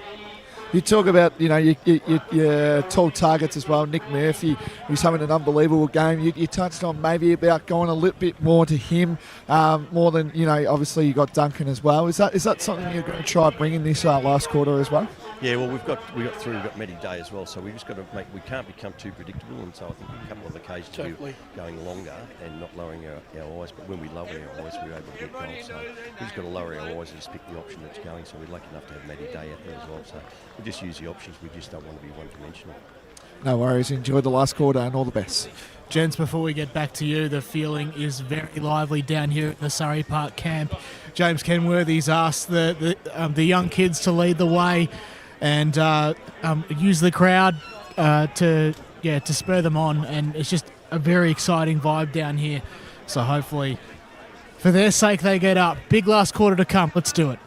See what happens in this final quarter. Can Surrey Park get the come from behind and knock off Donvale? We're about to find out. Jared Beanland to get us underway in the last. I wouldn't want to be this man. Allison going up against Hagen the last quarter, especially with no rotations left for Surrey Park, but he's done well. Taps it down, but Donvale will get the clearance. Heagney, who's been quiet in the past couple of quarters, got the kick, and it's going to be another stoppage. So what can Surrey Park manage to bring back this 28-point lead? They need to kick 5 goals unanswered. Garvin now out to Rogers. Bouncing ball inside forward 50 Summers. He's got to scoop it up. He had to be quicker than that. Bacon is in there. Snap round the corner. Oh, just on the last line of defence. They're going to shovel it over a Donvale.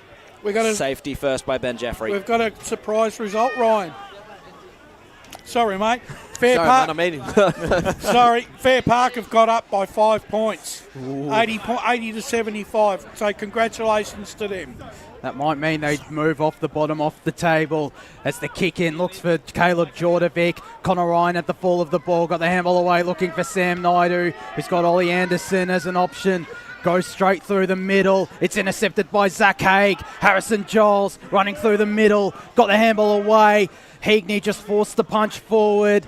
Liardi got a back handball to Giles. They're moving this really well at Donvale as they go deeper inside forward 50 in the direction of Ethan Duncan, who's up against Lachlan Peters and sees it out of bounds for a boundary throw-in. So we'll have this ball tossed back into play around 25 or 20 metres out from the Donvale goal line. They lead 16-10, 106 to Surrey Park 12-8, 80. We've played a minute and a half in this final quarter.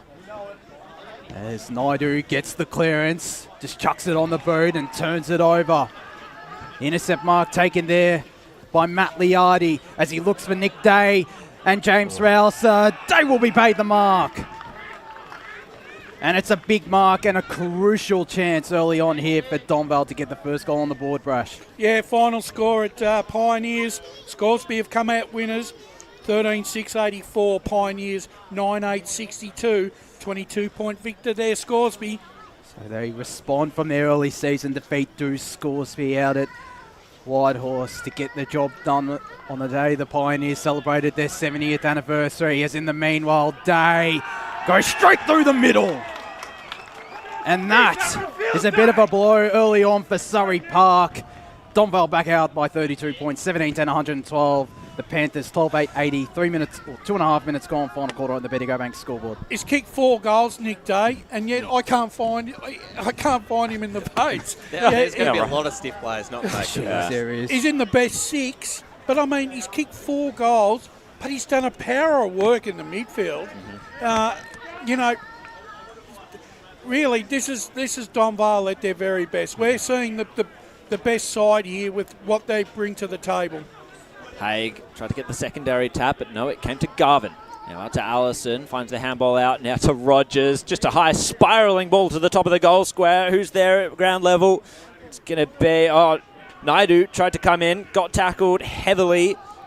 And Donvale will rebound out of defence. Nick Day, who just kicked that goal, finds an option out wide. It's Goldsmith. And now Rouser takes a safe mark. He's got an option forward, and it's Matt Day. Juggling mark. He's managed it. So this will be the old 1-2 punch at the start of the final quarter for Donvale to see Surrey Park on the ropes. Tired legs might be starting to kick in here for Surrey Park. Yeah, definitely. so.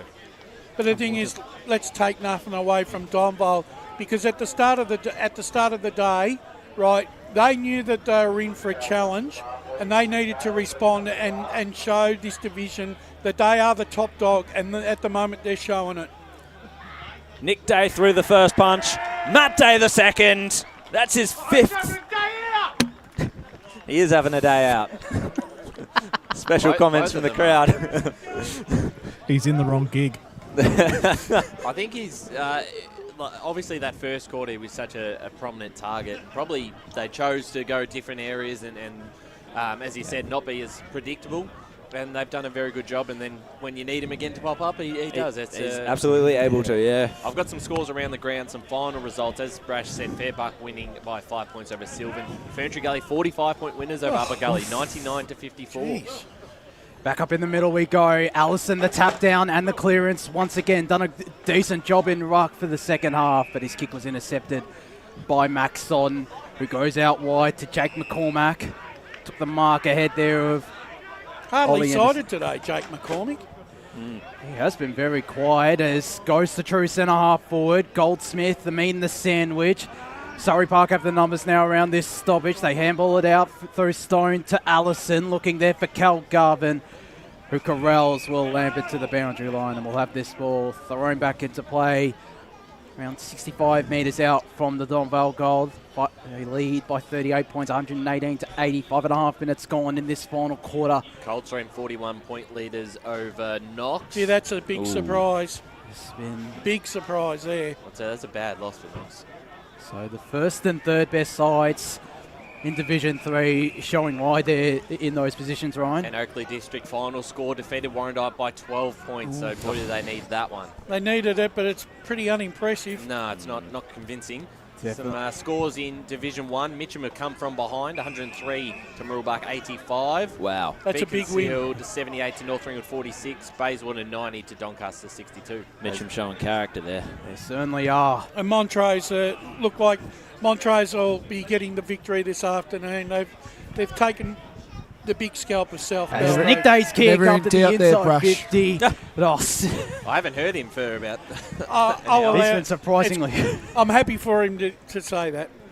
And in the meanwhile, James Rouser got a free kick inside 50. Nick Day with the set-up kick to Ethan Duncan, who can go back and well and truly slam the door shut out here at Surrey Park. To be honest with you, gentlemen, the last thing that, as brave as what Surrey Park have been, I don't want to see them getting beaten by 50, 60 points here because they've run out of legs. Right. I don't think that's a real accurate reflection of how well they've played this afternoon. But Duncan, once again, Gets the goal. 3 goals for Ethan Duncan.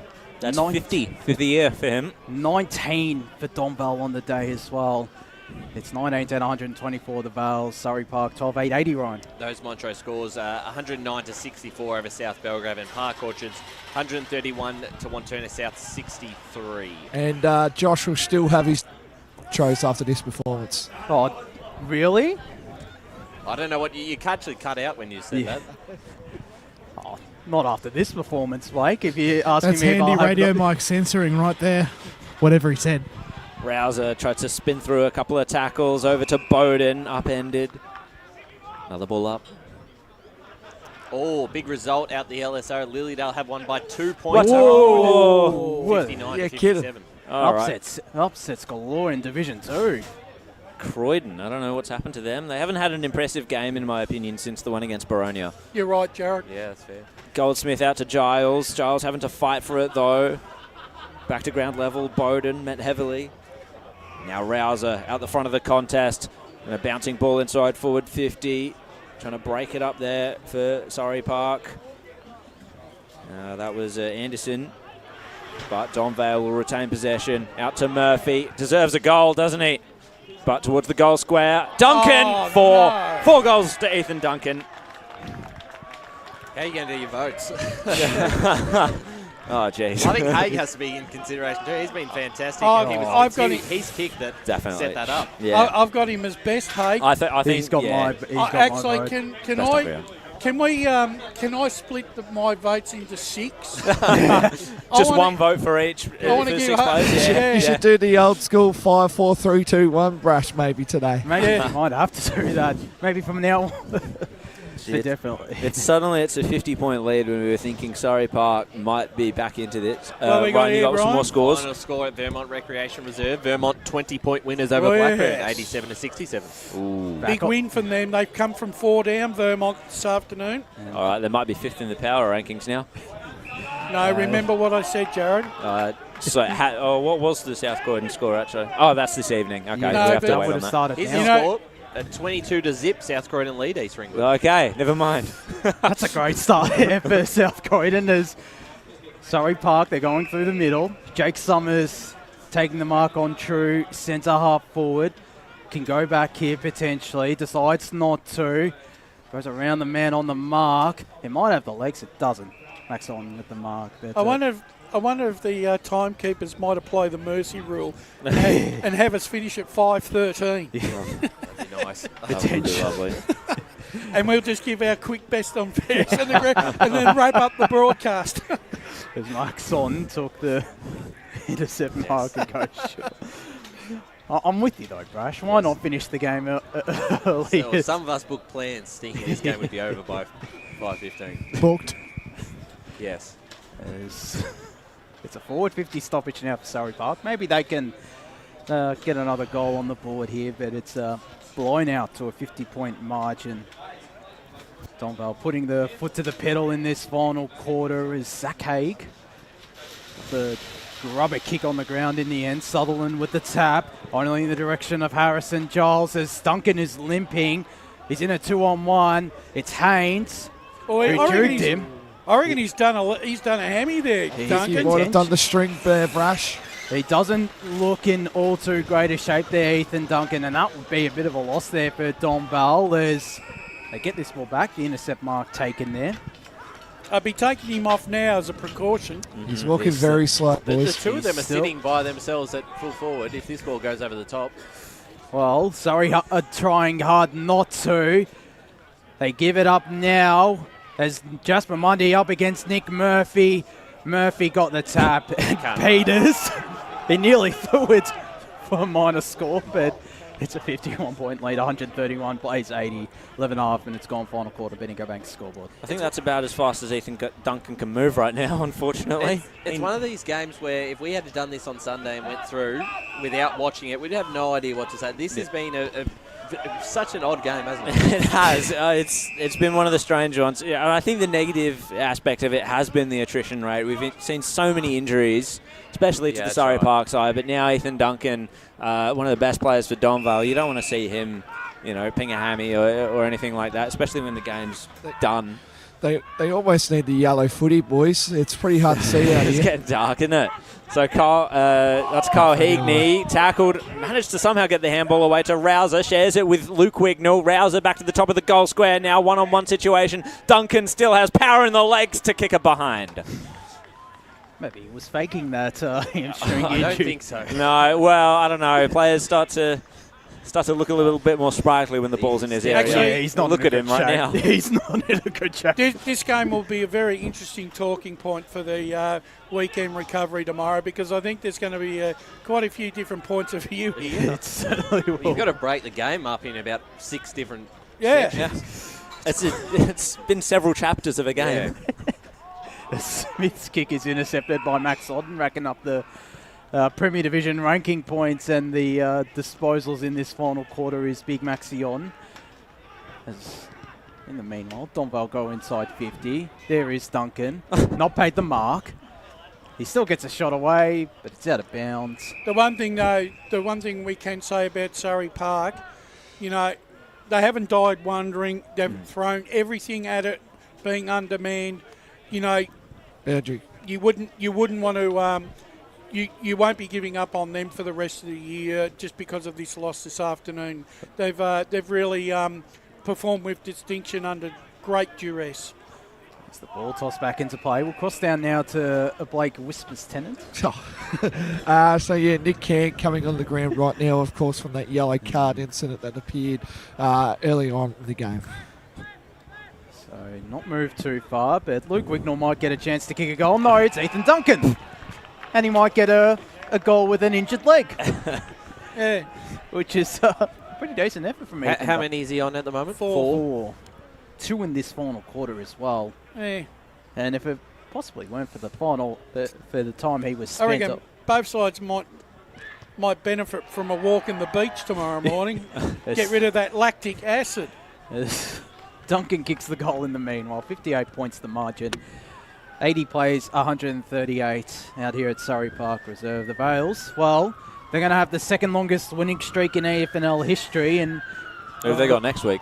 Not 100% sure, actually, but at this rate, they're well and truly on track to remain undefeated. I guess it doesn't matter. Josh, at least they got another 34 to go. Boys that are working out the back there, do you know what is the longest winning streak? It has to be Vermont 61. Vermont 61. There you go. So they got 34 to go, mate. Good luck, Donvale. That's about another 3 seasons worth of Yeah, they'd have to be in Premier Division by the time they actually do that, I think. Anyway, out of the centre, once again, Donvale.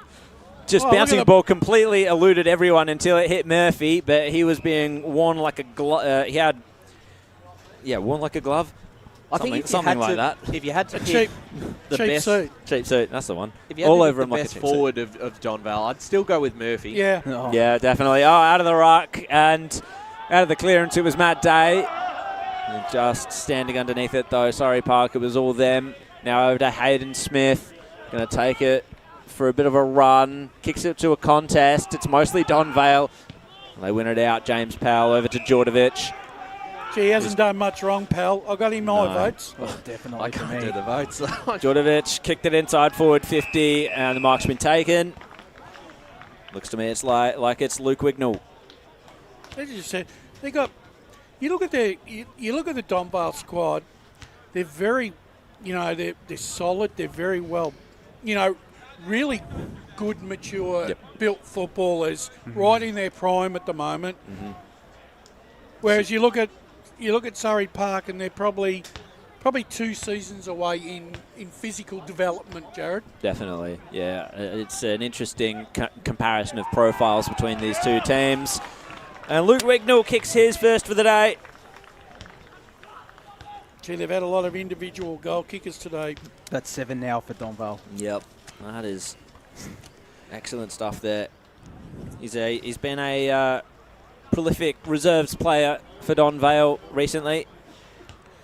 The margin's blown out now to 64 points. So, well, look, it's like I said, it's when you can't look at this game in isolation and say, oh, gee, that it's a bad loss for Surrey Park. You've got to understand the circumstances surrounding this contest. You're absolutely right. Yes, back up in the middle we go. Giles looking to run onto the clearance. It's James Rouser that does. Can around this ball. Rouser back out to Day. Back to Rouser. To Giles. Danced this way past Zach Stone and goes deep looking in the direction of Zach Hay coming in from the side. George Haynes. Mundy wrestling against Matt Day there, but umpire will call for it. Just on that Ringwood Eastfield result, that was a full-time score. 6-8-44 Ringwood defeated Eastfield 5-13-43. Season over for the Rams. Possibly is, as Peters had an option short. And Ollie Anderson goes in the direction of Lockie Summers, who picked it up cleanly, but turned it over. Nick Murphy, he could go for goal from here, decides to set it up because he's got Matt Day all by himself.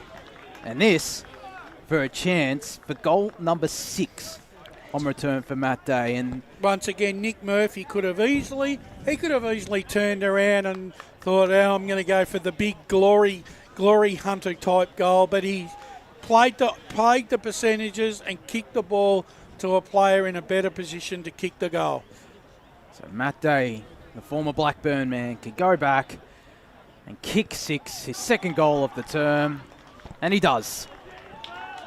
80 plays, I think 150 it is. So they've nearly doubled Surrey Park's score. I know. And it's just based on the first and final quarter. 70 points, yeah. It's just I think they'd rather forget about these first and final quarters, Surrey Park, as we go down to Blake Tennant on the boundary. Yeah, I've just got a question for you, Brush. You do a lot of the numbers and, you do a great job with it all and all that. But how many times have we seen Donvale score over 100 points? Because this is getting ridiculous. I think it would have to be over 17, 16, around there, that mark. This season alone, Blake, this is the 7th game out of 11 that they've kicked over 100 points. It's truly remarkable, isn't it? It is. And this is probably the highest score that Surrey Park have conceded in a very long time. And they're playing against the side of Surrey Park, who's averaging 100 points a game this year as well, Blake. So, yeah, look, it's an impressive performance which way you're looking at it. Chance for Surrey Park as Allison took it straight out of the ruck, but Donvale defence were all over it. Bowden was the target, but he was beaten to it by his man. Donvale able to work it out pretty easily, though. Towards centre-half forward. It's getting really dark at this point. We didn't expect it to go this late, the game. So it's definitely got a different feel about it now. Inside forward 50 for Donvale. Scooped up, however. Surrey Park doing well. It's like the Twilight Zone, isn't it, Jared? No, it is. Heagney shoved over the boundary line by Hayden Smith, and we'll get a ball in just in front of us.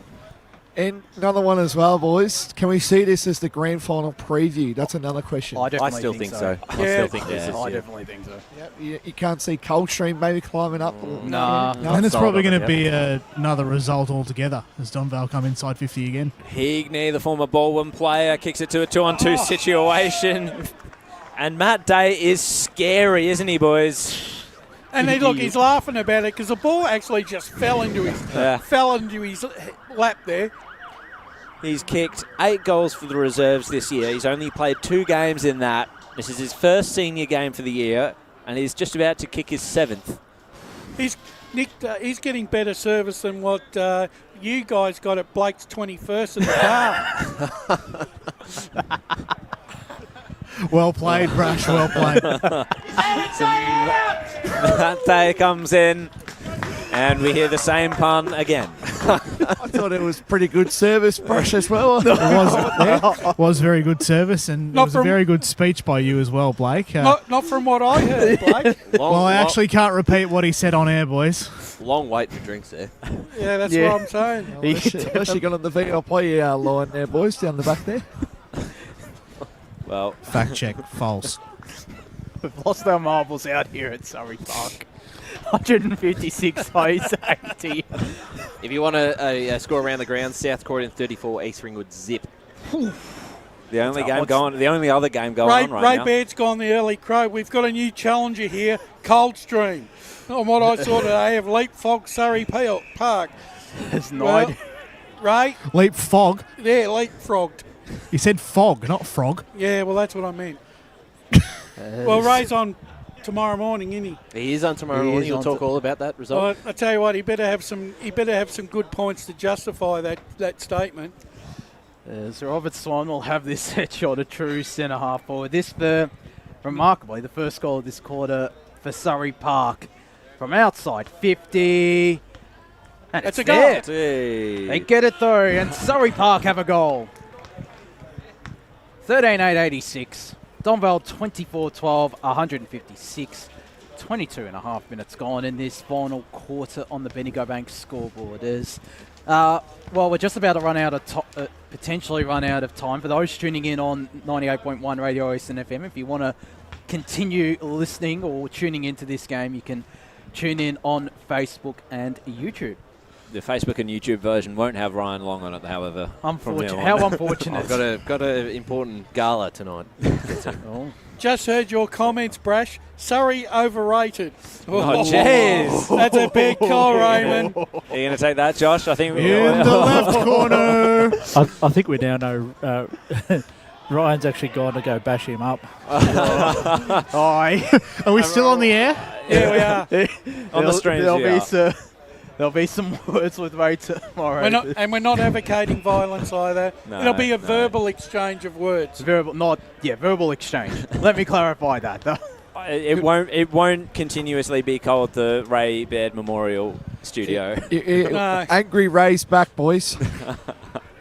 So it's been in the Donvale forward line for a little bit. Out. It's kicked by Robert Swan onto the wing. Scooped up by Max Otten. Gets the handball inboard. And across the ground go Donvale. Adam Cameron takes the mark. Steps around Nick Can. Over to Holland, who's had to fight for his position in the Donvale team. And why not? They're full of stars. Coming out aggressively to meet the ball was Mundy. He's still got a bit of a spring in his step. And Giles, who had an explosive third quarter out of the middle, takes the intercept mark, finds Holland on the wing. Donvale will build from here. Gents, just a quick one. How many goals for the quarter? That's a great question. I think that's 9 goals. Yeah, so at least going into the half an hour territory, maybe even more. And apparently the official ruling has been that Jack McLaren, unfortunately, did break his leg this afternoon. So hopefully for Jack, he makes a speedy recovery. And I'm sure his mates around Surrey Park will get around him and hopefully have him back around soon. I can think of one mate of his who will get around him at Surrey Park. Joshy. Thanks, Fresh. The voice of football, dug by I think Alex Digby. I think he called you the voice of football. I think let's move on. Let's focus on the game at hand out here. Zach Hake is literally just going to walk inside 50 and kick the goal first. He's kicked his first, Zach Hake. Deserved one. That's for sure. He definitely does deserve one. 162 plays 86. just doing the quick math in my head. No, they have. I was about to say they might have potentially doubled, but they 76 points there, Josh. 76. Boundary boys. Yes, Blake. Yeah, so when I was in the huddle with Kevin Collins, he did allude to that he wanted an 8-9 goal finish at the end. So I think he'll be a very happy man, and he'll have a good sleep, that's for sure. I think we sort of did predict this, guys, that there was going to come a time where Surrey Park were going to hit the brick wall, and that's happened probably 10 minutes into the last quarter. Yeah, the damn wall busted. How are we going to go for the Tobin Brothers goal of the day, boys? Because as it stands, we've got 38 goals to pick from. Guess what? We're carrying it over to next week. We're not giving it. There's too many good ones. Rouser goes forward. Luke Wignall out of his hands. Jasper Mundy was able to rove it off the pack and rebound from defence. And the mark taken well down the line. That was Connor Ryan. Got an aggressive handball forward, broken up by Goldsmith. Turns this way and that. That's a high ball. Could be lost in the darkness here. And there goes the siren. Dirty day for Surrey Park. The attrition took their toll, but Donvale, how powerful is this team? There's a reason that they are the top of the Division 3 ladder, and they are not going to budge anytime soon. 25-12, 162, a walloping of the Panthers. 13-8, 86. And should we go through the goal scorers? Oh, there's plenty. Yes, there's too many. It might take another 20 minutes to do that. But the major goal kickers, we'll go through them. Nick Day with 4, Matt Day with 7, Ethan Duncan with 5, Nick Murphy with 5. For Surrey Park, it was just the 2 to Lachlan Summers and Jake Summers as well. So we might see if we can get an interview. We'll only obviously have a couple of minutes left, but do we want to briefly do our 3-2-1? Yeah. Let's go, Brash.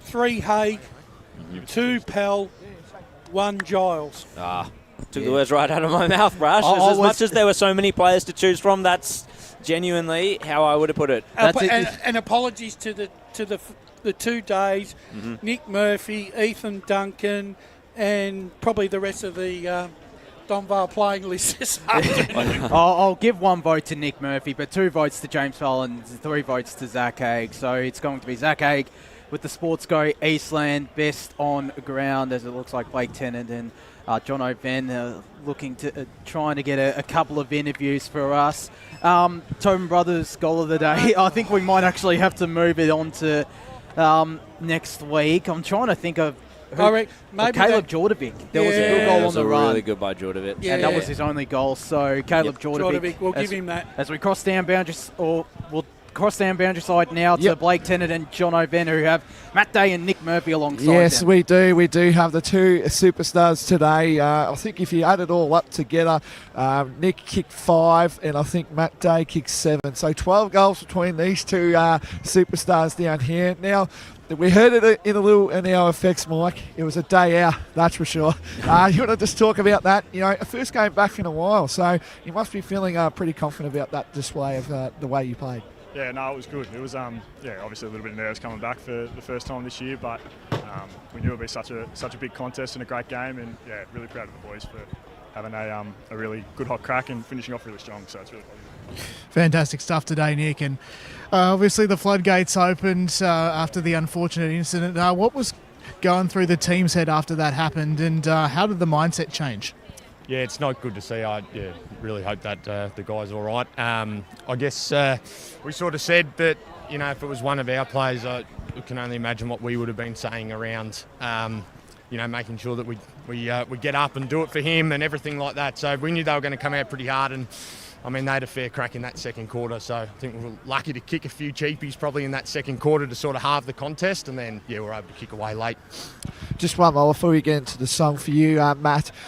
Surrey Park, I think they're definitely up there. They're going to be up there. That's definitely what's going to happen. Do you feel like they're a hunting team, and you guys are going to get the hunted this year? Won the premiership last year, and do you feel that way coming into the business end of the season? Yeah, definitely. No, they look like a young list and really hungry. They're not shy in how they play the footy. They run through the middle and really try to attack it. So it's it's going to be a great challenge for the rest of the year. But we're feeling really confident, which is good, and just really proud of the boys in this effort.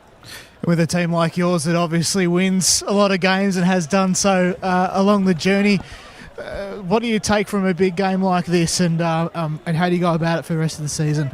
Yeah, no, it's good. We've been up for this one for about 4 or 5 weeks. I've been looking forward to it. I'm just. It was obviously disappointing that we didn't get to go up last year, and I think everyone at this club decided that we were going to stick together and we were going to make a real fist of it, and I think we have so far, and 10 weeks to go. Gentlemen, thank you so much for the chat. Back to you guys upstairs. Thanks to Jono, Ben. Before we get to the MEGD Rookie of the Day, Brash, do we want to go through some final scores? Yeah, final scores. Let's start at Premier. Roval 11-15, defeated Berwick 6-3-39, so Roval by 42 points. Doncaster East get a win, a valuable win down at the Bull Ring. They won by 20 points, 12-13-85. Noble Park 10-5-65. Big 84-point win to Baldwin, 16-19, 115, defeating Norwood 4-7-31. Vermont get back on the winners list this afternoon against Blackburn. Vermont 13-9-87, defeating Blackburn 9-13-67. So Vermont by 20 points, and in the late game, South Croydon have opened up a big 40-point lead over East Ringwood in the early stages of this game. It's South Croydon 7-5 to East Ringwood 1-1. Let's move into Division 1, where we have Bayswater 40-point winners over Doncaster 15-12 to 9-8. Beaconsfield 25-point winners over North Ringwood 11-12-78 to 8-5-53. Yep. Mitcham come from behind victory to win by 18 points against Mooroolbark 15-13 to 13-7. Montrose big winners this afternoon by 45 points over South Belgrave. Montrose 16-14, 110. South Belgrave 9-11-65. Park Orchards 59-point winners over Wanturna South 19-20, 134. Wanturna South 11-9-75. Moving into Division 2. East Berwick have lost 5-13-43. Ringwood 6-8-44. 1 point victory there to Ringwood. Heathmont, big winners this afternoon by 72 points over a disappointing Waverley Blues. 15-18, 108. Waverley Blues 5-6-36. Lilydale pulled off the big upset of the round in Div 2. 2 point winners over Croydon. Lilydale 8-11-59. Croydon 8-9-57. Boronia went on their winning way with a 62-point victory over Mulgrave. Boronia 21-16, 142. Mulgrave 12-8-80. And Templestowe 9-19, inaccurate kicking 73, but they did enough to beat the Basin 8-6-54. Let's move quickly into Division 3, and obviously we know the result out here, but Fair Park get one of their first wins for the season, the second win I believe, with a 5-point victory over Sylvan. Fair Park 11-14-80. Sylvan 11-9-75. Ferntree Gully, big win for them over their local rivals Upper Ferntree Gully by 45 points. Ferntree Gully 15-9-99. Upper Ferntree Gully 7-12-54. Coldstream, bit of an upset down at Knox Gardens this afternoon. They took out Knox by 27 points. Coldstream 15-7-97. Knox 10-10-70. Oakley Districts get back on the winners list with a 12-point victory over Warrandyte, 10-13-73 to 8-13-61. And final score here was Donvale 25-12, 162, defeating Surrey Park 13-8-86. And just finally, in Division 4, 3 games played this afternoon. Turnside Park, 104-point winners over Forest Hill, 2016, 136. Defeating Forest Hill 5-2-32. Kilsyth, a 14-point winner. Emlock pushed them all the way this afternoon, 13-14-92. Croydon North Emlock 12-6-78. And in the battle of Springfield Park, its Scoresby come on top this afternoon. They won by 22 points. 13-6-84. Whitehorse Pioneers 9-8-62. Josh? So certainly some interesting scores from across the divisions. Plenty of discussion to be had on the weekend recovery tomorrow. And one final thing, not the Sportsco Eastland Best on Ground. We've already given that to Zach Haig. $50 Sportsco Eastland voucher going his way. And a $50 Calls of My gift voucher also going to Caleb Chorterbeek. But the MEGT Rookie of the Day. So the players eligible for Surrey Park: Angus Sutherland, Chris Allison, Tom Smith, Jasper Mundy, Hayden Smith, Nick Cairn, Lachlan Peters, and I think Jono Rogers is also eligible since he's or Joey Rogers, I should say, since he's an under-19s player for Donvale. Caleb Jordovic, Tom Goldsmith, Ben Jeffrey. I'm going to go with Joey Rogers. I thought he was impressive on debut. Well, I was going to say, I was scratching my head to try and think of who would win this because there's quite a few options. Yeah. We don't have Joey Rogers highlighted. So I think he plays under 19s. Yeah. He plays under 19s. So I think he's the obvious pick, actually. Yeah. He played really well. Yeah, I can't go past Joey Rogers. He was absolutely brilliant. And, we saw some great moments from him last year in that 19s grand final, Wardy. And it translates to senior footy like absolute clockwork. Just incredible stuff from him. So deserved winner, wouldn't you say? Yeah, Chris Allison fought hard in ruck, I have to admit. Yeah, he was I think a sort of a pretty close second, you could argue. But Joey Rogers got a $50 Bunnings gift voucher going his way. So that'll do us out here at Surrey Park Reserve. Thank you to Ryan Long, doing a great job on special comments. Blake Tennant has had to dock off, maybe to a party in Ringwood. John Event doing a great job on the boundary yourself. Sorry? Doing a great job on the boundary, Jono, and on pre-game. Thank you very much. No, I thought you were asking what I was doing after this. No, to be honest, Are you going to Ringwood? He's going back down to the boundary. Apparently. No, because I was just like, oh, geez, Ryan's doing something, Blake's doing something, I'm doing nothing. Thanks for asking. What an incredible afternoon it was. Commiserations to Surrey Park, but let's do it all again next week, boys. Yeah, and Wayne Brasher doing a great job on special comments as always. Thank you very much, Josh. And Jared Beanland, a pleasure to call alongside you once again. Unfortunately, this is your last game for a while. You're heading off to Europe. Absolutely. It'll be 6 weeks off for me. And, I'm still looking forward to the finals series. I'll still have my power rankings if I get some downtime in the hostels and such. We'll see how it pans out. Just sit on the train like mate and That's probably the best way of doing it. You spent all of the train Wi-Fi. That's all we saw back in, when was it, 2012, 2013? It was Brash saying, I'm on the bullet train going from wherever it was, Munich to... He's the fastest man on the planet. He's the fastest man on the planet. He'd have got there, rabbits. The thing is, back in those days, he had better signal than we did. Actually, screaming. I wish we could keep going, Lee, to be honest. This is fantastic. But unfortunately, we do have to close out. And our best wishes as well to Jack McLaren. We hope it's a speedy recovery, and to the McLaren family as well. Hopefully all ends well for Jack, as that does us for the Eastland match of the round. Donvale winners 162-80.